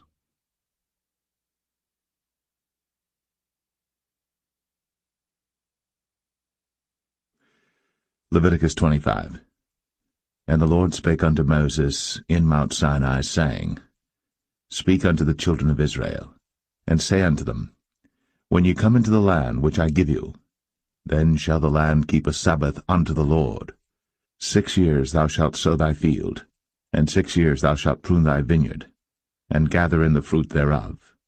But in the 7th year shall be a Sabbath of rest unto the land, a Sabbath for the Lord. Thou shalt neither sow thy field, nor prune thy vineyard. That which groweth of its own accord of thy harvest thou shalt not reap, neither gather the grapes of thy vine undressed. For it is a year of rest unto the land, and the Sabbath of the land shall be meat for you, for thee and for thy servant, and for thy maid, and for thy hired servant, and for thy stranger that sojourneth with thee, and for thy cattle, and for the beasts that are in thy land shall all the increase thereof be meat. And thou shalt number 7 Sabbaths of years unto thee, 7 times 7 years, and the space of the 7 Sabbaths of years shall be unto thee 49 years. Then shalt thou cause the trumpet of the Jubilee to sound on the 10th day of the 7th month. In the day of atonement shall ye make the trumpet sound throughout all your land. And ye shall hallow the 50th year, and proclaim liberty throughout all the land unto all the inhabitants thereof. It shall be a jubilee unto you, and ye shall return every man unto his possession, and ye shall return every man unto his family. A jubilee shall that 50th year be unto you. Ye shall not sow, neither reap that which groweth of itself in it, nor gather the grapes in it of thy vine undressed. For it is the jubilee. It shall be holy unto you. Ye shall eat the increase thereof out of the field. In the year of this jubilee ye shall return every man unto his possession. And if thou sell aught unto thy neighbor, or buyest aught of thy neighbor's hand, ye shall not oppress one another. According to the number of years after the jubilee thou shalt buy of thy neighbor, and according unto the number of years of the fruits he shall sell unto thee. According to the multitude of years thou shalt increase the price thereof, and according to the fewness of years thou shalt diminish the price of it. For according to the number of the years of the fruits doth he sell unto thee. Ye shall not therefore oppress one another, but thou shalt fear thy God, for I am the Lord your God. Wherefore ye shall do my statutes, and keep my judgments, and do them. And ye shall dwell in the land in safety, and the land shall yield her fruit, and ye shall eat your fill, and dwell therein in safety. And if ye shall say, What shall we eat the 7th year? Behold, we shall not sow, nor gather in our increase. Then I will command my blessing upon you in the 6th year, and it shall bring forth fruit for 3 years. And ye shall sow the 8th year, and eat yet of old fruit until the 9th year. Until her fruits come in, ye shall eat of the old store. The land shall not be sold forever, for the land is mine, for ye are strangers and sojourners with me. And in all the land of your possession ye shall grant a redemption for the land. If thy brother be waxen poor, and hath sold away some of his possession, and if any of his kin come to redeem it, then shall he redeem that which his brother sold. And if the man have none to redeem it, and himself be able to redeem it, then let him count the years of the sale thereof, and restore the overplus unto the man to whom he sold it, that he may return unto his possession. But if he be not able to restore it to him, then that which is sold shall remain in the hand of him that hath bought it until the year of Jubilee, and in the Jubilee it shall go out, and he shall return unto his possession. And if a man sell a dwelling house in a walled city, then he may redeem it within a whole year after it is sold. Within a full year may he redeem it. And if it be not redeemed within the space of a full year, then the house that is in the walled city shall be established for ever to him that bought it throughout his generations. It shall not go out in the Jubilee. But the houses of the villages which have no wall round about them shall be counted as the fields of the country. They may be redeemed, and they shall go out in the Jubilee. Notwithstanding the cities of the Levites, and the houses of the cities of their possession, may the Levites redeem at any time. And if a man purchase of the Levites, then the house that was sold, and the city of his possession, shall go out in the year of Jubilee, for the houses of the cities of the Levites are their possession among the children of Israel. But the field of the suburbs of their cities may not be sold, for it is their perpetual possession. And if thy brother be waxen poor, and fallen in decay with thee, then thou shalt relieve him, yea, though he be a stranger, or a sojourner, that he may live with thee. Take thou no usury of him, or increase, but fear thy God, that thy brother may live with thee. Thou shalt not give him thy money upon usury, nor lend him thy victuals for increase. I am the Lord your God, which brought you forth out of the land of Egypt, to give you the land of Canaan, and to be your God. And if thy brother that dwelleth by thee be waxen poor, and be sold unto thee, thou shalt not compel him to serve as a bondservant, but as an hired servant, and as a sojourner. He shall be with thee, and shall serve thee unto the year of Jubilee. And then shall he depart from thee, both he and his children with him, and shall return unto his own family, and unto the possession of his fathers shall he return. For they are my servants, which I brought forth out of the land of Egypt. They shall not be sold as bondmen. Thou shalt not rule over him with rigor, but shalt fear thy God. Both thy bondmen and thy bondmaids, which thou shalt have, shall be of the heathen that are round about you. Of them shall ye buy bondmen and bondmaids. Moreover, of the children of the strangers that do sojourn among you, of them shall ye buy, and of their families that are with you, which they begat in your land, and they shall be your possession. And ye shall take them as an inheritance for your children after you, to inherit them for a possession. They shall be your bondmen for ever. But over your brethren, the children of Israel, ye shall not rule one over another with rigor. And if a sojourner or stranger wax rich by thee, and thy brother that dwelleth by him wax poor, and sell himself unto the stranger or sojourner by thee, or to the stock of the stranger's family, after that he is sold, he may be redeemed again. One of his brethren may redeem him. Either his uncle or his uncle's son may redeem him, or any that is nigh of kin unto him of his family may redeem him, or if he be able, he may redeem himself. And he shall reckon with him that bought him from the year that he was sold to him unto the year of Jubilee. And the price of his sale shall be according unto the number of years, according to the time of an hired servant shall it be with him. If there be yet many years behind, according unto them, he shall give again the price of his redemption out of the money that he was bought for. And if there remain but few years unto the year of Jubilee, then he shall count with him, and according unto his years shall he give him again the price of his redemption. And as a yearly hired servant shall he be with him, and the other shall not rule with rigor over him in thy sight. And if he be not redeemed in these years, then he shall go out in the year of Jubilee, both he and his children with him. For unto me the children of Israel are servants. They are my servants whom I brought forth out of the land of Egypt. I am the Lord your God.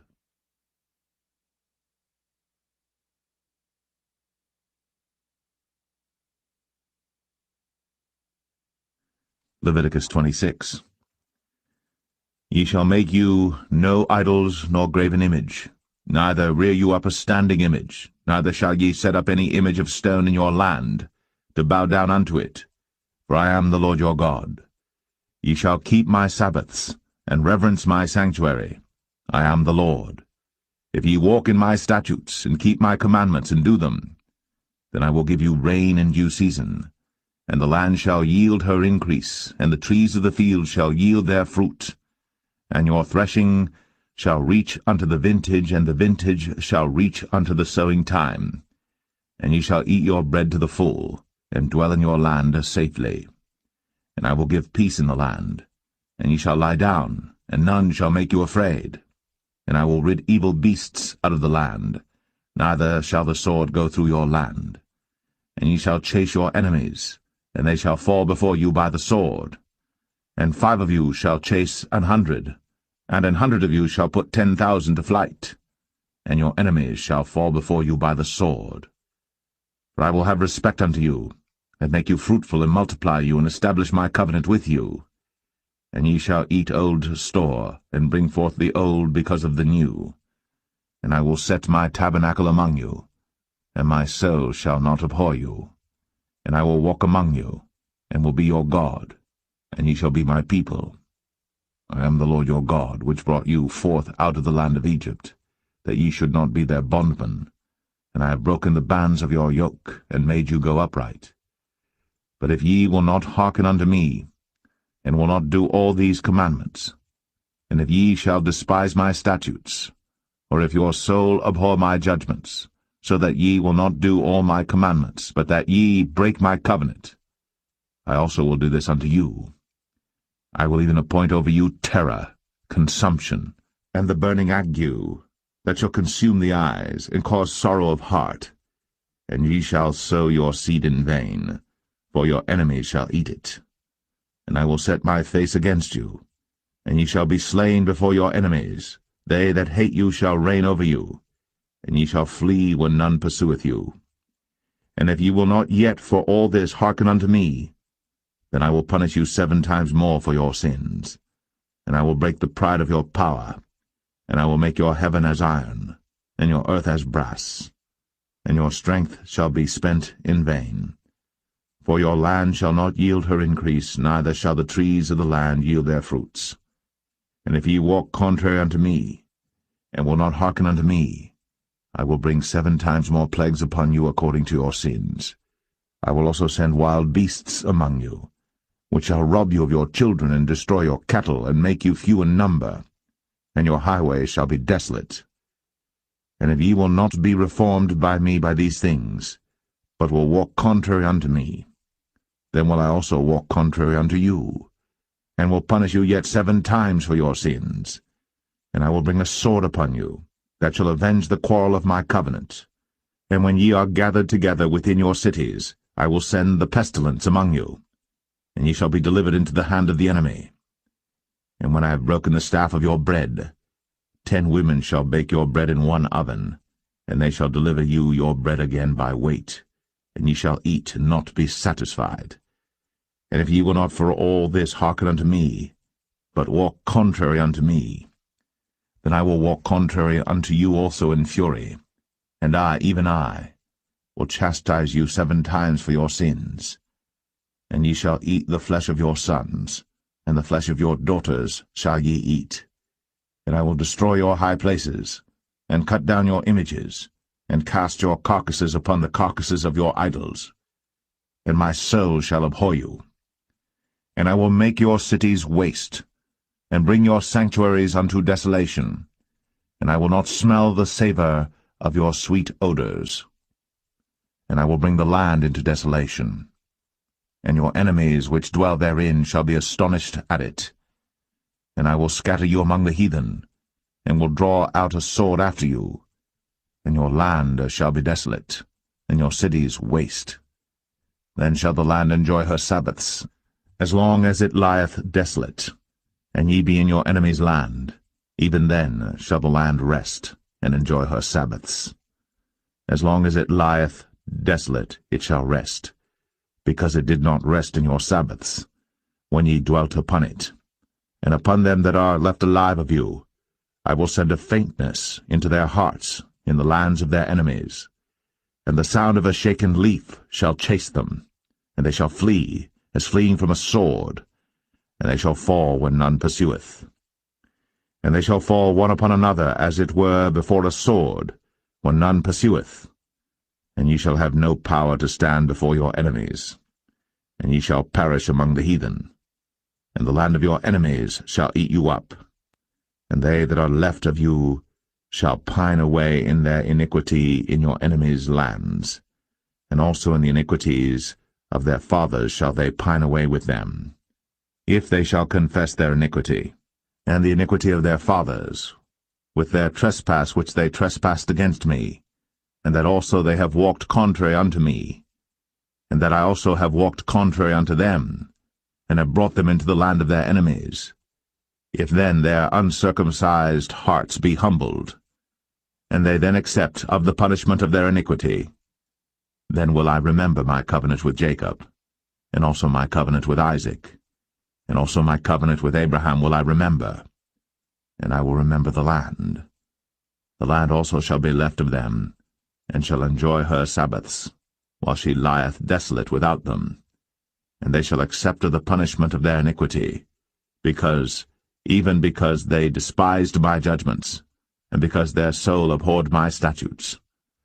And yet for all that, when they be in the land of their enemies, I will not cast them away, neither will I abhor them to destroy them utterly, and to break my covenant with them, for I am the Lord their God. But I will for their sakes remember the covenant of their ancestors whom I brought forth out of the land of Egypt, in the sight of the heathen, that I might be their God. I am the Lord. These are the statutes and judgments and laws which the Lord made between him and the children of Israel in Mount Sinai by the hand of Moses.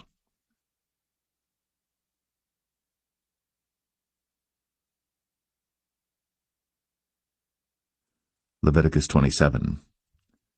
And the Lord spake unto Moses, saying, Speak unto the children of Israel, and say unto them, When a man shall make a singular vow, the person shall be for the Lord by thy estimation, and thy estimation shall be of the male from 20 years old even unto 60 years old, even thy estimation shall be 50 shekels of silver after the shekel of the sanctuary. And if it be a female, then thy estimation shall be 30 shekels. And if it be from 5 years old even unto 20 years old, then thy estimation shall be of the male 20 shekels, and for the female 10 shekels. And if it be from a month old even unto 5 years old, then thy estimation shall be of the male 5 shekels of silver, and for the female thy estimation shall be 3 shekels of silver. And if it be from 60 years old and above, if it be a male, then thy estimation shall be 15 shekels, and for the female 10 shekels. But if he be poorer than thy estimation, then he shall present himself before the priest, and the priest shall value him, according to his ability that vowed shall the priest value him. And if it be a beast, whereof men bring an offering unto the Lord, all that any man giveth of such unto the Lord shall be holy. He shall not alter it, nor change it, a good for a bad, or a bad for a good. And if he shall at all change beast for beast, then it and the exchange thereof shall be holy. And if it be any unclean beast, of which they do not offer a sacrifice unto the Lord, then he shall present the beast before the priest. And the priest shall value it, whether it be good or bad, as thou valuest it, who art the priest, so shall it be. But if he will at all redeem it, then he shall add 1/5 part thereof unto thy estimation. And when a man shall sanctify his house to be holy unto the Lord, then the priest shall estimate it, whether it be good or bad, as the priest shall estimate it, so shall it stand. And if he that sanctified it will redeem his house, then he shall add 1/5 part of the money of thy estimation unto it, and it shall be his. And if a man shall sanctify unto the Lord some part of a field of his possession, then thy estimation shall be according to the seed thereof, and homer of barley seed shall be valued at 50 shekels of silver. If he sanctify his field from the year of Jubilee according to thy estimation, it shall stand. But if he sanctify his field after the Jubilee, then the priest shall reckon unto him the money according to the years that remain, even unto the year of the Jubilee, and it shall be abated from thy estimation.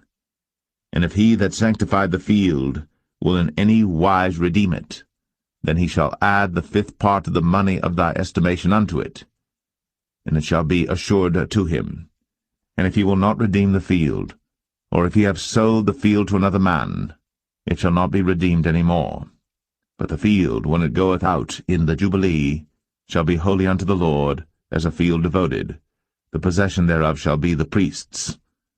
And if a man sanctify unto the Lord a field which he hath bought, which is not of the fields of his possession, then the priest shall reckon unto him the worth of thy estimation, even unto the year of the Jubilee, and he shall give thine estimation in that day as a holy thing unto the Lord.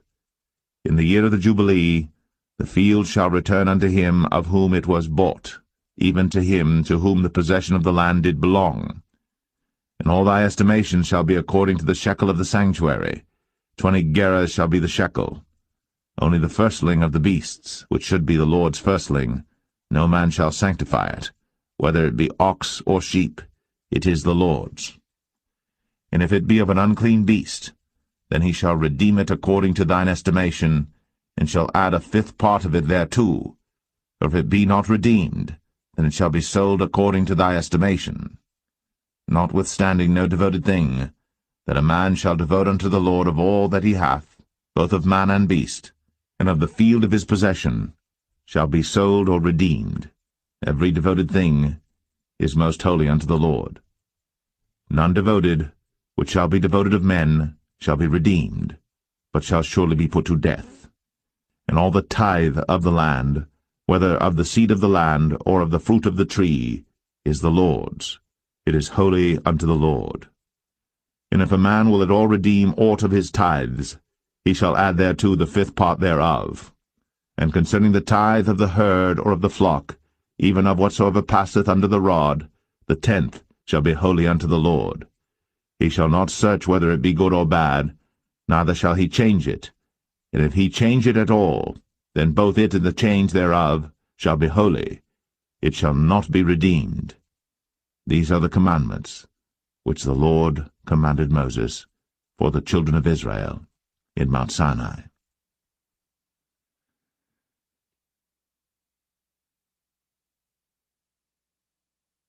The Book of Numbers, chapter 1. And the Lord spake unto Moses in the wilderness of Sinai, in the tabernacle of the congregation, on the first day of the 2nd month, in the 2nd year after they were come out of the land of Egypt, saying, Take ye the sum of all the congregation of the children of Israel, after their families, by the house of their fathers, with the number of their names, every male by their polls. From 20 years old and upward, all that are able to go forth to war in Israel, thou and Aaron shall number them by their armies. And with you there shall be a man of every tribe, every one head of the house of his fathers. And these are the names of the men that shall stand with you: of the tribe of Reuben, Elizur the son of Shadur; of Simeon, Shelumiel the son of Zurishaddai; of Judah, Nahshon the son of Amminadab; of Issachar, Nethanel the son of Zuar; of Zebulun, Eliab the son of Helon; of the children of Joseph; of Ephraim, Elishama the son of Ammihud; of Manasseh, Gamaliel the son of Pedazur; of Benjamin, Abidan the son of Gideoni; of Dan, Ahiezer the son of Ammishaddai; of Asher, Pagiel the son of Ochran; of Gad, Eliasaph the son of Duel; of Naphtali, Ahira the son of Enan. These were the renowned of the congregation, princes of the tribes of their fathers, heads of thousands in Israel. And Moses and Aaron took these men, which are expressed by their names, and they assembled all the congregation together on the first day of the 2nd month, and they declared their pedigrees after their families, by the house of their fathers, according to the number of the names, from 20 years old and upward, by their polls. As the Lord commanded Moses, so he numbered them in the wilderness of Sinai. And the children of Reuben, Israel's eldest son, by their generations, after their families, by the house of their fathers, according to the number of the names, by their polls, every male from 20 years old and upward, all that were able to go forth to war. Those that were numbered of them, even of the tribe of Reuben, were 46,500.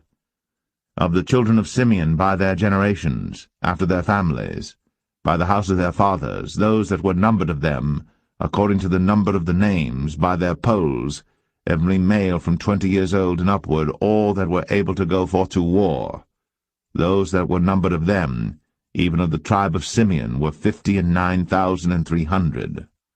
Of the children of Gad, by their generations, after their families, by the house of their fathers, according to the number of the names, from 20 years old and upward, all that were able to go forth to war.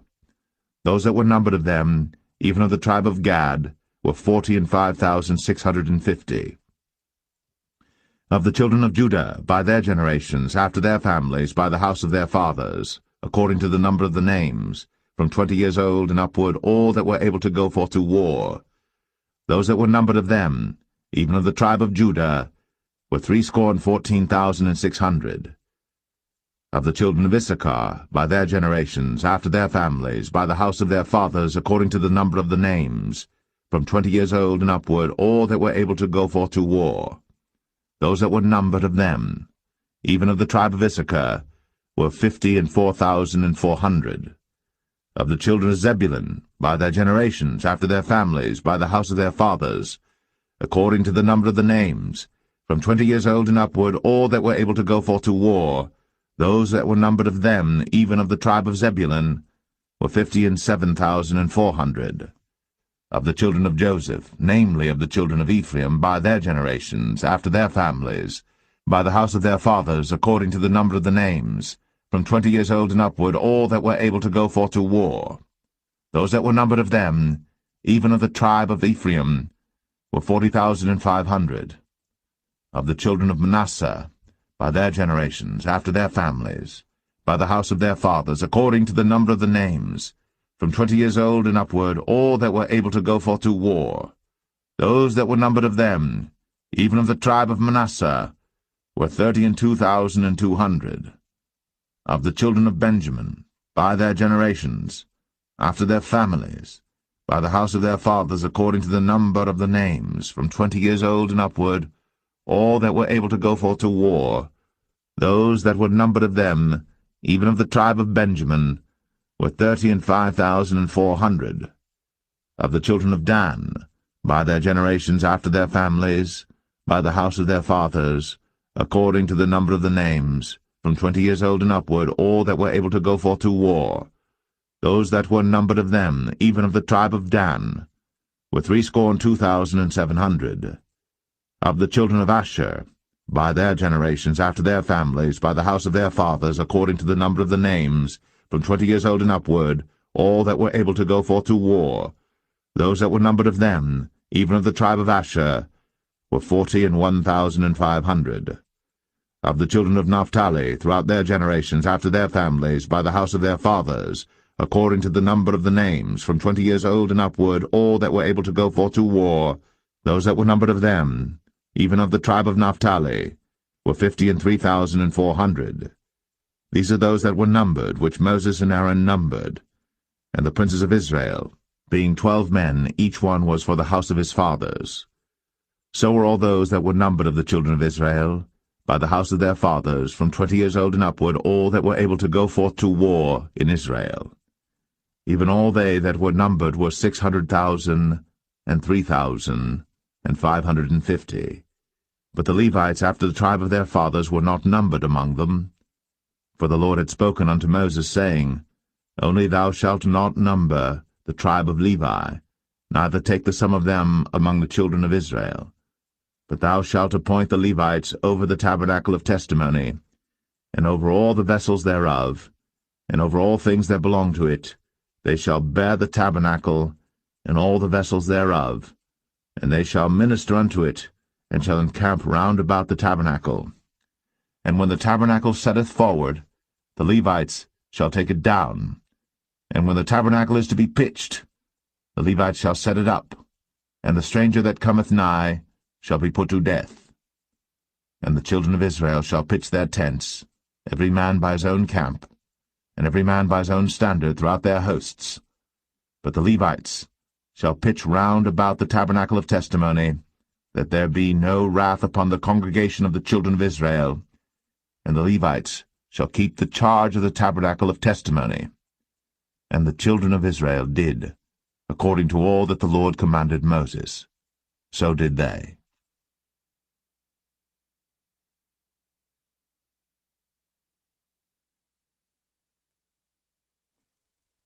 Numbers 2. And the Lord spake unto Moses and unto Aaron, saying, Every man of the children of Israel shall pitch by his own standard, with the ensign of their father's house. Far off about the tabernacle of the congregation shall they pitch. And on the east side toward the rising of the sun shall they of the standard of the camp of Judah pitch throughout their armies. And Nahshon the son of Amminadab shall be captain of the children of Judah. And his host, and those that were numbered of them, were 314,600. And those that do pitch next unto him shall be the tribe of Issachar. And Nethaniel the son of Zuar shall be captain of the children of Issachar. And his host, and those that were numbered thereof, were 54,400. Then the tribe of Zebulun, and Eliab the son of Helon, shall be captain of the children of Zebulun. And his host, and those that were numbered thereof, were 57,400. All that were numbered in the camp of Judah were 100,000 and 80,000 and 6,400 throughout their armies. These shall first set forth. On the south side shall be the standard of the camp of Reuben, according to their armies, And the captain of the children of Reuben shall be Elizur, the son of Shedeur. And his host, and those that were numbered thereof, were 46,500. And those which pitched by him shall be the tribe of Simeon. And the captain of the children of Simeon shall be Shelumiel, the son of Zerushadai. And his host, and those that were numbered of them, were 59,300. Then the tribe of Gad, and the captain of the sons of Gad shall be Eliasaph, the son of Ruel. And his host, and those that were numbered of them, were 45,650. All that were numbered in the camp of Reuben were 100,050 and 1,450 throughout their armies, and they shall set forth in the second rank. Then the tabernacle of the congregation shall set forward with the camp of the Levites, in the midst of the camp, as they encamp, so shall they set forward, every man in his place by their standards. On the west side shall be the standard of the camp of Ephraim, according to their armies, and the captain of the sons of Ephraim shall be Elishama, the son of Ammihud. And his host, and those that were numbered of them, were 40,500. And by him shall be the tribe of Manasseh, and the captain of the children of Manasseh shall be Gamaliel, the son of Pedazur. And his host, and those that were numbered of them, were 32,200. Then the tribe of Benjamin, and the captain of the sons of Benjamin shall be Abidan, the son of Gideoni. And his host, and those that were numbered of them, were 35,400. All that were numbered of the camp of Ephraim were 100,000 and 8,000 and 100 throughout their armies, and they shall go forward in the third rank. The standard of the camp of Dan shall be on the north side by their armies, and the captain of the children of Dan shall be Ahiezer, the son of Ammishaddai. And his host, and those that were numbered of them, were 62,700. And those that encamp by him shall be the tribe of Asher, and the captain of the children of Asher shall be Pagiel, the son of Ochran, and his host, and those that were numbered of them were 41,500. Then the tribe of Naphtali, and the captain of the children of Naphtali shall be Ahira, the son of Enan, and his host, and those that were numbered of them were 53,400. All they that were numbered in the camp of Dan were 100,050 and 7,600. They shall go hindmost with their standards. These are those which were numbered of the children of Israel, by the house of their fathers. All those that were numbered of the camps throughout their hosts were 600,000 and 3,550. But the Levites were not numbered among the children of Israel, as the Lord commanded Moses.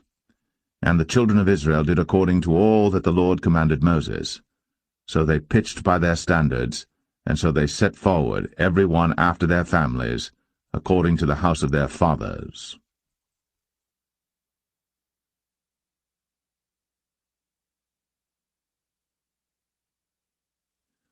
Numbers 3. These also are the generations of Aaron and Moses in the day that the Lord spake with Moses in Mount Sinai. And these are the names of the sons of Aaron: Nadab the firstborn, and Abihu, Eleazar, and Ithamar. These are the names of the sons of Aaron, the priests which were anointed, whom he consecrated to minister in the priest's office. And Nadab and Abihu died before the Lord, when they offered strange fire before the Lord in the wilderness of Sinai, and they had no children.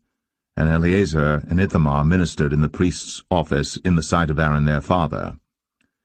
And the Lord spake unto Moses, saying, Bring the tribe of Levi near, and present them before Aaron the priest, that they may minister unto him. And they shall keep his charge, and the charge of the whole congregation before the tabernacle of the congregation, to do the service of the tabernacle. And they shall keep all the instruments of the tabernacle of the congregation, and the charge of the children of Israel, to do the service of the tabernacle. And thou shalt give the Levites unto Aaron, and to his sons. They are wholly given unto him out of the children of Israel.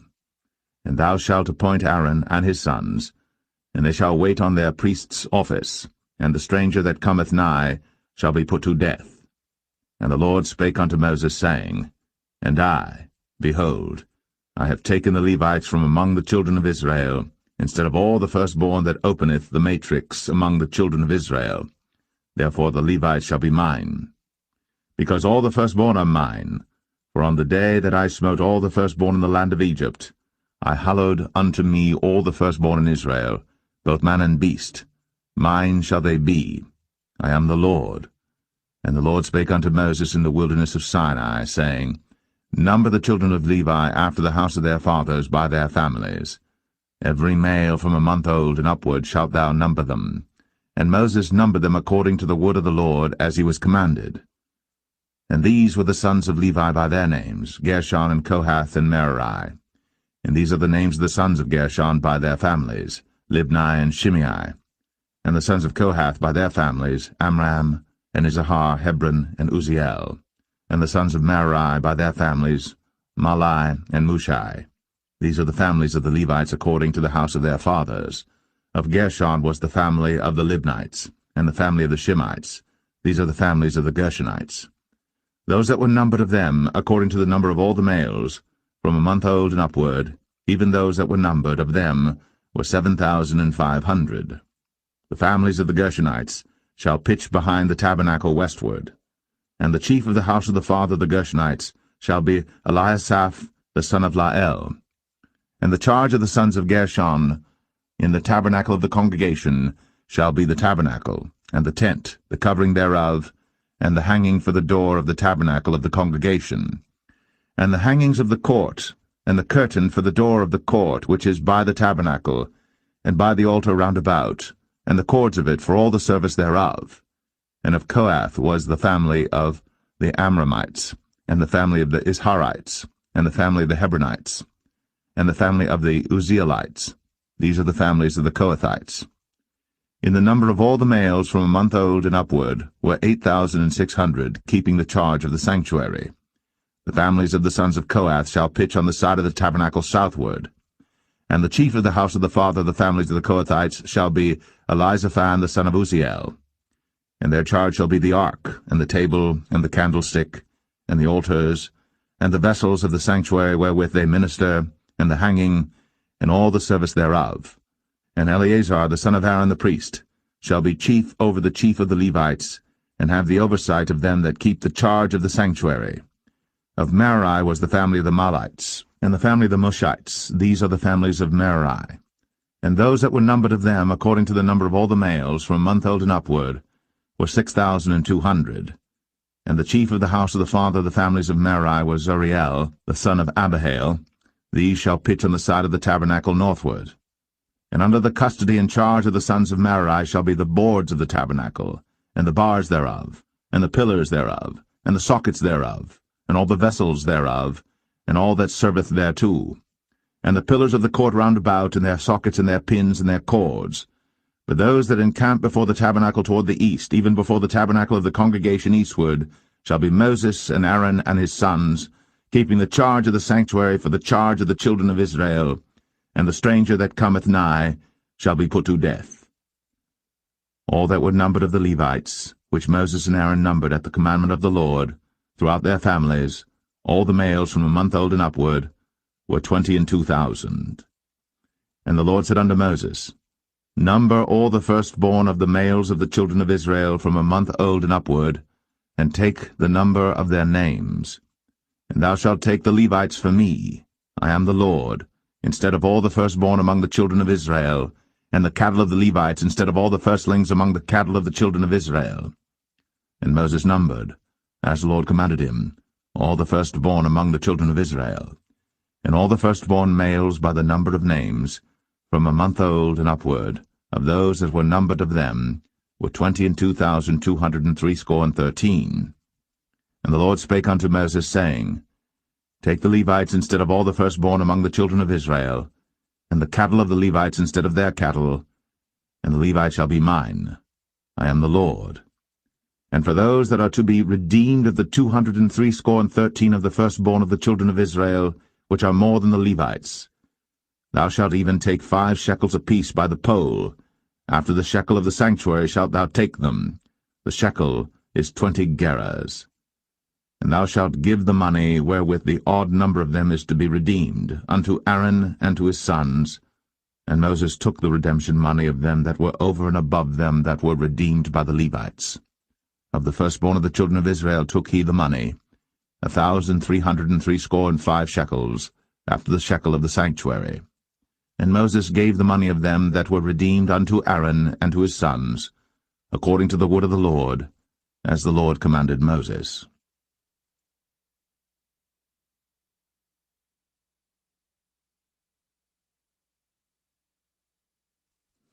Numbers 4.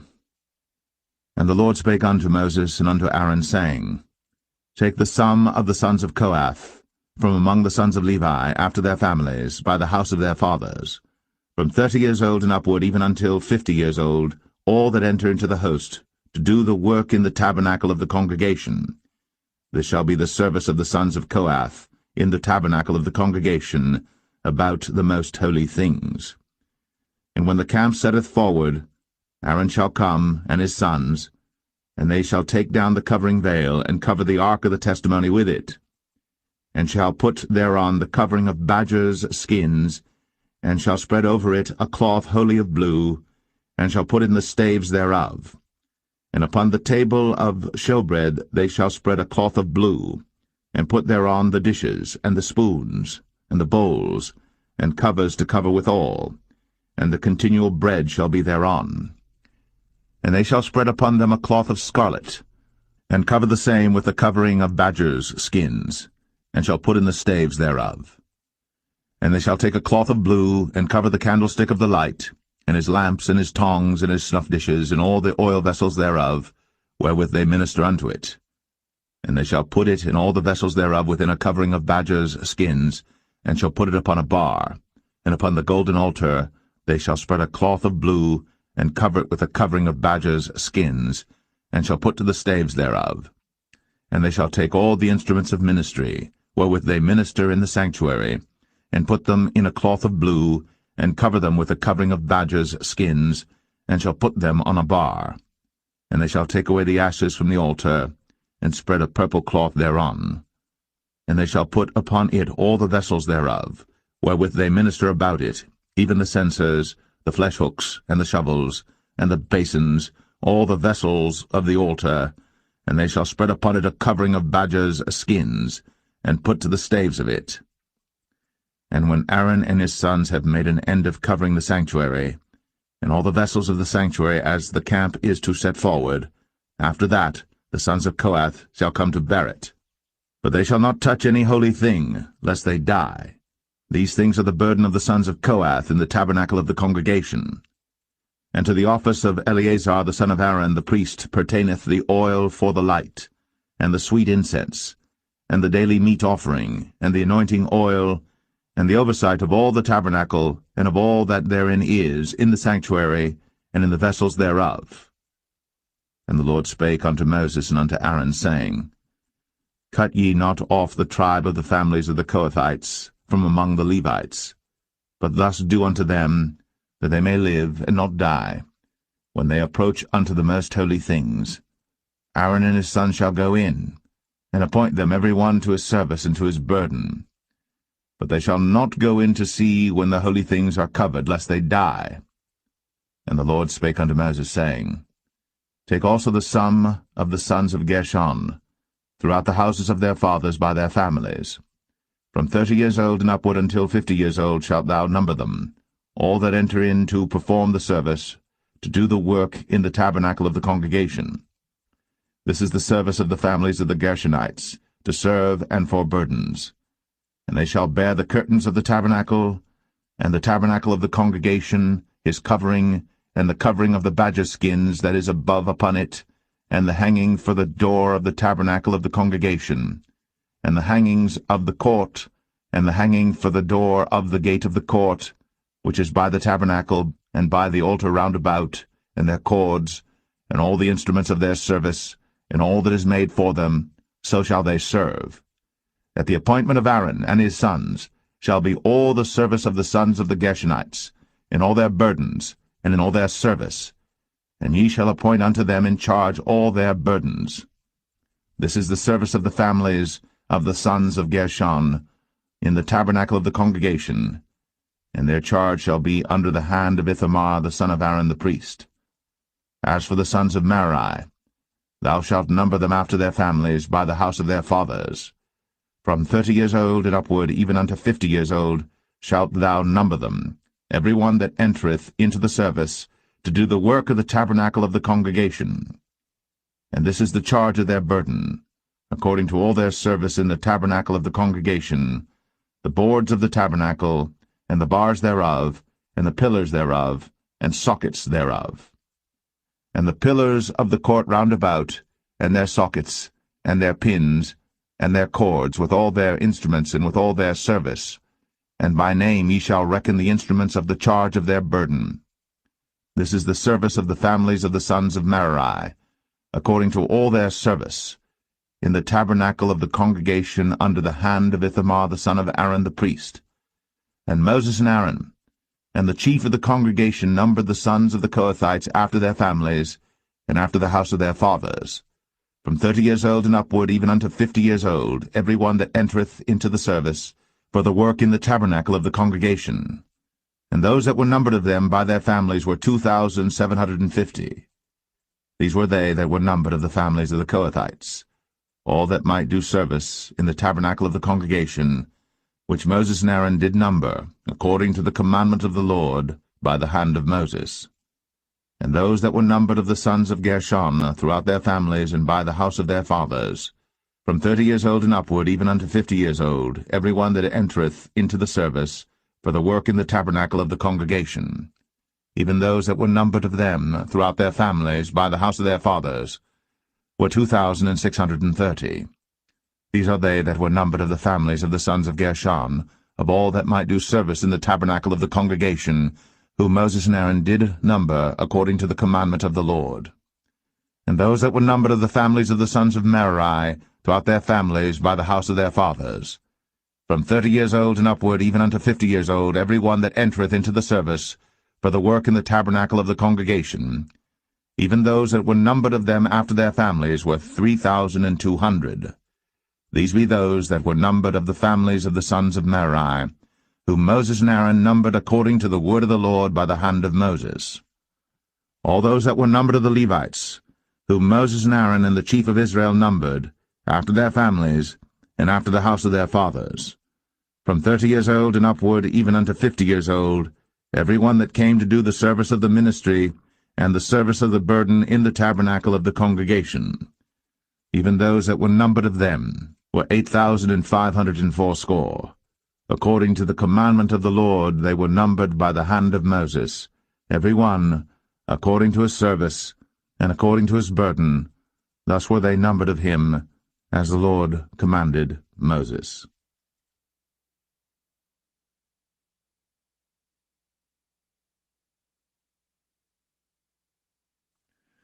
Numbers 5. And the Lord spake unto Moses, saying, Command the children of Israel, that they put out of the camp every leper, and every one that hath an issue, and whosoever is defiled by the dead. Both male and female shall ye put out, without the camp shall ye put them, that they defile not their camps, in the midst whereof I dwell. And the children of Israel did so, and put them out without the camp, as the Lord spake unto Moses. So did the children of Israel. And the Lord spake unto Moses, saying, Speak unto the children of Israel, when a man or woman shall commit any sin that men commit, to do a trespass against the Lord, and that person be guilty, then they shall confess their sin which they have done, and he shall recompense his trespass with the principal thereof, and add unto it the 5th part thereof, and give it unto him against whom he hath trespassed.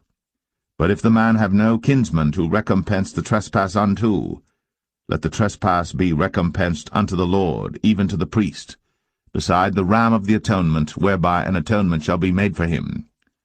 And every offering of all the holy things of the children of Israel, which they bring unto the priest, shall be his. And every man's hallowed things shall be his. Whatsoever any man giveth the priest, it shall be his. And the Lord spake unto Moses, saying, Speak unto the children of Israel, and say unto them, If any man's wife go aside and commit a trespass against him, and a man lie with her carnally, and it be hid from the eyes of her husband, and be kept close, and she be defiled, and there be no witness against her, neither she be taken with the manner, and the spirit of jealousy come upon him, and he be jealous of his wife, and she be defiled, or if the spirit of jealousy come upon him, and he be jealous of his wife, and she be not defiled, then shall the man bring his wife unto the priest, and he shall bring her offering for her, the 10th part of an ephah of barley meal. He shall pour no oil upon it, nor put frankincense thereon, for it is an offering of jealousy, an offering of memorial, bringing iniquity to remembrance. And the priest shall bring her near, and set her before the Lord. And the priest shall take holy water in an earthen vessel, and of the dust that is in the floor of the tabernacle the priest shall take, and put it into the water. And the priest shall set the woman before the Lord, and uncover the woman's head, and put the offering of memorial in her hands, which is the jealousy offering. And the priest shall have in his hand the bitter water that causeth the curse. And the priest shall charge her by an oath, and say unto the woman, If no man have lain with thee, and if thou hast not gone aside to uncleanness with another instead of thy husband, be thou free from this bitter water that causeth the curse. But if thou hast gone aside to another instead of thy husband, and if thou be defiled, and some man have lain with thee beside thine husband, then the priest shall charge the woman with an oath of cursing, and the priest shall say unto the woman, The Lord make thee a curse, and an oath among thy people, when the Lord doth make thy thigh to rot, and thy belly to swell. And this water that causeth the curse shall go into thy bowels, to make thy belly to swell, and thy thigh to rot. And the woman shall say, Amen, Amen. And the priest shall write these curses in a book, and he shall blot them out with the bitter water. And he shall cause the woman to drink the bitter water that causeth the curse, and the water that causeth the curse shall enter into her, and become bitter. Then the priest shall take the jealousy offering out of the woman's hand, and shall wave the offering before the Lord, and offer it upon the altar. And the priest shall take an handful of the offering, even the memorial thereof, and burn it upon the altar, and afterward shall cause the woman to drink the water. And when he hath made her to drink the water, then it shall come to pass that if she be defiled, and have done trespass against her husband, that the water that causeth the curse shall enter into her, and become bitter, and her belly shall swell, and her thigh shall rot, and the woman shall be a curse among her people. And if the woman be not defiled, but be clean, then she shall be free, and shall conceive seed. This is the law of jealousies, when a wife goeth aside to another instead of her husband, and is defiled. Or when the spirit of jealousy cometh upon him, and he be jealous over his wife, and shall set the woman before the Lord, and the priest shall execute upon her all this law. Then shall the man be guiltless from iniquity, and this woman shall bear her iniquity.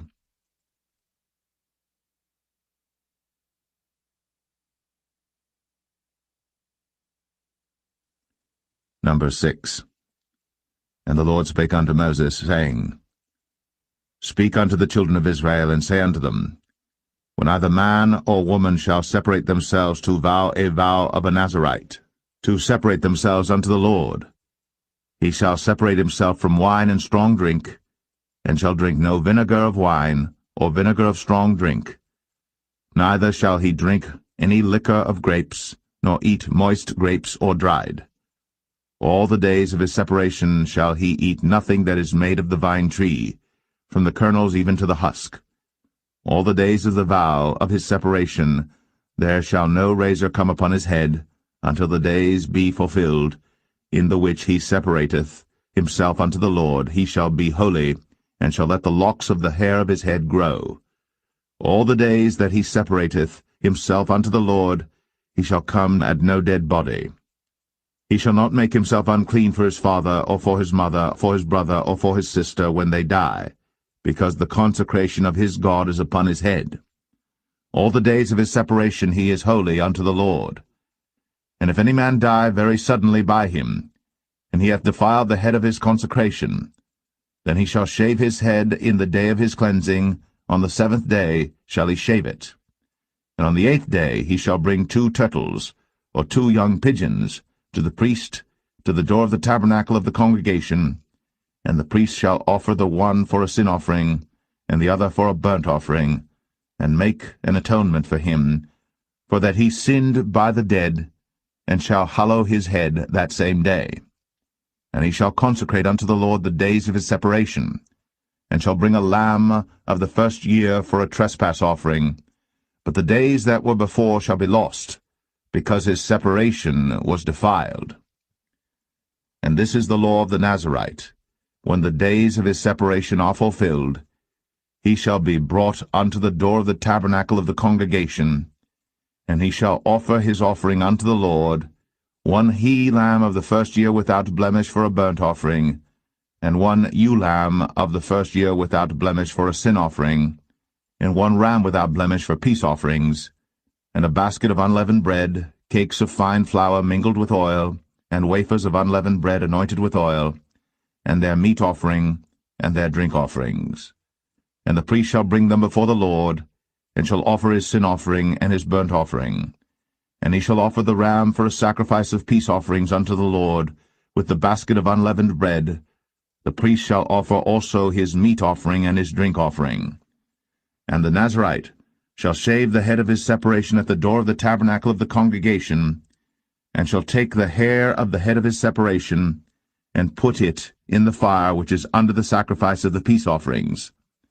And the priest shall take the sodden shoulder of the ram, and 1 unleavened cake out of the basket, and 1 unleavened wafer, and shall put them upon the hands of the Nazarite, after the hair of his separation is shaven.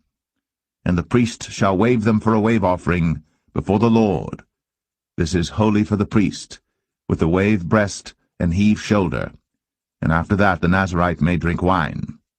This is the law of the Nazarite who hath vowed, and of his offering unto the Lord for his separation, beside that his hand shall get, according to the vow which he vowed, so he must do after the law of his separation. And the Lord spake unto Moses, saying, Speak unto Aaron and unto his sons, saying, On this wise ye shall bless the children of Israel, saying unto them, The Lord bless thee, and keep thee. The Lord make his face shine upon thee, and be gracious unto thee. The Lord lift up his countenance upon thee, and give thee peace.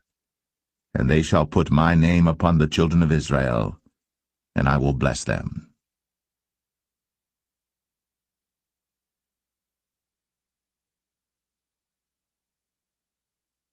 Number 7.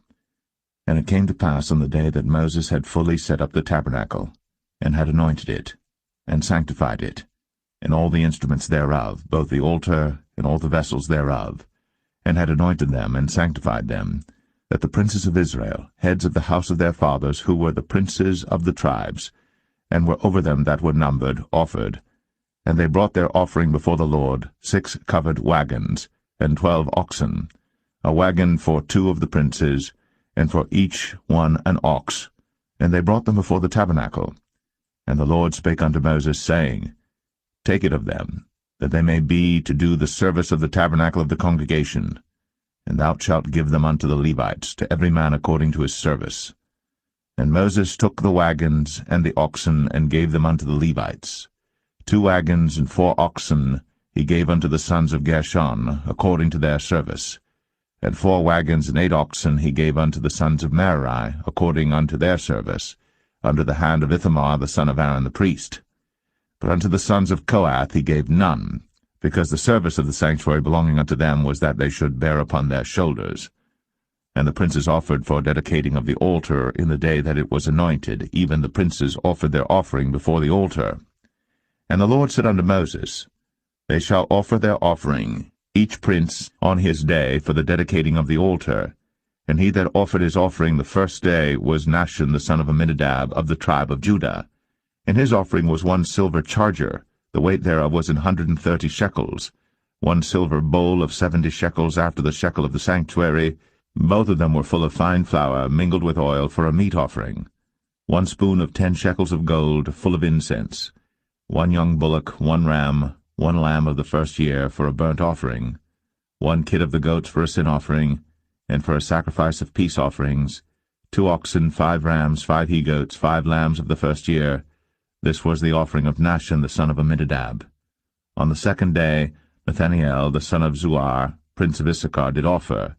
He offered for his offering 1 silver charger, the weight whereof was 130 shekels, 1 silver bowl of 70 shekels after the shekel of the sanctuary, both of them full of fine flour mingled with oil for a meat offering, 1 spoon of gold of 10 shekels full of incense, 1 young bullock, 1 ram, 1 lamb of the first year for a burnt offering, 1 kid of the goats for a sin offering, and for a sacrifice of peace offerings 2 oxen, 5 rams, 5 he-goats, 5 lambs of the first year.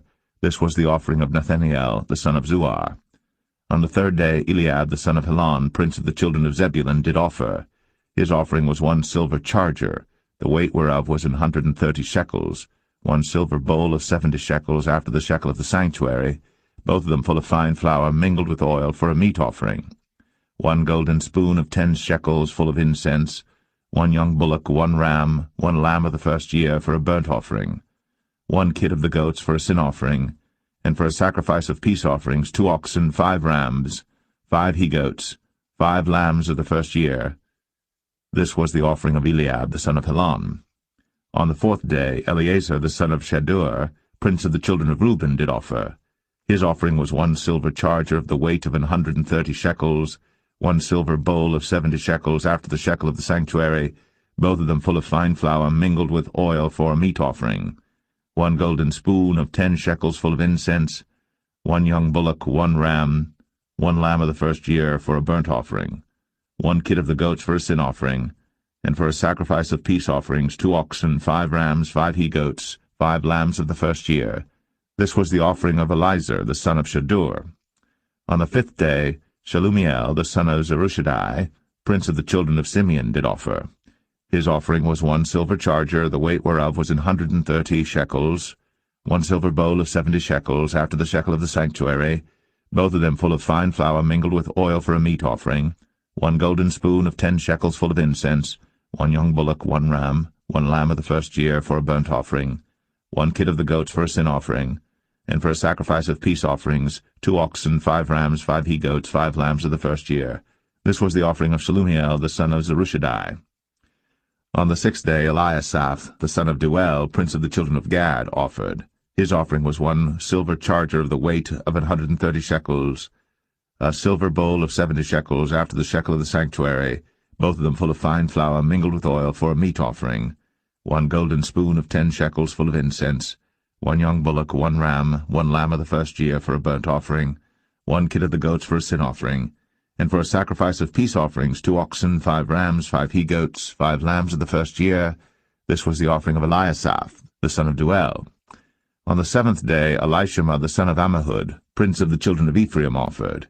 His offering was 1 silver charger, the weight whereof was 130 shekels, 1 silver bowl of 70 shekels after the shekel of the sanctuary, both of them full of fine flour mingled with oil for a meat offering, 1 golden spoon of 10 shekels full of incense, 1 young bullock, 1 ram, 1 lamb of the first year for a burnt offering, 1 kid of the goats for a sin offering, and for a sacrifice of peace offerings 2 oxen, 5 rams, 5 he-goats, 5 lambs of the first year. This was the offering of Elishama the son of Ammihud. On the eighth day offered Gamaliel the son of Pedahzur, prince of the children of Manasseh. His offering was 1 silver charger of the weight of 130 shekels, 1 silver bowl of 70 shekels after the shekel of the sanctuary, both of them full of fine flour, mingled with oil for a meat offering, 1 golden spoon of 10 shekels full of incense, 1 young bullock, 1 ram, 1 lamb of the first year for a burnt offering, 1 kid of the goats for a sin offering, and for a sacrifice of peace offerings 2 oxen, 5 rams, 5 he-goats, 5 lambs of the first year. This was the offering of Gamaliel the son of Pedahzur. On the ninth day Abidan the son of Gideoni, prince of the children of Benjamin, offered. His offering was 1 silver charger, the weight whereof was 130 shekels, 1 silver bowl of 70 shekels after the shekel of the sanctuary, both of them full of fine flour mingled with oil for a meat offering, 1 golden spoon of 10 shekels full of incense, 1 young bullock, 1 ram, 1 lamb of the first year for a burnt offering, 1 kid of the goats for a sin offering, and for a sacrifice of peace offerings 2 oxen, 5 rams, 5 he-goats, 5 lambs of the first year. This was the offering of Abidan the son of Gideoni. On the 10th day Ahiezer the son of Ammishaddai, prince of the children of Dan, offered. His offering was 1 silver charger, the weight whereof was 130 shekels, 1 silver bowl of 70 shekels, after the shekel of the sanctuary, both of them full of fine flour mingled with oil for a meat offering. 1 golden spoon of 10 shekels full of incense, 1 young bullock, 1 ram, 1 lamb of the first year, for a burnt offering, 1 kid of the goats for a sin offering, and for a sacrifice of peace offerings 2 oxen, 5 rams, 5 he-goats, 5 lambs of the first year. This was the offering of Ahiezer the son of Ammishaddai. On the 11th day Pagiel the son of Ochran, prince of the children of Asher, offered. His offering was 1 silver charger, the weight whereof was 130 shekels, 1 silver bowl of 70 shekels, after the shekel of the sanctuary, both of them full of fine flour mingled with oil for a meat offering, 1 golden spoon of 10 shekels full of incense, 1 young bullock, 1 ram, 1 lamb of the first year for a burnt offering, 1 kid of the goats for a sin offering, and for a sacrifice of peace offerings 2 oxen, 5 rams, 5 he-goats, 5 lambs of the first year. This was the offering of Pagiel the son of Ochran. On the 12th day Ahira the son of Anan, prince of the children of Naphtali, offered.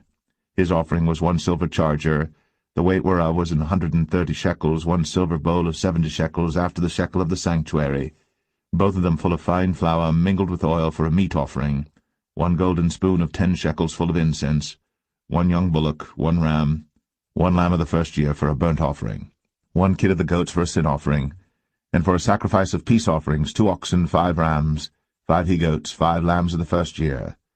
This was the offering of Ahira the son of Anan. This was the dedication of the altar in the day when it was anointed by the princes of Israel: 12 chargers of silver, 12 silver bowls, 12 spoons of gold, each charger of silver weighing 130 shekels, each bowl 70, all the silver vessels weighed 2,400 shekels, after the shekel of the sanctuary. The golden spoons were 12, full of incense, weighing 10 shekels apiece, after the shekel of the sanctuary. All the gold of the spoons was 120 shekels. All the oxen for the burnt offering were 12 bullocks, the rams 12, the lambs of the first year 12, with their meat offering, and the kids of the goats for sin offering 12. And all the oxen for the sacrifice of the peace offerings were 20 and 4 bullocks, the rams 60, the he-goats 60, the lambs of the first year 60. This was the dedication of the altar. After that it was anointed. And when Moses was gone into the tabernacle of the congregation to speak with him, then he heard the voice of one speaking unto him from off the mercy seat, that was upon the ark of testimony, from between the 2 cherubims, and he spake unto him.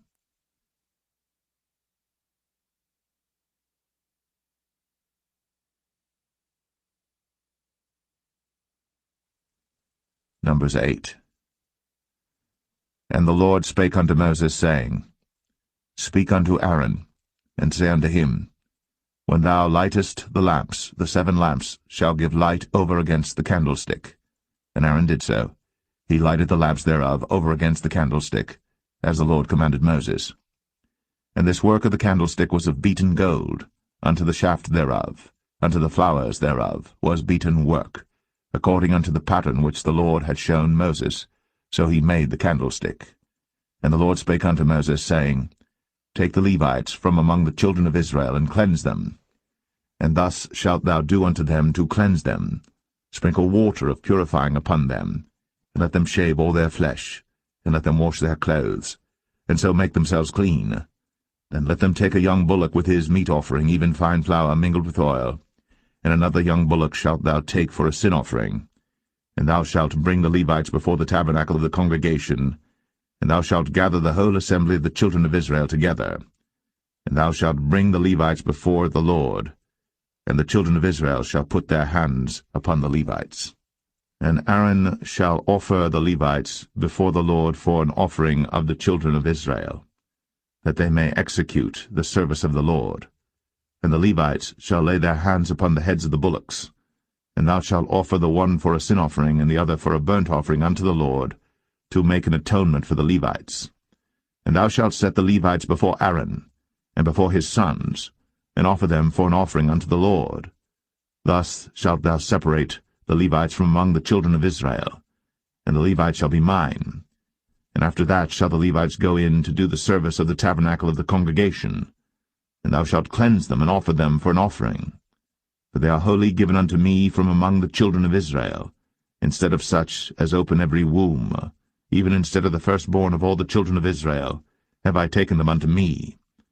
For all the firstborn of the children of Israel are mine, both man and beast. On the day that I smote every firstborn in the land of Egypt, I sanctified them for myself. And I have taken the Levites for all the firstborn of the children of Israel. And I have given the Levites as a gift to Aaron and to his sons from among the children of Israel, to do the service of the children of Israel in the tabernacle of the congregation, and to make an atonement for the children of Israel, that there be no plague among the children of Israel, when the children of Israel come nigh unto the sanctuary. And Moses and Aaron and all the congregation of the children of Israel did to the Levites according unto all that the Lord commanded Moses concerning the Levites. So did the children of Israel unto them. And the Levites were purified, and they washed their clothes, and Aaron offered them as an offering before the Lord. And Aaron made an atonement for them to cleanse them. And after that went the Levites in to do their service in the tabernacle of the congregation before Aaron and before his sons, as the Lord had commanded Moses concerning the Levites, so did they unto them. And the Lord spake unto Moses, saying, This is it that belongeth unto the Levites. From 25 years old and upward they shall go in to wait upon the service of the tabernacle of the congregation. And from the age of 50 years they shall cease waiting upon the service thereof, and shall serve no more, but shall minister with their brethren in the tabernacle of the congregation, to keep the charge, and shall do no service. Thus shalt thou do unto the Levites touching their charge.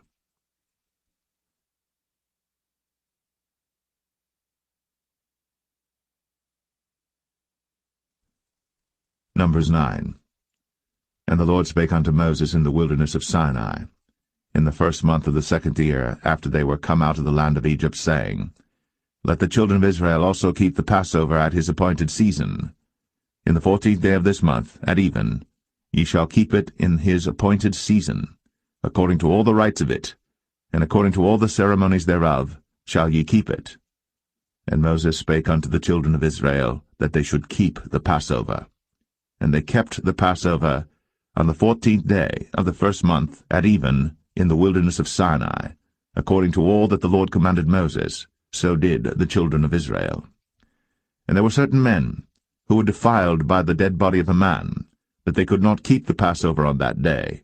And they came before Moses and before Aaron on that day. And those men said unto him, We are defiled by the dead body of a man. Wherefore are we kept back, that we may not offer an offering of the Lord in his appointed season among the children of Israel? And Moses said unto them, Stand still, and I will hear what the Lord will command concerning you. And the Lord spake unto Moses, saying, Speak unto the children of Israel, saying, If any man of you or of your posterity shall be unclean by reason of a dead body, or be in a journey afar off, yet he shall keep the Passover unto the Lord. The 14th day of the 2nd month at even they shall keep it, and eat it with unleavened bread and bitter herbs.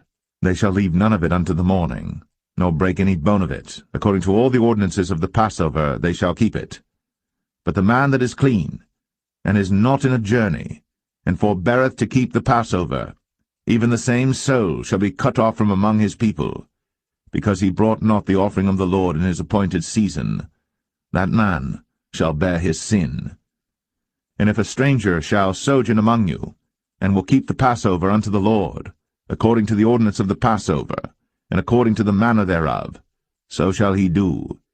Ye shall have one ordinance, both for the stranger and for him that was born in the land.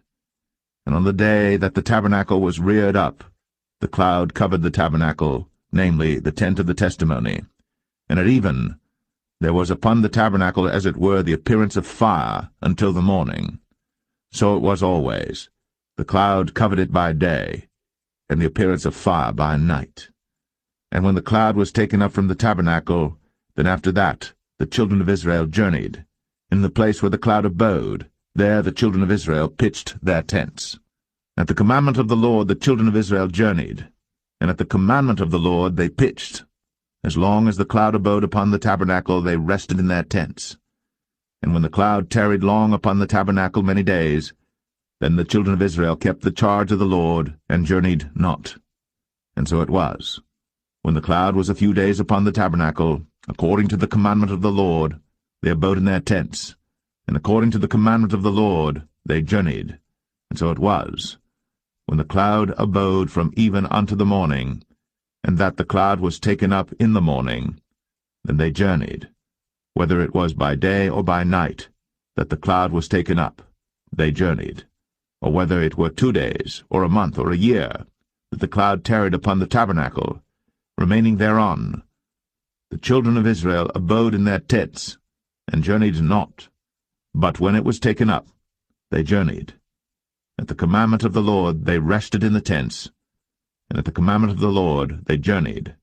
They kept the charge of the Lord, at the commandment of the Lord, by the hand of Moses.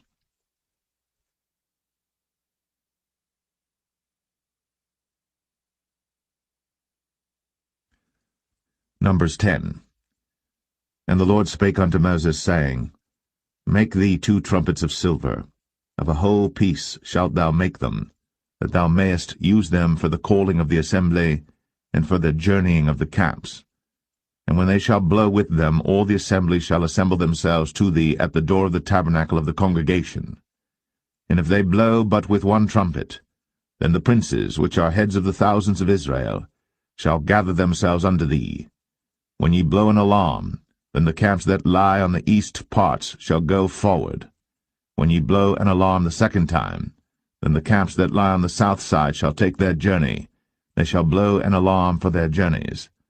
But when the congregation is to be gathered together, ye shall blow, but ye shall not sound an alarm.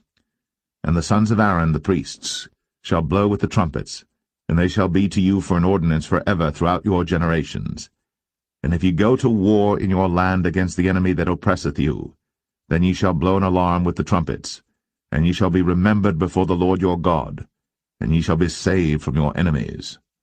Also in the day of your gladness, and in your solemn days, in the beginnings of your months, ye shall blow with the trumpets over your burnt offerings, and over the sacrifices of your peace offerings, that they may be to you for a memorial before your God.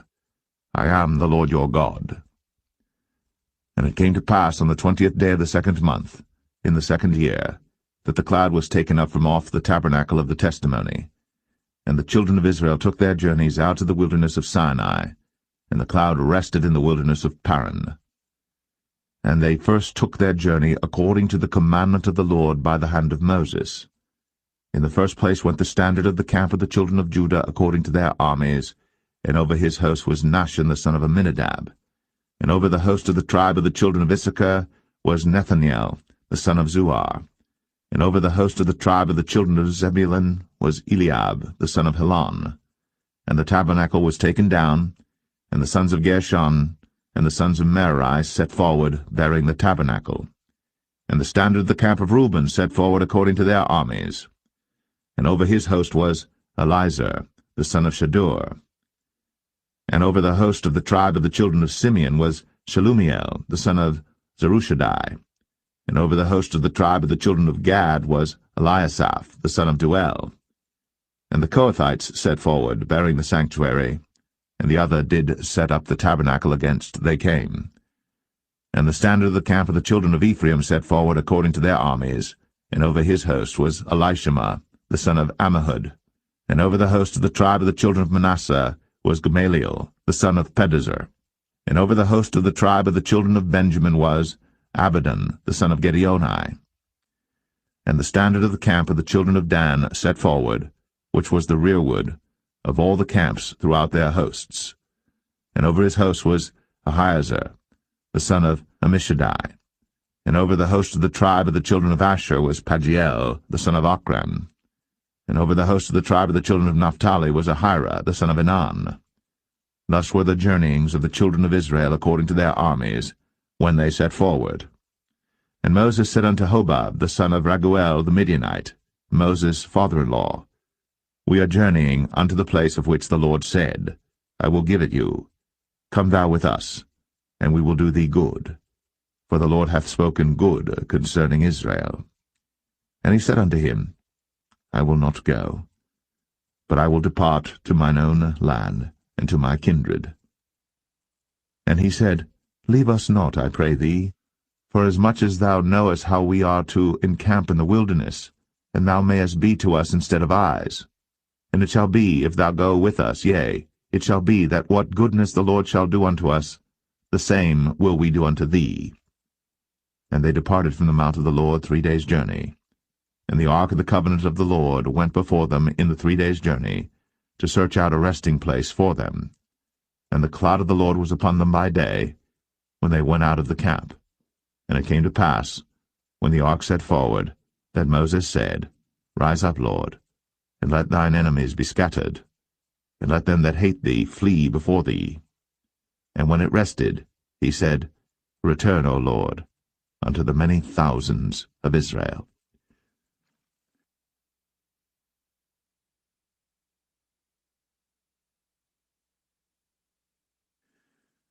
Numbers 11.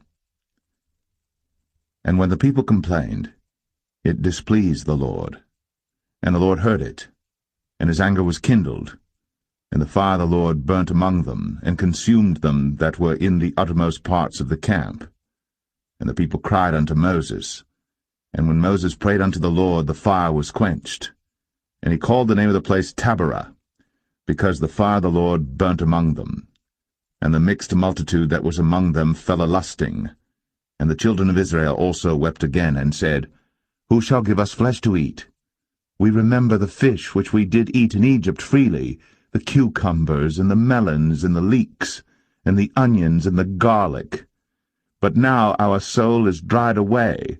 There is nothing at all beside this manna before our eyes. And the manna was as coriander seed, and the color thereof as the color of bdellium. And the people went about, and gathered it, and ground it in mills, or beat it in a mortar, and baked it in pans, and made cakes of it. And the taste of it was as the taste of fresh oil. And when the dew fell upon the camp in the night, the manna fell upon it. Then Moses heard the people weep throughout their families, every man in the door of his tent. And the anger of the Lord was kindled greatly. Moses also was displeased. And Moses said unto the Lord, Wherefore hast thou afflicted thy servant? And wherefore have I not found favor in thy sight, that thou layest the burden of all this people upon me? Have I conceived all this people? Have I begotten them, that thou shouldst say unto me, Carry them in thy bosom, as a nursing father beareth the sucking child, unto the land which thou swarest unto their fathers? Whence should I have flesh to give unto all this people? For they weep unto me, saying, Give us flesh, that we may eat. I am not able to bear all this people alone, because it is too heavy for me. And if thou deal thus with me, kill me, I pray thee, out of hand, if I have found favor in thy sight, and let me not see my wretchedness. And the Lord said unto Moses, Gather unto me 70 men of the elders of Israel, whom thou knowest to be the elders of the people, and officers over them, and bring them unto the tabernacle of the congregation, that they may stand there with thee. And I will come down and talk with thee there. And I will take of the Spirit which is upon thee, and will put it upon them, and they shall bear the burden of the people with thee, that thou bear it not thyself alone. And say thou unto the people, Sanctify yourselves against tomorrow, and ye shall eat flesh.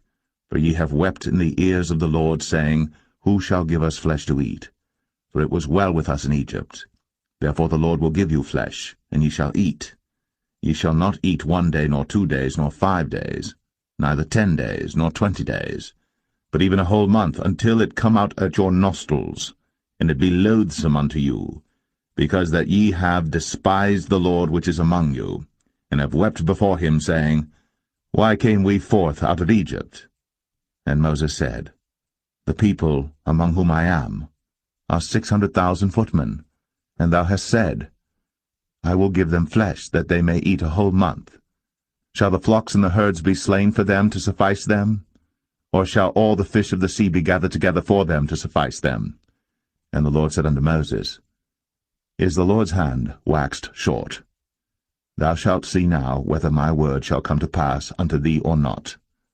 And Moses went out, and told the people the words of the Lord, and gathered the 70 men of the elders of the people, and set them round about the tabernacle. And the Lord came down in a cloud, and spake unto him, and took of the Spirit that was upon him, and gave it unto the 70 elders. And it came to pass that, when the Spirit rested upon them, they prophesied, and did not cease. But there remained 2 of the men in the camp. The name of the one was Eldad, and the name of the other Medad. And the Spirit rested upon them, and they were of them that were written, but went not out unto the tabernacle, and they prophesied in the camp. And there ran a young man, and told Moses, and said, Eldad and Medad do prophesy in the camp. And Joshua the son of Nun, the servant of Moses, one of his young men, answered and said, My lord Moses, forbid them. And Moses said unto him, Enviest thou for my sake? Would God that all the Lord's people were prophets, and that the Lord would put his Spirit upon them. And Moses gat him into the camp, he and the elders of Israel. And there went forth a wind from the Lord, and brought quails from the sea, and let them fall by the camp, as it were a day's journey on this side, and as it were a day's journey on the other side, round about the camp, and as it were 2 cubits high upon the face of the earth. And the people stood up all that day, and all that night, and all the next day. And they gathered the quails, he that gathered least gathered 10 homers, and they spread them all abroad for themselves round about the camp. And while the flesh was yet between their teeth, ere it was chewed, the wrath of the Lord was kindled against the people, and the Lord smote the people with a very great plague. And he called the name of that place Kibroth Hattaavah, because there they buried the people that lusted. And the people journeyed from Kibroth Hattaavah unto Hazeroth, and abode at Hazeroth.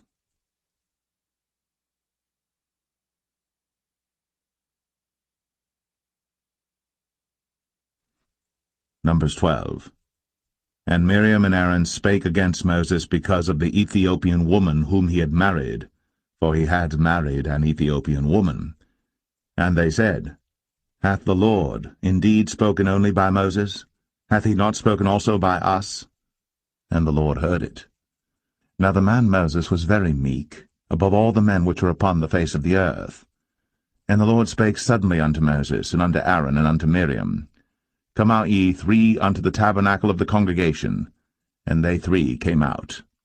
And the Lord came down in the pillar of the cloud, and stood in the door of the tabernacle, and called Aaron and Miriam.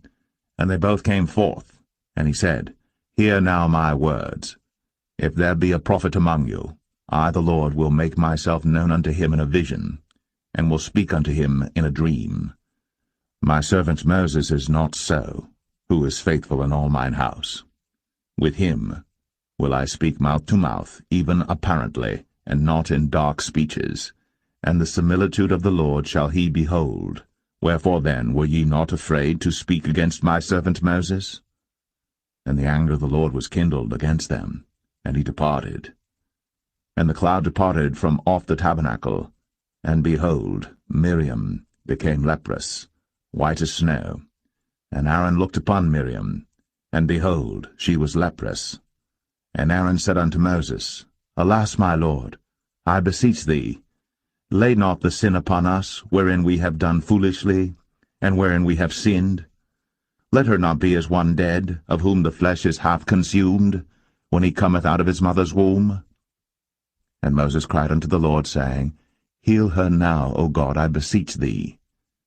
And the Lord said unto Moses, If her father had but spit in her face, should she not be ashamed 7 days?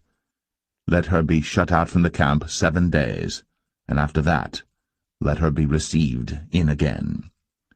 And Miriam was shut out from the camp 7 days.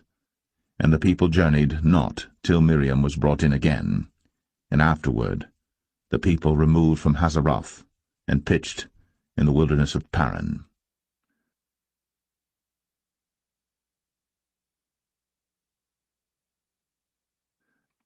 Numbers 13.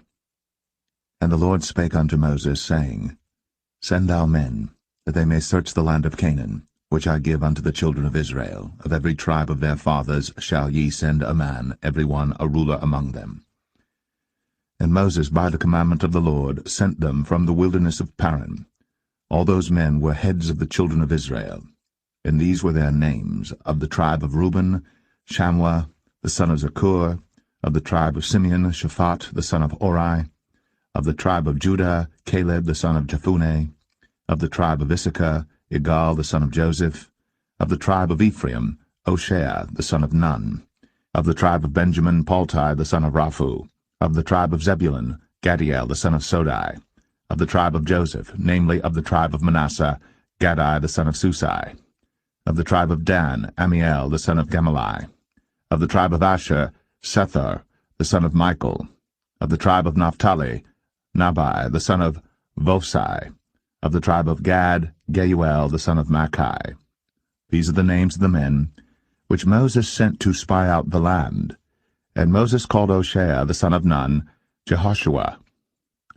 And Moses sent them to spy out the land of Canaan, and said unto them, Get you up this way southward, and go up into the mountain, and see the land what it is, and the people that dwelleth therein, whether they be strong or weak, few or many, and what the land is that they dwell in, whether it be good or bad, and what cities they be that they dwell in, whether in tents or in strongholds, and what the land is, whether it be fat or lean, whether there be wood therein or not.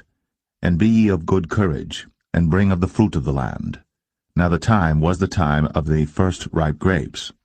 So they went up and searched the land from the wilderness of Zin unto Rehob, as men come to Hamath. And they ascended by the south, and came unto Hebron, where Ahiman, Sheshai, and Talmai, the children of Anak, were. Now Hebron was built 7 years before Zoan in Egypt. And they came unto the brook of Eshcol, and cut down from thence a branch, with one cluster of grapes, and they bare it between two upon a staff. And they brought of the pomegranates and of the figs. The place was called the brook Eshcol, because of the cluster of grapes which the children of Israel cut down from thence. And they returned from searching of the land after 40 days. And they went, and came to Moses, and to Aaron, and to all the congregation of the children of Israel, unto the wilderness of Paran, to Kadesh, and brought back word unto them, and unto all the congregation, and showed them the fruit of the land. And they told him, and said, We came unto the land whither thou sentest us, and surely it floweth with milk and honey, and this is the fruit of it. Nevertheless the people be strong that dwell in the land, and the cities are walled and very great. And moreover, we saw the children of Anak there. The Amalekites dwell in the land of the south, and the Hittites, and the Jebusites, and the Amorites dwell in the mountains, and the Canaanites dwell by the sea, and by the coast of Jordan. And Caleb stilled the people before Moses, and said, Let us go up at once, and possess it, for we are well able to overcome it. But the men that went up with him said, We be not able to go up against the people, for they are stronger than we. And they brought up an evil report of the land, which they had searched unto the children of Israel, saying, The land, through which we have gone to search it, is a land that eateth up the inhabitants thereof, and all the people that we saw in it are men of a great stature. And there we saw the giants, the sons of Anak, which come of the giants. And we were in our own sight as grasshoppers, and so we were in their sight.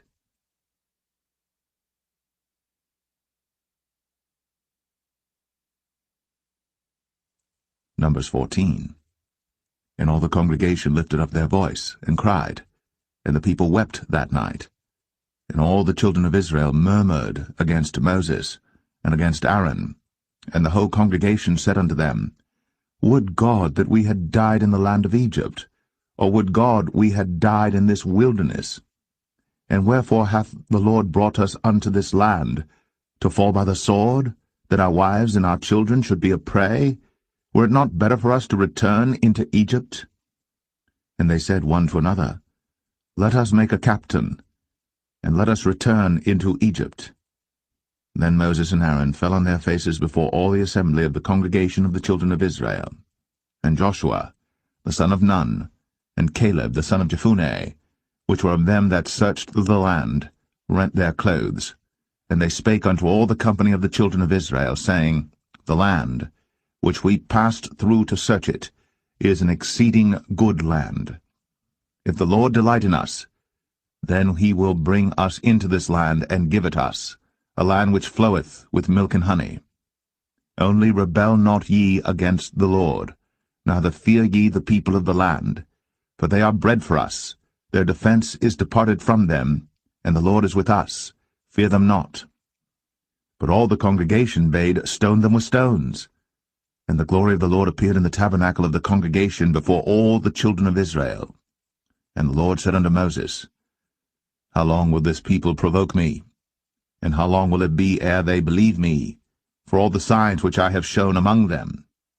I will smite them with the pestilence, and disinherit them, and will make of thee a greater nation, and mightier than they. And Moses said unto the Lord, Then the Egyptians shall hear it, for thou broughtest up this people in thy might from among them, and they will tell it to the inhabitants of this land. For they have heard that thou, Lord, art among this people, that thou, Lord, art seen face to face, and that thy cloud standeth over them, and that thou goest before them by daytime in a pillar of a cloud, and in a pillar of fire by night. Now if thou shalt kill all this people as one man, then the nations which have heard the fame of thee will speak, saying, Because the Lord was not able to bring this people into the land which he sware unto them, therefore he hath slain them in the wilderness. And now I beseech thee, let the power of my Lord be great, according as thou hast spoken, saying, The Lord is long-suffering, and of great mercy, forgiving iniquity and transgression, and by no means clearing the guilty, visiting the iniquity of the fathers upon the children unto the third and fourth generation. Pardon, I beseech thee, the iniquity of this people according unto the greatness of thy mercy, and as thou hast forgiven this people from Egypt even until now. And the Lord said, I have pardoned according to thy word. But as truly as I live, all the earth shall be filled with the glory of the Lord, because all those men which have seen my glory and my miracles, which I did in Egypt and in the wilderness, and have tempted me now these 10 times, and have not hearkened to my voice, surely they shall not see the land which I swear unto their fathers, neither shall any of them that provoked me see it. But my servant Caleb, because he had another spirit with him, and hath followed me fully, him will I bring into the land whereinto he went, and his seed shall possess it. Now the Amalekites and the Canaanites dwelt in the valley. Tomorrow turn you, and get you into the wilderness by the way of the Red Sea. And the Lord spake unto Moses and unto Aaron, saying, How long shall I bear with this evil congregation, which murmur against me? I have heard the murmurings of the children of Israel, which they murmur against me. Say unto them, As truly as I live, saith the Lord, as ye have spoken in mine ears, so will I do to you. Your carcasses shall fall in this wilderness, and all that were numbered of you according to your whole number, from 20 years old and upward, which have murmured against me. Doubtless ye shall not come into the land, concerning which I swear to make you dwell therein, save Caleb the son of Jephunneh, and Joshua the son of Nun. But your little ones, which ye said should be a prey, them will I bring in, and they shall know the land which ye have despised. But as for you, your carcasses, they shall fall in this wilderness, and your children shall wander in the wilderness 40 years, and bear your whoredoms until your carcasses be wasted in the wilderness. After the number of the days in which ye searched the land, even 40 days, each day for a year, shall ye bear your iniquities, even 40 years, and ye shall know my breach of promise. I the Lord have said, I will surely do it unto all this evil congregation that are gathered together against me. In this wilderness they shall be consumed, and there they shall die. And the men which Moses sent to search the land, who returned, and made all the congregation to murmur against him by bringing up a slander upon the land, even those men that did bring up the evil report upon the land, died by the plague before the Lord. But Joshua the son of Nun, and Caleb the son of Jephunneh, which were of the men that went to search the land, lived still.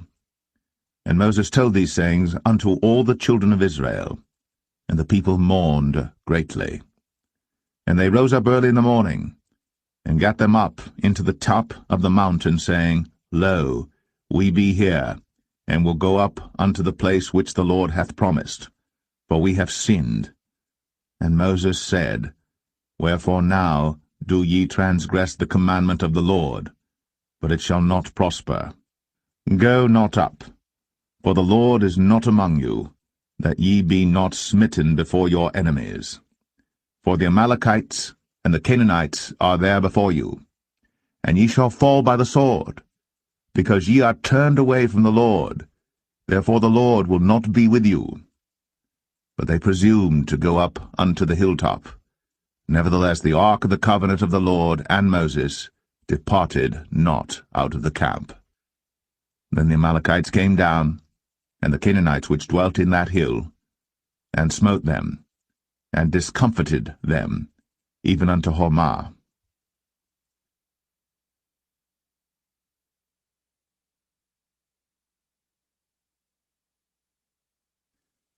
Numbers 15. And the Lord spake unto Moses, saying, Speak unto the children of Israel, and say unto them, When ye be come into the land of your habitations, which I give unto you, and will make an offering by fire unto the Lord, a burnt offering, or a sacrifice in performing a vow, or in a freewill offering, or in your solemn feasts, to make a sweet savour unto the Lord, of the herd or of the flock.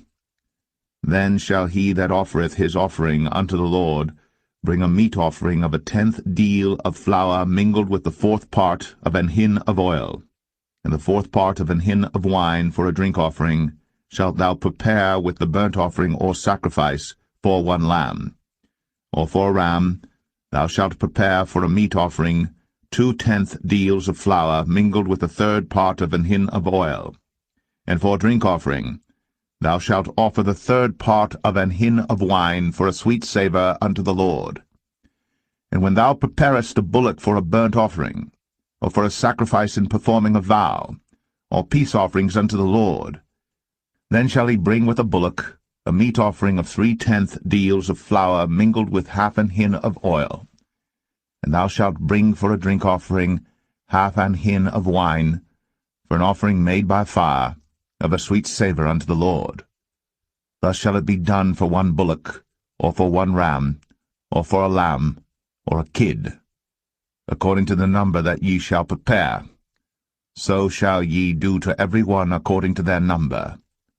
All that are born of the country shall do these things after this manner, in offering an offering made by fire, of a sweet savour unto the Lord. And if a stranger sojourn with you, or whosoever be among you in your generations, and will offer an offering made by fire, of a sweet savour unto the Lord, as ye do, so he shall do. One ordinance shall be both for you of the congregation, and also for the stranger that sojourneth with you, an ordinance for ever in your generations, as ye are, so shall the stranger be before the Lord. One law and one manner shall be for you, and for the stranger that sojourneth with you.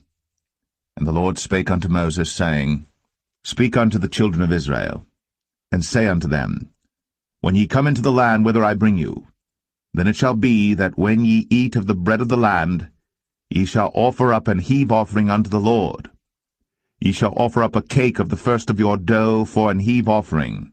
As ye do the heave offering of the threshing floor, so shall ye heave it. Of the first of your dough ye shall give unto the Lord an heave offering in your generations.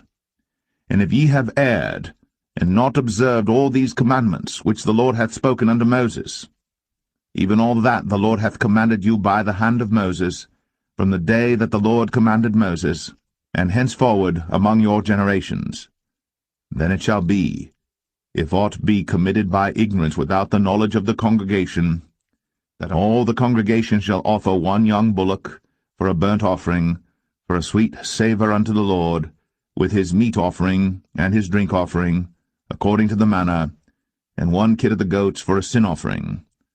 And the priest shall make an atonement for all the congregation of the children of Israel. and shall be forgiven them. For it is ignorance, and they shall bring their offering, a sacrifice made by fire unto the Lord, and their sin offering before the Lord, for their ignorance. And it shall be forgiven all the congregation of the children of Israel, and the stranger that sojourneth among them, seeing all the people were in ignorance. And if any soul sin through ignorance, then he shall bring a she-goat of the first year for sin offering, and the priest shall make an atonement for the soul that sinneth ignorantly, when he sinneth by ignorance before the Lord, to make an atonement for him, and it shall be forgiven him. Ye shall have one law for him that sinneth through ignorance, both for him that is born among the children of Israel, and for the stranger that sojourneth among them. But the soul that doeth aught presumptuously, whether he be born in the land or a stranger, the same reproacheth the Lord, and that soul shall be cut off from among his people, because he hath despised the word of the Lord, and hath broken his commandment. That soul shall utterly be cut off. His iniquity shall be upon him. And while the children of Israel were in the wilderness, they found a man that gathered sticks upon the Sabbath day. And they that found him gathering sticks brought him unto Moses and Aaron, and unto all the congregation. And they put him in ward, because it was not declared what should be done to him. And the Lord said unto Moses, The man shall be surely put to death. All the congregation shall stone him with stones without the camp. And all the congregation brought him without the camp, and stoned him with stones, and he died, as the Lord commanded Moses. And the Lord spake unto Moses, saying, Speak unto the children of Israel, and bid them that they make them fringes in the borders of their garments throughout their generations, and that they put upon the fringe of the borders a ribbon of blue. And it shall be unto you for a fringe, that ye may look upon it, and remember all the commandments of the Lord, and do them, and that ye seek not after your own heart, and your own eyes, after which ye used to go a-whoring, that ye may remember, and do all my commandments, and be holy unto your God. I am the Lord your God, which brought you out of the land of Egypt, to be your God. I am the Lord your God.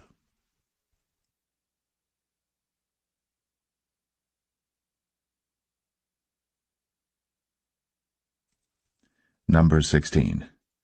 Now Korah the son of Izhar, the son of Kohath, the son of Levi, and Dathan and Abiram, the sons of Eliab, and On, the son of Paulett, sons of Reuben, took men. And they rose up before Moses with certain of the children of Israel, 250 princes of the assembly, famous in the congregation, men of renown. And they gathered themselves together against Moses and against Aaron, and said unto them, Ye take too much upon you, seeing all the congregation are holy, every one of them, and the Lord is among them. Wherefore then lift ye up yourselves above the congregation of the Lord. And when Moses heard it, he fell upon his face.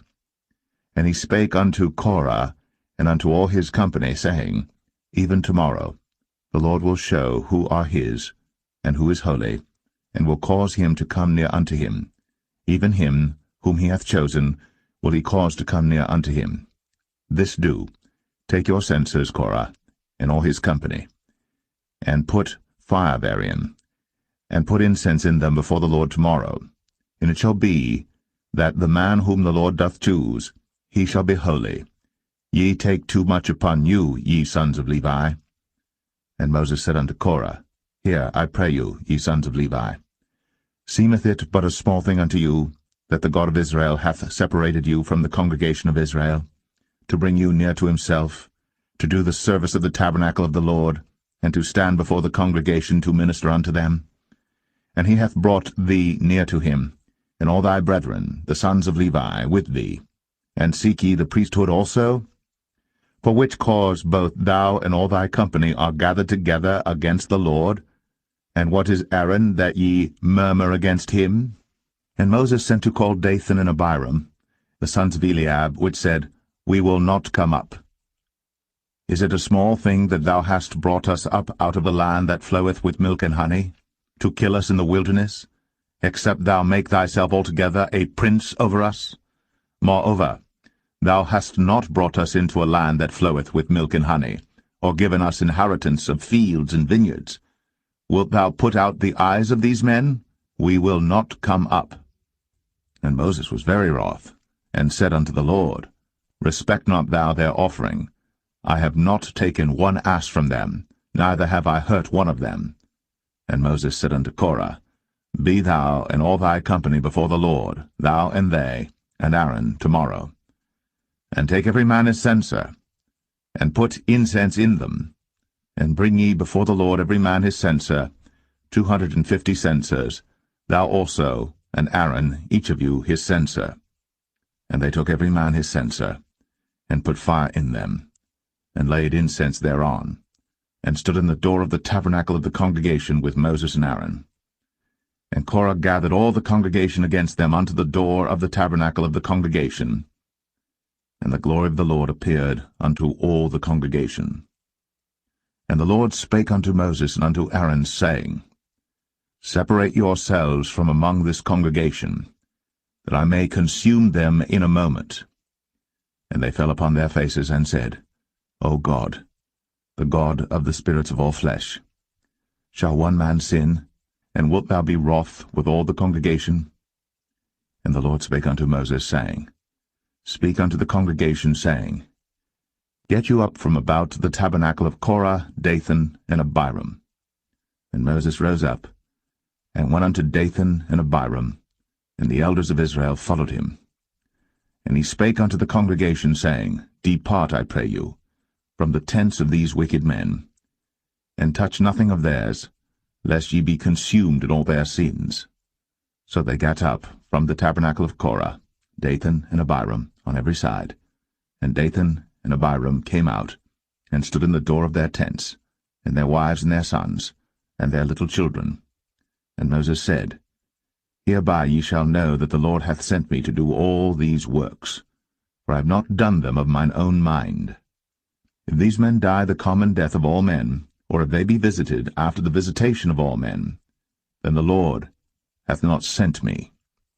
But if the Lord make a new thing, and the earth open her mouth, and swallow them up with all that appertain unto them, and they go down quick into the pit, then ye shall understand that these men have provoked the Lord. And it came to pass, as he had made an end of speaking all these words, that the ground clave asunder that was under them, and the earth opened her mouth, and swallowed them up, and their houses, and all the men that appertained unto Korah, and all their goods. They and all that appertained to them went down alive into the pit, and the earth closed upon them, and they perished from among the congregation.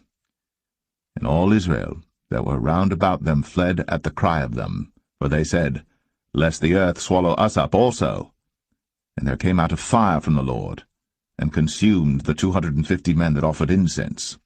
And the Lord spake unto Moses, saying, Speak unto Eleazar, the son of Aaron the priest, that he take up the censers out of the burning, and scatter thou the fire yonder, for they are hallowed.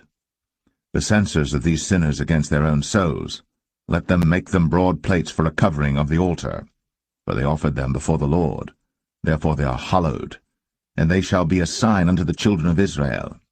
And Eleazar the priest took the brazen censers wherewith they that were burnt had offered, and they were made broad plates for a covering of the altar, to be a memorial unto the children of Israel, that no stranger which is not of the seed of Aaron come near to offer incense before the Lord, that he be not as Korah, and as his company, as the Lord said to him by the hand of Moses. But on the morrow all the congregation of the children of Israel murmured against Moses and against Aaron, saying, Ye have killed the people of the Lord. And it came to pass, when the congregation was gathered against Moses and against Aaron, that they looked toward the tabernacle of the congregation, and behold, the cloud covered it, and the glory of the Lord appeared. And Moses and Aaron came before the tabernacle of the congregation. And the Lord spake unto Moses, saying, Get you up from among this congregation, that I may consume them as in a moment. And they fell upon their faces. And Moses said unto Aaron, Take a censer, and put fire therein from off the altar, and put on incense, and go quickly unto the congregation, and make an atonement for them. For there is wrath gone out from the Lord, the plague is begun. And Aaron took as Moses commanded, and ran into the midst of the congregation, and behold, the plague was begun among the people. And he put on incense, and made an atonement for the people. And he stood between the dead and the living, and the plague was stayed. Now they that died in the plague were 14,700, beside them that died about the matter of Korah.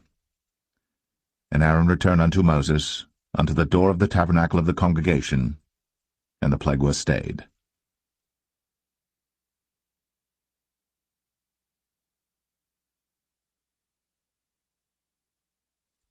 Number 17.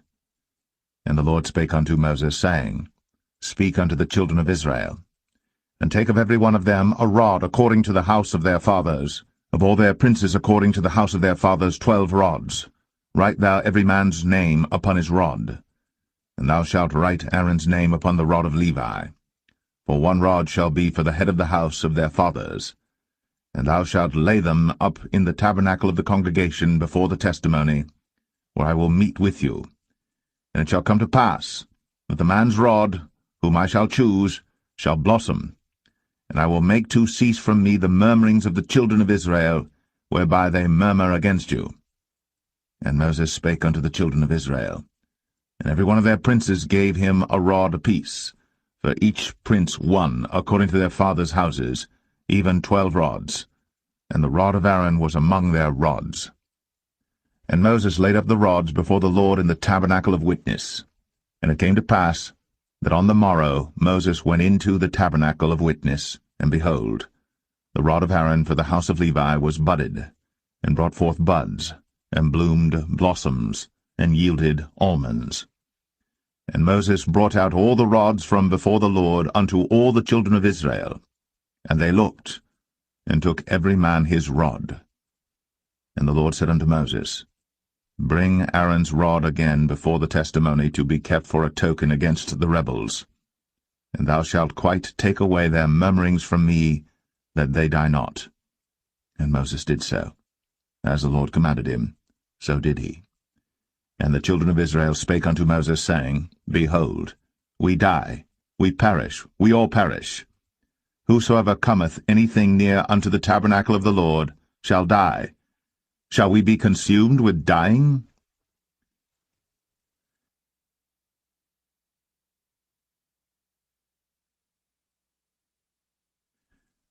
Numbers 18. And the Lord said unto Aaron, Thou and thy sons, and thy father's house with thee shall bear the iniquity of the sanctuary, and thou and thy sons with thee shall bear the iniquity of your priesthood. And thy brethren also of the tribe of Levi, the tribe of thy father, bring thou with thee, that they may be joined unto thee, and minister unto thee. But thou and thy sons with thee shall minister before the tabernacle of witness. And they shall keep thy charge, and the charge of all the tabernacle, only they shall not come nigh the vessels of the sanctuary and the altar, that neither they nor ye also die.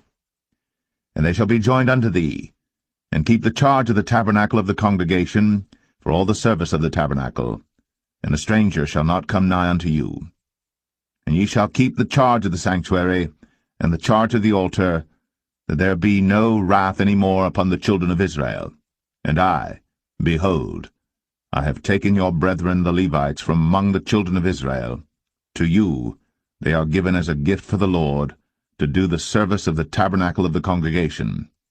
Therefore thou, and thy sons with thee, shall keep your priest's office for everything of the altar, and within the veil, and ye shall serve. I have given your priest's office unto you as a service of gift, and the stranger that cometh nigh shall be put to death. And the Lord spake unto Aaron, Behold, I also have given thee the charge of mine heave offerings of all the hallowed things of the children of Israel. Unto thee have I given them by reason of the anointing, and to thy sons by an ordinance for ever. This shall be thine of the most holy things, reserved from the fire, every oblation of theirs, every meat offering of theirs, and every sin offering of theirs, And every trespass offering of theirs which they shall render unto me shall be most holy for thee, and for thy sons. In the most holy place shalt thou eat it, every male shall eat it. It shall be holy unto thee. And this is thine, the heave offering of their gift, with all the wave offerings of the children of Israel. I have given them unto thee, and to thy sons and to thy daughters with thee, by a statute for ever. Every one that is clean in thy house shall eat of it. All the best of the oil, all the best of the wine, and of the wheat, the firstfruits of them which they shall offer unto the Lord, them have I given thee. And whatsoever is first ripe in the land, which they shall bring unto the Lord, shall be thine. Every one that is clean in thine house shall eat of it. Everything devoted in Israel shall be thine. Everything that openeth the matrix in all flesh, which they bring unto the Lord, whether it be of men or beasts, shall be thine. Nevertheless, the firstborn of man shalt thou surely redeem, and the firstling of unclean beasts shalt thou redeem. And those that are to be redeemed from a month old shalt thou redeem, according to thine estimation, for the money of 5 shekels, after the shekel of the sanctuary, which is 20 gerahs. But the firstling of a cow, or the firstling of a sheep, or the firstling of a goat, thou shalt not redeem. They are holy.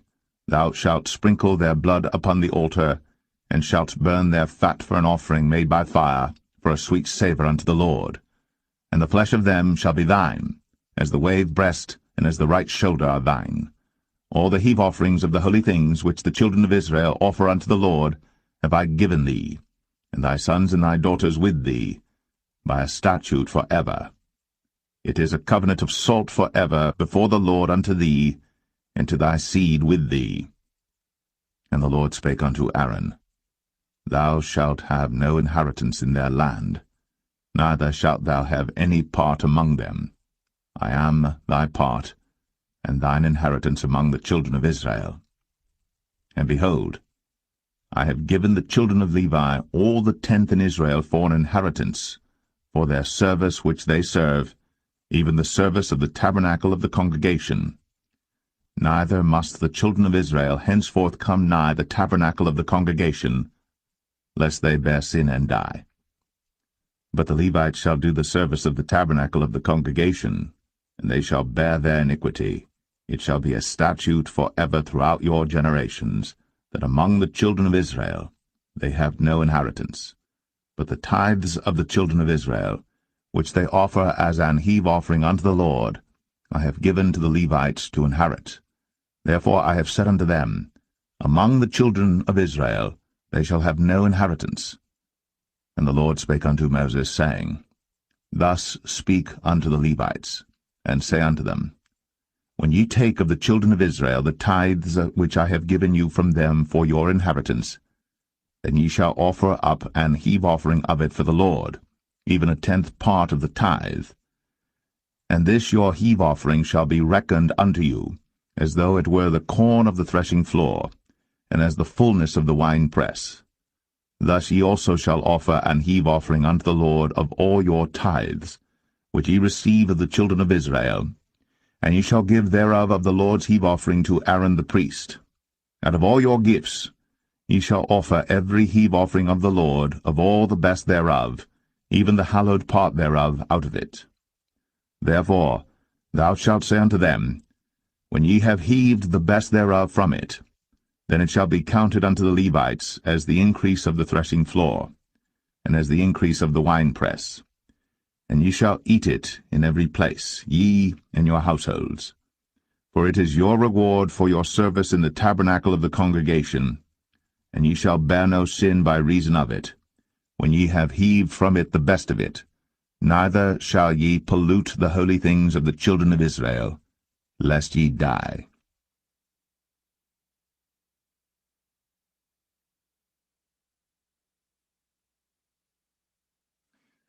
Numbers 19. And the Lord spake unto Moses and unto Aaron, saying, This is the ordinance of the law which the Lord hath commanded, saying, Speak unto the children of Israel, that they bring thee a red heifer without spot, wherein is no blemish, and upon which never came yoke. And ye shall give her unto Eleazar the priest, that he may bring her forth without the camp, and one shall slay her before his face. And Eleazar the priest shall take of her blood with his finger, and sprinkle of her blood directly before the tabernacle of the congregation 7 times. And one shall burn the heifer in his sight, her skin and her flesh, and her blood, with her dung shall he burn. And the priest shall take cedar wood and hyssop, and scarlet, and cast it into the midst of the burning of the heifer. Then the priest shall wash his clothes, and he shall bathe his flesh in water, and afterward he shall come into the camp, and the priest shall be unclean until the even. And he that burneth her shall wash his clothes in water, and bathe his flesh in water, and shall be unclean until the even. And the man that is clean shall gather up the ashes of the heifer, and lay them up without the camp in a clean place. And it shall be kept for the congregation of the children of Israel for a water of separation. It is a purification for sin. And he that gathereth the ashes of the heifer shall wash his clothes, and be unclean until the even. And it shall be unto the children of Israel, and unto the stranger that sojourneth among them, for a statute for ever. He that toucheth the dead body of any man shall be unclean 7 days. He shall purify himself with it on the 3rd day, and on the 7th day he shall be clean. But if he purify not himself the 3rd day, then the 7th day he shall not be clean. Whosoever toucheth the dead body of any man that is dead, and purifieth not himself, defileth the tabernacle of the Lord, and that soul shall be cut off from Israel, because the water of separation was not sprinkled upon him. He shall be unclean, his uncleanness is yet upon him. This is the law when a man dieth in a tent. All that come into the tent, and all that is in the tent, shall be unclean 7 days. And every open vessel, which hath no covering bound upon it, is unclean. And whosoever toucheth one that is slain with a sword in the open fields, or a dead body, or a bone of a man, or a grave, shall be unclean 7 days. And for an unclean person they shall take of the ashes of the burnt heifer, of purification for sin, and running water shall be put thereto in a vessel. And a clean person shall take hyssop, and dip it in the water, and sprinkle it upon the tent, and upon all the vessels, and upon the persons that were there, and upon him that touched a bone, or one slain, or one dead, or a grave. And the clean person shall sprinkle upon the unclean on the 3rd day, and on the 7th day. And on the 7th day he shall purify himself, and wash his clothes, and bathe himself in water, and shall be clean at even. But the man that shall be unclean, and shall not purify himself, that soul shall be cut off from among the congregation, because he hath defiled the sanctuary of the Lord. The water of separation hath not been sprinkled upon him. He is unclean. And it shall be a perpetual statute unto them, that he that sprinkleth the water of separation shall wash his clothes, and he that toucheth the water of separation shall be unclean until even. And whatsoever the unclean person toucheth shall be unclean, and the soul that toucheth it shall be unclean until even.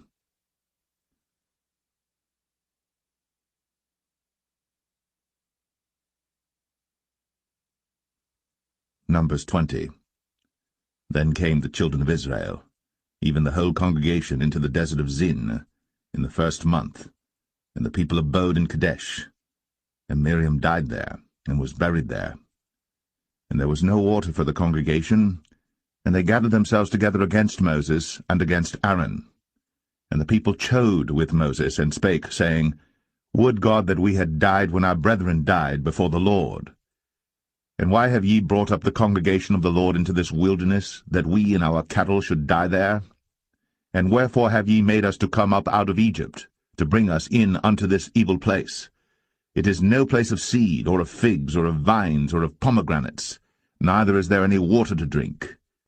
Then Moses and Aaron went from the presence of the assembly unto the door of the tabernacle of the congregation, and they fell upon their faces, and the glory of the Lord appeared unto them. And the Lord spake unto Moses, saying, Take the rod, and gather thou the assembly together, thou and Aaron thy brother, and speak ye unto the rock before their eyes. and it shall give forth his water. And thou shalt bring forth to them water out of the rock. So thou shalt give the congregation and their beasts drink. And Moses took the rod from before the Lord, as he commanded him. And Moses and Aaron gathered the congregation together before the rock. And he said unto them, Hear now, ye rebels, must we fetch you water out of this rock? And Moses lifted up his hand, and with his rod he smote the rock twice. And the water came out abundantly, and the congregation drank, and their beasts also. And the Lord spake unto Moses and Aaron, Because ye believed me not, to sanctify me in the eyes of the children of Israel, therefore ye shall not bring this congregation into the land which I have given them. This is the water of Meribah, because the children of Israel strove with the Lord, and he was sanctified in them. And Moses sent messengers from Kadesh unto the king of Edom. Thus saith thy brother Israel, Thou knowest all the travail that hath befallen us, how our fathers went down into Egypt, and we have dwelt in Egypt a long time, and the Egyptians vexed us and our fathers. And when we cried unto the Lord, he heard our voice, and sent an angel, and hath brought us forth out of Egypt. And behold, we are in Kadesh, a city in the uttermost of thy border. Let us pass, I pray thee, through thy country. We will not pass through the fields, or through the vineyards, neither will we drink of the water of the wells. We will go by the king's highway. We will not turn to the right hand, nor to the left, until we have passed thy borders. And Edom said unto him, Thou shalt not pass by me, lest I come out against thee with the sword. And the children of Israel said unto him, We will go by the highway, and if I and my cattle drink of thy water, then I will pay for it. I will only, without doing anything else, go through on my feet. And he said, Thou shalt not go through. And Edom came out against him with much people, and with a strong hand. Thus Edom refused to give Israel passage through his border, wherefore Israel turned away from him. And the children of Israel, even the whole congregation, journeyed from Kadesh, and came unto Mount Or. And the Lord spake unto Moses and Aaron in Mount Or, by the coast of the land of Edom, saying, Aaron shall be gathered unto his people, for he shall not enter into the land which I have given unto the children of Israel, because ye rebelled against my word at the water of Meribah. Take Aaron and Eleazar his son, and bring them up unto Mount Or, and strip Aaron of his garments, and put them upon Eleazar his son, and Aaron shall be gathered unto his people, and shall die there. And Moses did as the Lord commanded, and they went up into Mount Or in the sight of all the congregation. And Moses stripped Aaron of his garments, and put them upon Eleazar his son, and Aaron died there in the top of the mount. And Moses and Eleazar came down from the mount. And when all the congregation saw that Aaron was dead, they mourned for Aaron 30 days, even all the house of Israel.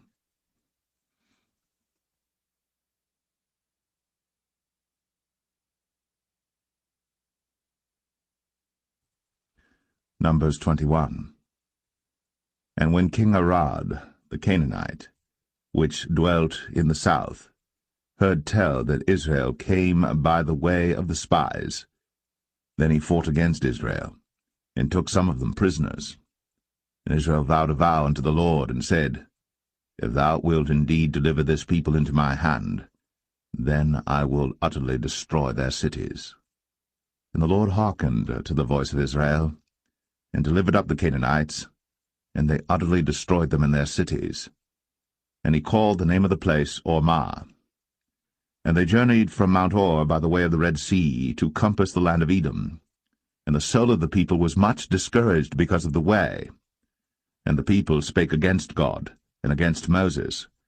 Wherefore have ye brought us up out of Egypt to die in the wilderness? For there is no bread, neither is there any water, and our soul loatheth this light bread. And the Lord sent fiery serpents among the people, and they bit the people, and much people of Israel died. Therefore the people came to Moses and said, We have sinned, for we have spoken against the Lord, and against thee. Pray unto the Lord that he take away the serpents from us. And Moses prayed for the people. And the Lord said unto Moses, Make thee a fiery serpent, and set it upon a pole. And it shall come to pass, that every one that is bitten, when he looketh upon it, shall live. And Moses made a serpent of brass, and put it upon a pole. And it came to pass, that if a serpent had bitten any man, when he beheld the serpent of brass, he lived. And the children of Israel set forward, and pitched in Oboth. And they journeyed from Oboth, and pitched at Abarim, in the wilderness which is before Moab, toward the sunrising. From thence they removed, and pitched in the valley of Zered. From thence they removed, and pitched on the other side of Arnon, which is in the wilderness that cometh out of the coasts of the Amorites. For Arnon is the border of Moab, between Moab and the Amorites. Wherefore it is said in the book of the wars of the Lord, what he did in the Red Sea, and in the brooks of Arnon, and at the stream of the brooks that goeth down to the dwelling of Ar, and lieth upon the border of Moab. And from thence they went to Beer, that is the well whereof the Lord spake unto Moses, Gather the people together, and I will give them water. Then Israel sang this song, Spring up, O well, sing ye unto it. The princes digged the well, the nobles of the people digged it, by the direction of the lawgiver, with their staves. And from the wilderness they went to Mattanah, and from Mattanah to Nahaliel, and from Nahaliel to Bamoth, and from Bamoth in the valley, that is in the country of Moab, to the top of Pisgah, which looketh toward Jeshimon. And Israel sent messengers unto Sihon, king of the Amorites, saying, Let me pass through thy land. We will not turn into the fields or into the vineyards. We will not drink of the waters of the well, but we will go along by the king's highway until we be past thy borders. And Sihon would not suffer Israel to pass through his border. But Sihon gathered all his people together, and went out against Israel into the wilderness. And he came to Jahaz, and fought against Israel. And Israel smote him with the edge of the sword, and possessed his land from Arnon unto Jabbok, even unto the children of Ammon. For the border of the children of Ammon was strong.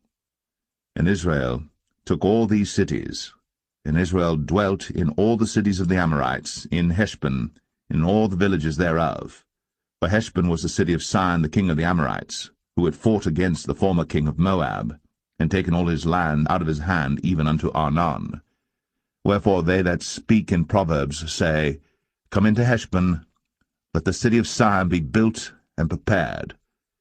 For there is a fire gone out of Heshbon, a flame from the city of Sihon. It hath consumed Ar of Moab, and the lords of the high places of Arnon. Woe to thee, Moab! Thou art undone, O people of Chemosh! He hath given his sons that escaped, and his daughters, into captivity unto Sihon king of the Amorites. We have shot at them.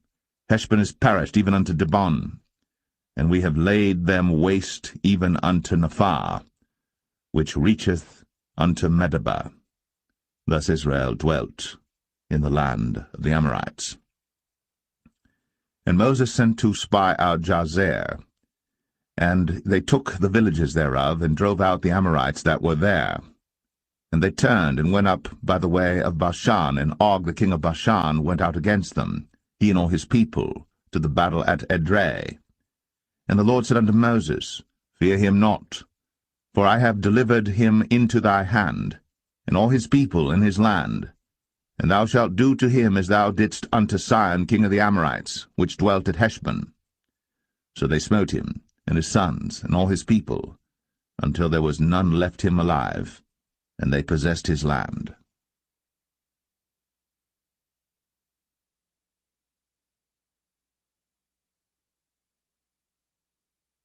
Numbers 22.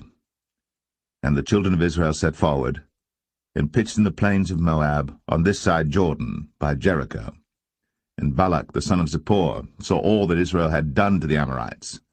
And Moab was sore afraid of the people, because they were many. And Moab was distressed because of the children of Israel. And Moab said unto the elders of Midian, Now shall this company lick up all that are round about us, as the ox licketh up the grass of the field. And Balak the son of Zippor was king of the Moabites at that time. He sent messengers, therefore, unto Balaam the son of Beor to Pethor, which is by the river of the land of the children of his people, to call him, saying, Behold, there is a people come out from Egypt. Behold, they cover the face of the earth, and they abide over against me. Come now, therefore, I pray thee, curse me this people, for they are too mighty for me. Peradventure I shall prevail, that we may smite them, and that I may drive them out of the land.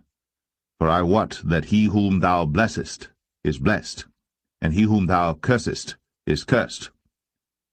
And the elders of Moab and the elders of Midian departed with the rewards of divination in their hand. And they came unto Balaam, and spake unto him the words of Balak. And he said unto them, Lodge here this night, and I will bring you word again, as the Lord shall speak unto me. And the princes of Moab abode with Balaam. And God came unto Balaam, and said, What men are these with thee? And Balaam said unto God, Balak the son of Zippor, king of Moab, hath sent unto me, saying, Behold, there is a people come out of Egypt, which covereth the face of the earth. Come now, curse me them. Peradventure I shall be able to overcome them, and drive them out. And God said unto Balaam, Thou shalt not go with them. Thou shalt not curse the people, for they are blessed. And Balaam rose up in the morning, and said unto the princes of Balak, Get you into your land, for the Lord refuseth to give me leave to go with you. And the princes of Moab rose up, and they went unto Balak, and said, Balaam refuseth to come with us. And Balak sent yet again princes, more and more honorable than they. And they came to Balaam, and said to him, Thus saith Balak the son of Zippor, Let nothing, I pray thee, hinder thee from coming unto me. For I will promote thee unto very great honor, and I will do whatsoever thou sayest unto me. Come therefore, I pray thee, curse me this people. And Balaam answered and said unto the servants of Balak, If Balak would give me his house full of silver and gold, I cannot go beyond the word of the Lord my God, to do less or more. Now therefore I pray you, tarry ye also here this night, that I may know what the Lord will say unto me more. And God came unto Balaam at night, and said unto him, If the men come to call thee, rise up and go with them. But yet the word which I shall say unto thee, that shalt thou do. And Balaam rose up in the morning, and saddled his ass, and went with the princes of Moab. And God's anger was kindled because he went. And the angel of the Lord stood in the way for an adversary against him. Now he was riding upon his ass, and his 2 servants were with him. And the ass saw the angel of the Lord standing in the way, and his sword drawn in his hand. And the ass turned aside out of the way, and went into the field. And Balaam smote the ass, to turn her into the way. But the angel of the Lord stood in a path of the vineyards, a wall being on this side, and a wall on that side. And when the ass saw the angel of the Lord, she thrust herself unto the wall, and crushed Balaam's foot against the wall. And he smote her again. And the angel of the Lord went further, and stood in a narrow place, where was no way to turn either to the right hand or to the left. And when the ass saw the angel of the Lord, she fell down under Balaam, and Balaam's anger was kindled, and he smote the ass with a staff. And the Lord opened the mouth of the ass, and she said unto Balaam, What have I done unto thee, that thou hast smitten me these 3 times? And Balaam said unto the ass, Because thou hast mocked me. I would there were a sword in mine hand, for now would I kill thee. And the ass said unto Balaam, Am not I thine ass, upon which thou hast ridden ever since I was thine unto this day? Was I ever wont to do so unto thee? And he said, Nay. Then the Lord opened the eyes of Balaam, and he saw the angel of the Lord standing in the way, and his sword drawn in his hand. And he bowed down his head, and fell flat on his face. And the angel of the Lord said unto him, Wherefore hast thou smitten thine ass these 3 times? Behold, I went out to withstand thee, because thy way is perverse before me. And the ass saw me, and turned from me these 3 times. Unless she had turned from me, surely now also I had slain thee, and saved her alive. And Balaam said unto the angel of the Lord, I have sinned, for I knew not that thou stoodest in the way against me. Now therefore, if it displease thee, I will get me back again. And the angel of the Lord said unto Balaam, Go with the men, but only the word that I shall speak unto thee, that thou shalt speak. So Balaam went with the princes of Balak.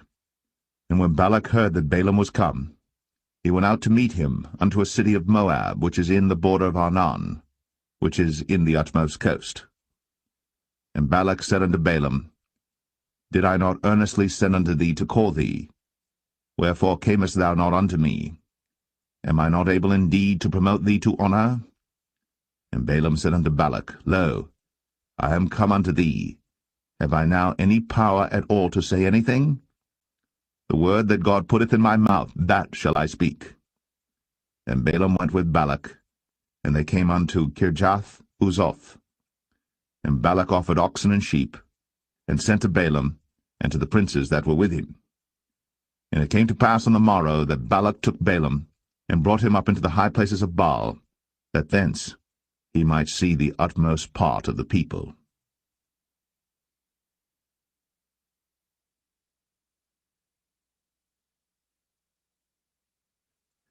Numbers 23.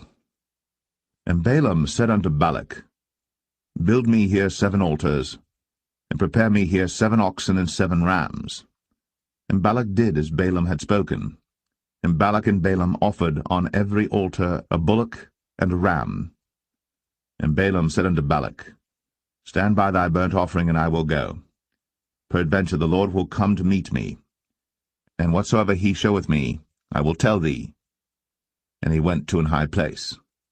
And God met Balaam, and he said unto him, I have prepared 7 altars, and I have offered upon every altar a bullock and a ram. And the Lord put a word in Balaam's mouth, and said, Return unto Balak, and thus thou shalt speak. And he returned unto him, and lo, he stood by his burnt sacrifice, he and all the princes of Moab. And he took up his parable, and said, Balak the king of Moab hath brought me from Aram out of the mountains of the east, saying, Come, curse me, Jacob, and come, defy Israel. How shall I curse whom God hath not cursed? Or how shall I defy whom the Lord hath not defied? For from the top of the rocks I see him, and from the hills I behold him. Lo, the people shall dwell alone, and shall not be reckoned among the nations. Who can count the dust of Jacob, and the number of the 4th part of Israel? Let me die the death of the righteous, and let my last end be like his. And Balak said unto Balaam, What hast thou done unto me? I took thee to curse mine enemies, and behold, thou hast blessed them altogether.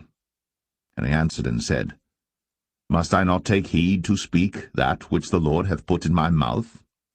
And Balak said unto him, Come, I pray thee, with me unto another place, from whence thou mayest see them. Thou shalt see but the utmost part of them, and shalt not see them all. And curse me them from thence. And he brought him into the field of Zophim, to the top of Pisgah, and built 7 altars, and offered a bullock and a ram on every altar.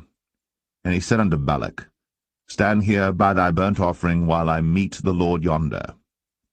And the Lord met Balaam, and put a word in his mouth, and said, Go again unto Balak, and say thus. And when he came to him, behold, he stood by his burnt offering, and the princes of Moab with him.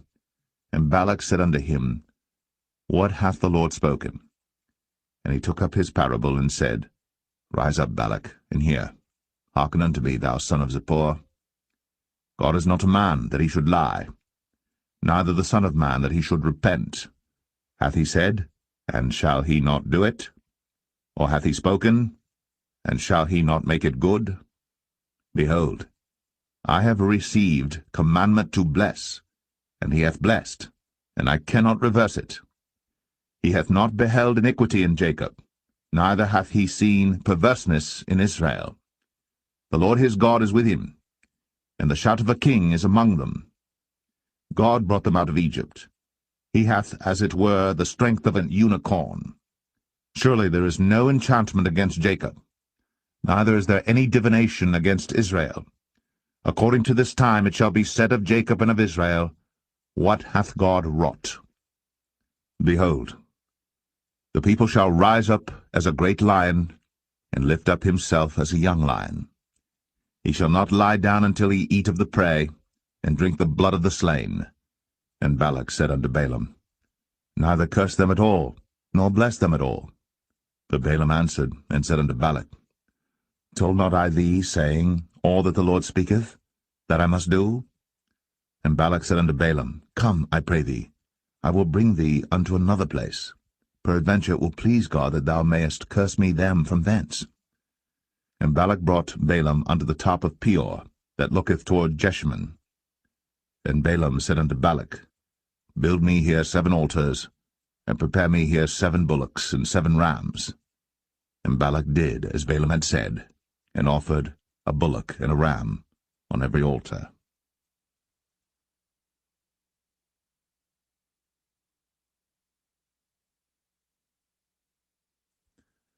Numbers 24.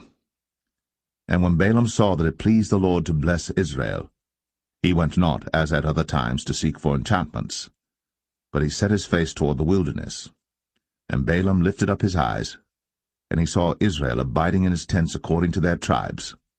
And the Spirit of God came upon him.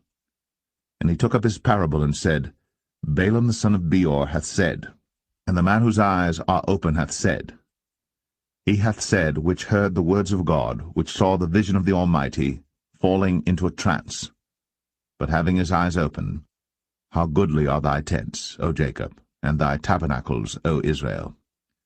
As the valleys are they spread forth, as gardens by the river's side, as the trees of lign aloes which the Lord hath planted, and as cedar trees beside the waters. He shall pour the water out of his buckets, and his seed shall be in many waters, and his king shall be higher than Agag, and his kingdom shall be exalted. God brought him forth out of Egypt. He hath, as it were, the strength of an unicorn. He shall eat up the nations, his enemies, and shall break their bones and pierce them through with his arrows. He couched, he lay down as a lion, and as a great lion. Who shall stir him up? Blessed is he that blesseth thee, and cursed is he that curseth thee. And Balak's anger was kindled against Balaam. And he smote his hands together. And Balak said unto Balaam, I called thee to curse mine enemies, and behold, thou hast altogether blessed them these 3 times. Therefore now flee thou to thy place. I thought to promote thee unto great honour, but lo, the Lord hath kept thee back from honour. And Balaam said unto Balak, Spake I not also to thy messengers which thou sentest unto me, saying, If Balak would give me his houseful of silver and gold, I cannot go beyond the commandment of the Lord, to do either good or bad of mine own mind. But what the Lord saith, that will I speak. And now behold, I go unto my people. Come therefore, and I will advertise thee what this people shall do to thy people in the latter days. And he took up his parable, and said, Balaam the son of Beor hath said, and the man whose eyes are open hath said, He hath said, which heard the words of God, and knew the knowledge of the Most High, which saw the vision of the Almighty, falling into a trance, but having his eyes open. I shall see him, but not now. I shall behold him, but not nigh. There shall come a star out of Jacob, and a scepter shall rise out of Israel, and shall smite the corners of Moab, and destroy all the children of Sheth.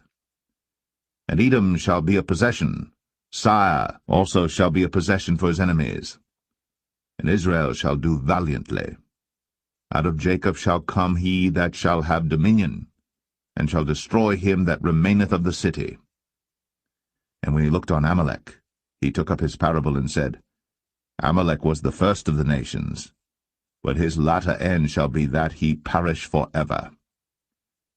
And he looked on the Kenites, and took up his parable, and said, Strong is thy dwelling place, and thou puttest thy nest in a rock. Nevertheless, the Kenites shall be wasted, until Asher shall carry thee away captive.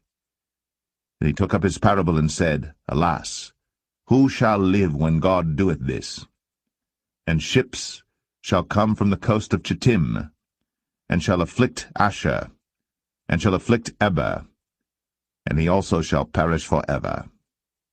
And Balaam rose up, and went, and returned to his place, and Balak also went his way.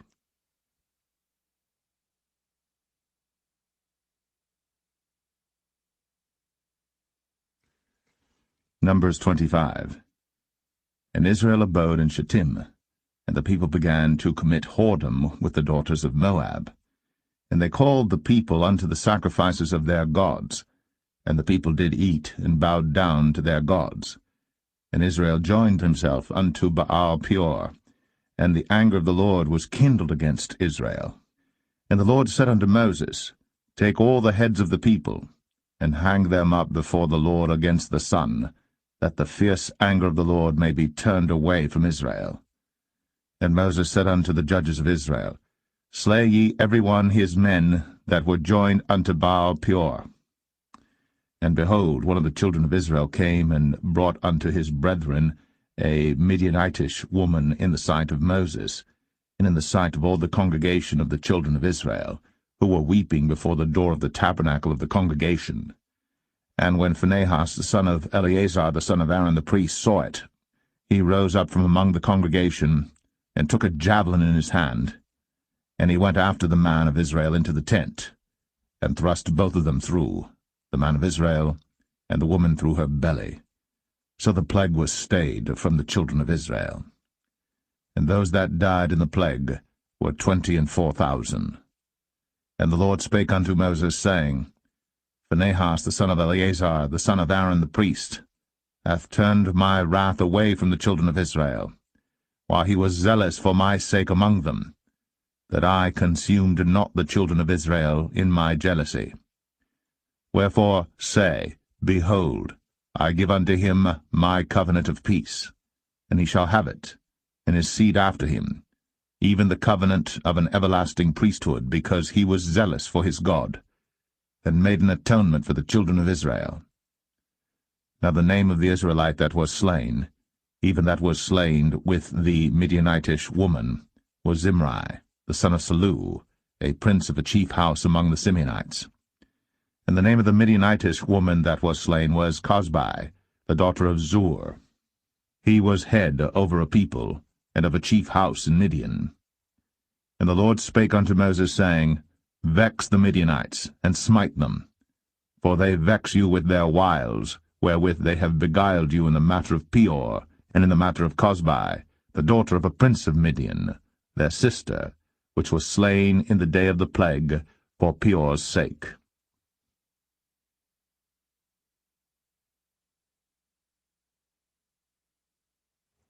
Numbers 26. And it came to pass after the plague, that the Lord spake unto Moses and unto Eleazar the son of Aaron the priest, saying, Take the sum of all the congregation of the children of Israel, from 20 years old and upward, throughout their father's house, all that are able to go to war in Israel. And Moses and Eleazar the priest spake with them in the plains of Moab by Jordan near Jericho, saying, Take the sum of the people from 20 years old and upward, as the Lord commanded Moses and the children of Israel, which went forth out of the land of Egypt. Reuben, the eldest son of Israel, the children of Reuben, Hanok, of whom cometh the family of the Hanokites, of Palu, the family of the Paluites, of Hezron, the family of the Hezronites, of Carmi, the family of the Carmites. These are the families of the Reubenites, and they that were numbered of them were 40,003,730.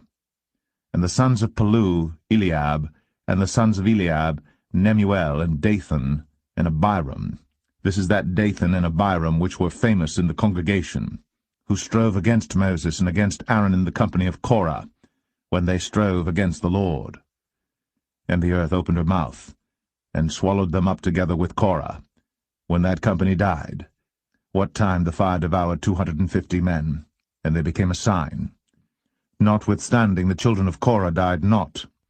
The sons of Simeon after their families, of Nemuel, the family of the Nemuelites, of Jamin, the family of the Jaminites, of Jachin, the family of the Jachinites, of Zerah, the family of the Zarhites, of Shaul, the family of the Shaulites.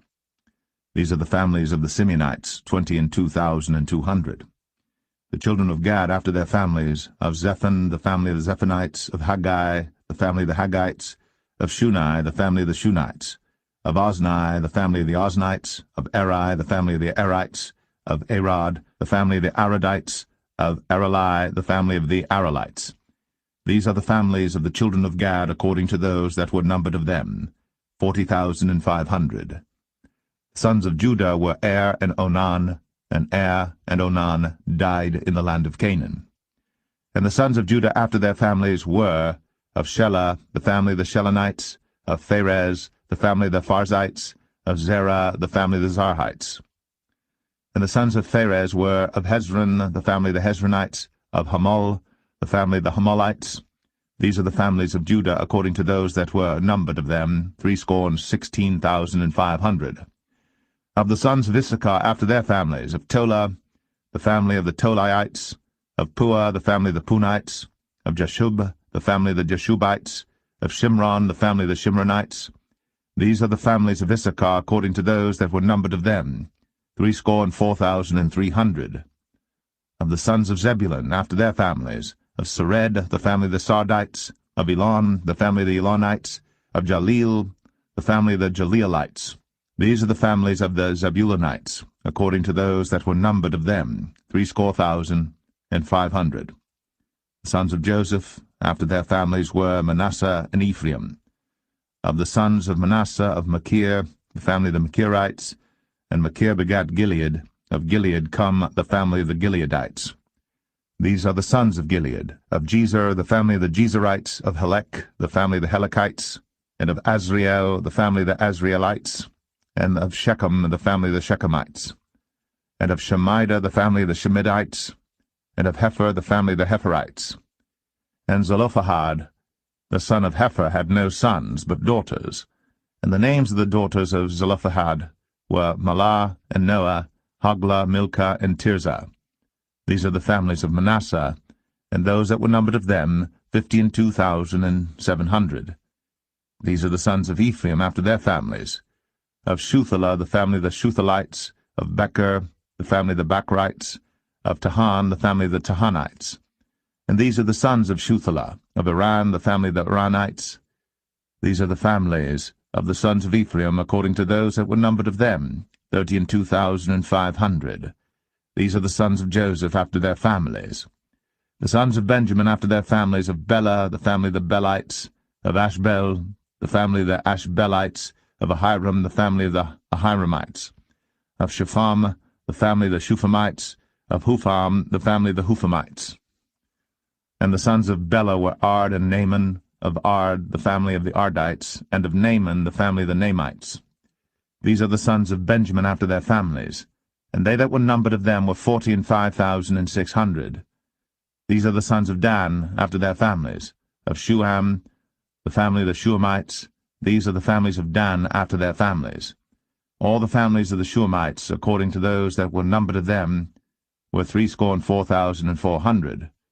Of the children of Asher after their families, of Jimnah, the family of the Jimnites, of Jesui, the family of the Jesuites, of Beriah, the family of the Berites. Of the sons of Beriah, of Heber, the family of the Heberites, of Malkiel, the family of the Malkielites. And the name of the daughter of Asher was Sarah. These are the families of the sons of Asher, according to those that were numbered of them, who were 53,400. Of the sons of Naphtali after their families, of Jaziel, the family of the Jazielites, of Gunai, the family of the Gunites, of Jezer, the family of the Jezerites, of Shalem, the family of the Shalemites. These are the families of Naphtali according to their families, and they that were numbered of them were 45,400. These were the numbered of the children of Israel, 600,1,730.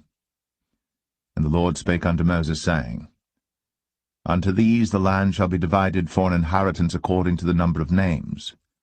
To many thou shalt give the more inheritance, and to few thou shalt give the less inheritance.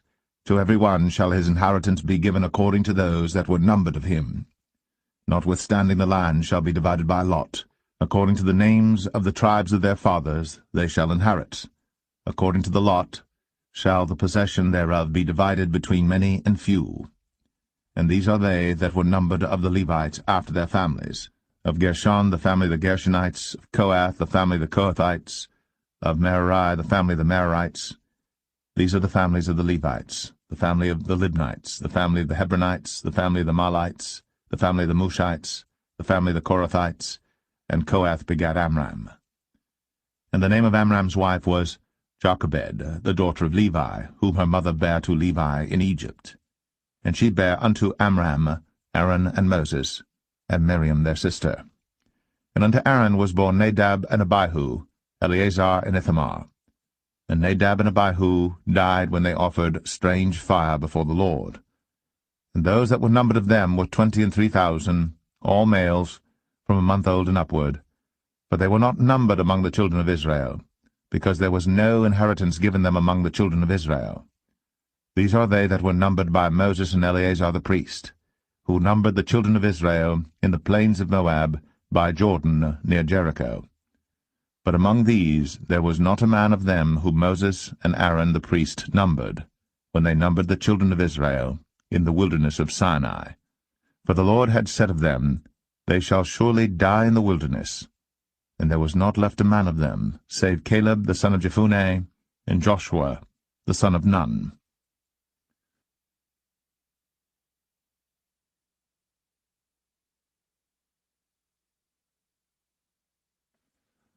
Numbers 27. Then came the daughters of Zelophehad, the son of Hepher, the son of Gilead, the son of Machir, the son of Manasseh, of the families of Manasseh, the son of Joseph. And these are the names of his daughters, Mahlah, Noah, and Hoglah, and Milcah, and Tirzah. And they stood before Moses, and before Eleazar the priest, and before the princes and all the congregation, by the door of the tabernacle of the congregation, saying, Our father died in the wilderness, and he was not in the company of them that gathered themselves together against the Lord in the company of Korah, but died in his own sin, and had no sons. Why should the name of our father be done away from among his family, because he hath no son? Give unto us therefore possession among the brethren of our father. And Moses brought their cause before the Lord. And the Lord spake unto Moses, saying, The daughters of Zelophehad speak right. Thou shalt surely give them a possession of an inheritance among their father's brethren, and thou shalt cause the inheritance of their father to pass unto them. And thou shalt speak unto the children of Israel, saying, If a man die, and have no son, then ye shall cause his inheritance to pass unto his daughter. And if he have no daughter, then ye shall give his inheritance unto his brethren. And if he have no brethren, then ye shall give his inheritance unto his father's brethren. And if his father have no brethren, then ye shall give his inheritance unto his kinsman that is next to him of his family, and he shall possess it. And it shall be unto the children of Israel a statute of judgment, as the Lord commanded Moses. And the Lord said unto Moses, Get thee up into this Mount Abarim, and see the land which I have given unto the children of Israel. And when thou hast seen it, thou also shalt be gathered unto thy people, as Aaron thy brother was gathered. For ye rebelled against my commandment in the desert of Zin, in the strife of the congregation, to sanctify me at the water before their eyes, that is, the water of Meribah and Kadesh, in the wilderness of Zin. And Moses spake unto the Lord, saying, Let the Lord, the God of the spirits of all flesh, set a man over the congregation, which may go out before them, and which may go in before them, and which may lead them out, and which may bring them in, that the congregation of the Lord be not as sheep which have no shepherd. And the Lord said unto Moses, Take thee Joshua the son of Nun, a man in whom is the Spirit, and lay thine hand upon him, and set him before Eleazar the priest, and before all the congregation, and give him a charge in their sight. and thou shalt put some of thine honor upon him, that all the congregation of the children of Israel may be obedient. And he shall stand before Eleazar the priest, who shall ask counsel for him after the judgment of Urim before the Lord. At his word shall they go out, and at his word they shall come in, both he and all the children of Israel with him, even all the congregation. And Moses did as the Lord commanded him. And he took Joshua, and set him before Eleazar the priest, and before all the congregation. And he laid his hands upon him, and gave him a charge, as the Lord commanded by the hand of Moses.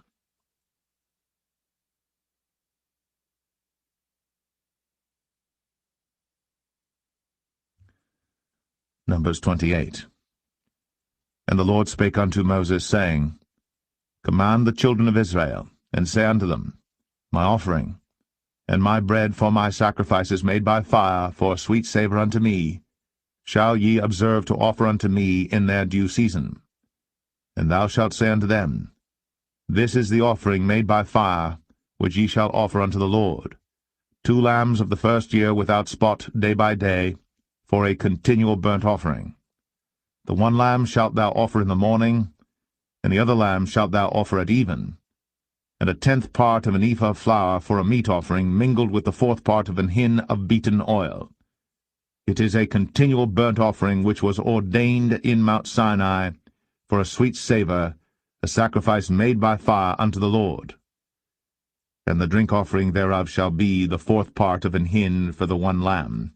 In the holy place shalt thou cause the strong wine to be poured unto the Lord for a drink offering. And the other lamb shalt thou offer at even, as the meat offering of the morning, and as the drink offering thereof. Thou shalt offer it, a sacrifice made by fire, of a sweet savour unto the Lord. And on the Sabbath day 2 lambs of the first year without spot, and 2/10 deals of flour for a meat offering mingled with oil, and the drink offering thereof. This is the burnt offering of every Sabbath, beside the continual burnt offering, and his drink offering. And in the beginnings of your months ye shall offer a burnt offering unto the Lord, 2 young bullocks and 1 ram, 7 lambs of the first year without spot, and 3/10 deals of flour for a meat offering mingled with oil for 1 bullock, and 2/10 deals of flour for a meat offering mingled with oil for 1 ram, and a several 10th deal of flour mingled with oil for a meat offering unto 1 lamb, for a burnt offering of a sweet savour, a sacrifice made by fire unto the Lord. And their drink offering shall be 1/2 an hin of wine unto a bullock, and the 3rd part of an hin unto a ram, and a 4th part of an hin unto a lamb. This is the burnt offering of every month throughout the months of the year. And 1 kid of the goats for a sin offering unto the Lord shall be offered, beside the continual burnt offering and his drink offering. And the 14th day of the 1st month is the Passover of the Lord. And the 15th day of this month is the feast. 7 days shall unleavened bread be eaten. In the 1st day shall be an holy convocation. Ye shall do no manner of servile work therein. But ye shall offer a sacrifice made by fire for a burnt offering unto the Lord, 2 young bullocks and 1 ram, and 7 lambs of the first year. They shall be unto you without blemish. And their meat offering shall be of flour mingled with oil. 3/10 deals shall ye offer for a bullock, and 2/10 deals for a ram. A several 10th deal shalt thou offer for every lamb throughout the 7 lambs, and 1 goat for a sin offering, to make an atonement for you. Ye shall offer these beside the burnt offering in the morning, which is for a continual burnt offering. After this manner ye shall offer daily throughout the 7 days the meat of the sacrifice made by fire, of a sweet savour unto the Lord. It shall be offered beside the continual burnt offering, and his drink offering. And on the 7th day ye shall have an holy convocation. Ye shall do no servile work. Also in the day of the firstfruits, when ye bring a new meat offering unto the Lord, after your weeks be out, ye shall have an holy convocation. Ye shall do no servile work.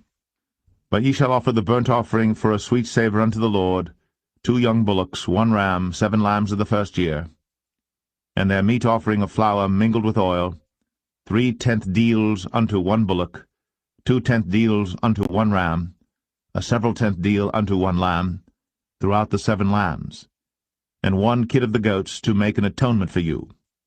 You shall offer them beside the continual burnt offering and his meat offering. They shall be unto you without blemish, and their drink offerings.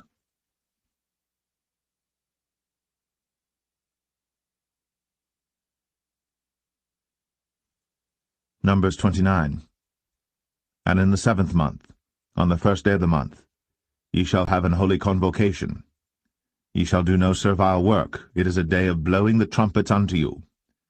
And ye shall offer a burnt offering for a sweet savour unto the Lord, 1 young bullock, 1 ram, and 7 lambs of the 1st year without blemish. And their meat offering shall be of flour mingled with oil, 3/10 deals for a bullock, and 2/10 deals for a ram, and 1/10 deal for 1 lamb throughout the 7 lambs, and 1 kid of the goats for a sin offering, to make an atonement for you, beside the burnt offering of the month, and his meat offering, and the daily burnt offering and his meat offering, and their drink offerings, according unto their manner, for a sweet savour, a sacrifice made by fire unto the Lord. And ye shall have on the 10th day of this 7th month an holy convocation, and ye shall afflict your souls. Ye shall not do any work therein. But ye shall offer a burnt offering unto the Lord for a sweet savour, 1 young bullock, 1 ram, and 7 lambs of the 1st year. They shall be unto you without blemish, and their meat offering shall be of flour mingled with oil, 3/10 deals to a bullock, and 2/10 deals to 1 ram, a several tenth deal for 1 lamb throughout the 7 lambs, 1 kid of the goats for a sin offering, beside the sin offering of atonement, and the continual burnt offering, and the meat offering of it, and their drink offerings. And on the 15th day of the 7th month ye shall have an holy convocation. Ye shall do no servile work, and ye shall keep a feast unto the Lord 7 days. And ye shall offer a burnt offering, a sacrifice made by fire, of a sweet savour unto the Lord, 13 young bullocks, 2 rams, and 14 lambs of the 1st year. They shall be without blemish. And their meat offering shall be of flour mingled with oil, 3/10 deals unto every bullock of the 13 bullocks, 2/10 deals to each ram of the 2 rams, and a several tenth deal to each lamb of the 14 lambs, and 1 kid of the goats for a sin offering, beside the continual burnt offering, his meat offering, and his drink offering. And on the 2nd day ye shall offer 12 young bullocks, 2 rams, 14 lambs of the 1st year without spot, and their meat offering and their drink offerings for the bullocks, for the rams, and for the lambs shall be according to their number, after the manner, and 1 kid of the goats for a sin offering, beside the continual burnt offering, and the meat offering thereof, and their drink offerings. And on the 3rd day 11 bullocks, 2 rams, 14 lambs of the 1st year without blemish, and their meat offering and their drink offerings for the bullocks, for the rams, and for the lambs shall be according to their number, after the manner, and 1 goat for a sin offering, beside the continual burnt offering, and his meat offering, and his drink offering. And on the 4th day 10 bullocks, 2 rams, and 14 lambs of the 1st year without blemish, their meat offering and their drink offerings for the bullocks, for the rams, and for the lambs shall be according to their number, after the manner, and 1 kid of the goats for a sin offering, beside the continual burnt offering, his meat offering, and his drink offering. And on the 5th day 9 bullocks, 2 rams, and 14 lambs of the 1st year without spot, and their meat offering and their drink offerings for the bullocks, for the rams, and for the lambs shall be according to their number, after the manner, and 1 goat for a sin offering, beside the continual burnt offering, and his meat offering, and his drink offering. And on the 6th day 8 bullocks, 2 rams, and 14 lambs of the 1st year without blemish, and their meat offering and their drink offerings for the bullocks, for the rams, and for the lambs shall be according to their number, after the manner, and 1 goat for a sin offering, beside the continual burnt offering, his meat offering, and his drink offering. And on the 7th day 7 bullocks, 2 rams, and 14 lambs of the 1st year without blemish, And their meat offering and their drink offerings for the bullocks, for the rams, and for the lambs shall be according to their number, after the manner. And 1 goat for a sin offering, beside the continual burnt offering, his meat offering, and his drink offering. On the 8th day ye shall have a solemn assembly. Ye shall do no servile work therein. But ye shall offer a burnt offering, a sacrifice made by fire, of a sweet savour unto the Lord, 1 bullock, 1 ram, 7 lambs of the first year without blemish. Their meat offering and their drink offerings for the bullock, for the ram, and for the lambs shall be according to their number, after the manner. And 1 goat for a sin offering, beside the continual burnt offering, and his meat offering, and his drink offering. These things ye shall do unto the Lord in your set feasts, beside your vows, and your freewill offerings, for your burnt offerings, and for your meat offerings, and for your drink offerings, and for your peace offerings. And Moses told the children of Israel according to all that the Lord commanded Moses.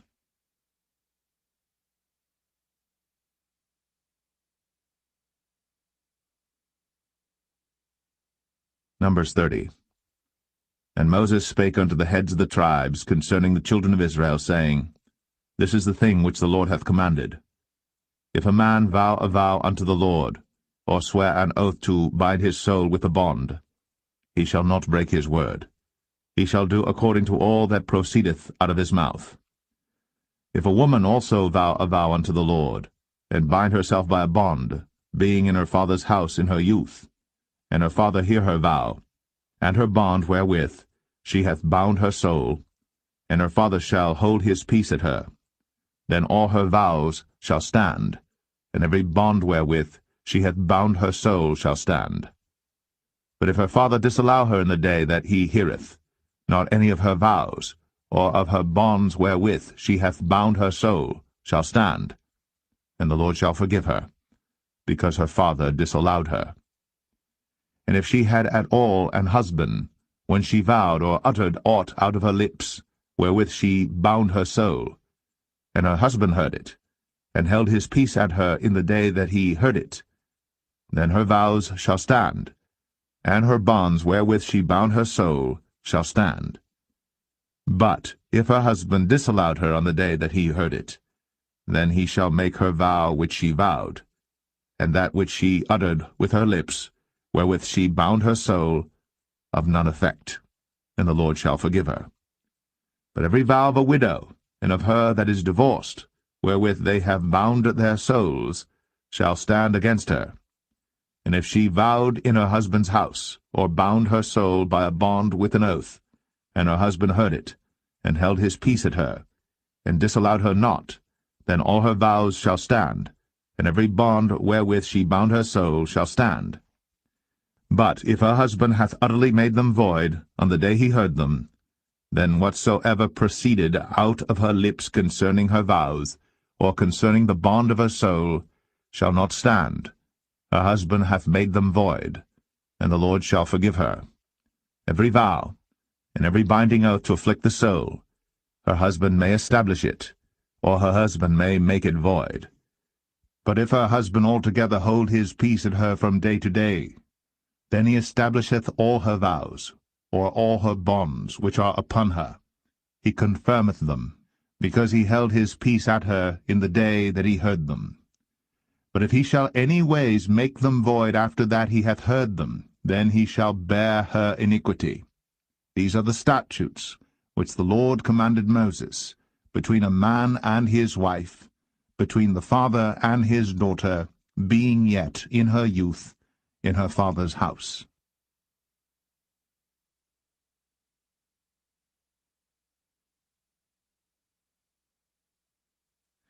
Numbers 31. And the Lord spake unto Moses, saying, Avenge the children of Israel of the Midianites. Afterward shalt thou be gathered unto thy people. And Moses spake unto the people, saying, Arm some of yourselves unto the war, and let them go against the Midianites, and avenge the Lord of Midian. Of every tribe 1,000 throughout all the tribes of Israel shall ye send to the war. So there were delivered out of the thousands of Israel 1,000 of every tribe, 12,000 armed for war. Moses sent them to the war, 1,000 of every tribe, them and Phinehas the son of Eleazar the priest, to the war, with the holy instruments, and the trumpets to blow in his hand. And they warred against the Midianites, as the Lord commanded Moses. And they slew all the males, and they slew the kings of Midian, beside the rest of them that were slain, namely Evi, and Rechem, and Zur, and Hur, and Reba, 5 kings of Midian. Balaam also, the son of Beor, they slew with the sword. And the children of Israel took all the women of Midian captives, and their little ones, and took the spoil of all their cattle, and all their flocks, and all their goods. And they burnt all their cities wherein they dwelt, and all their goodly castles with fire. And they took all the spoil, and all the prey, both of men and of beasts. And they brought the captives, and the prey, and the spoil unto Moses, and Eleazar the priest, and unto the congregation of the children of Israel, unto the camp at the plains of Moab, which are by Jordan near Jericho. And Moses and Eleazar the priest, and all the princes of the congregation went forth to meet them without the camp. And Moses was wroth with the officers of the host, with the captains over thousands, and captains over hundreds, which came from the battle. And Moses said unto them, Have ye saved all the women alive?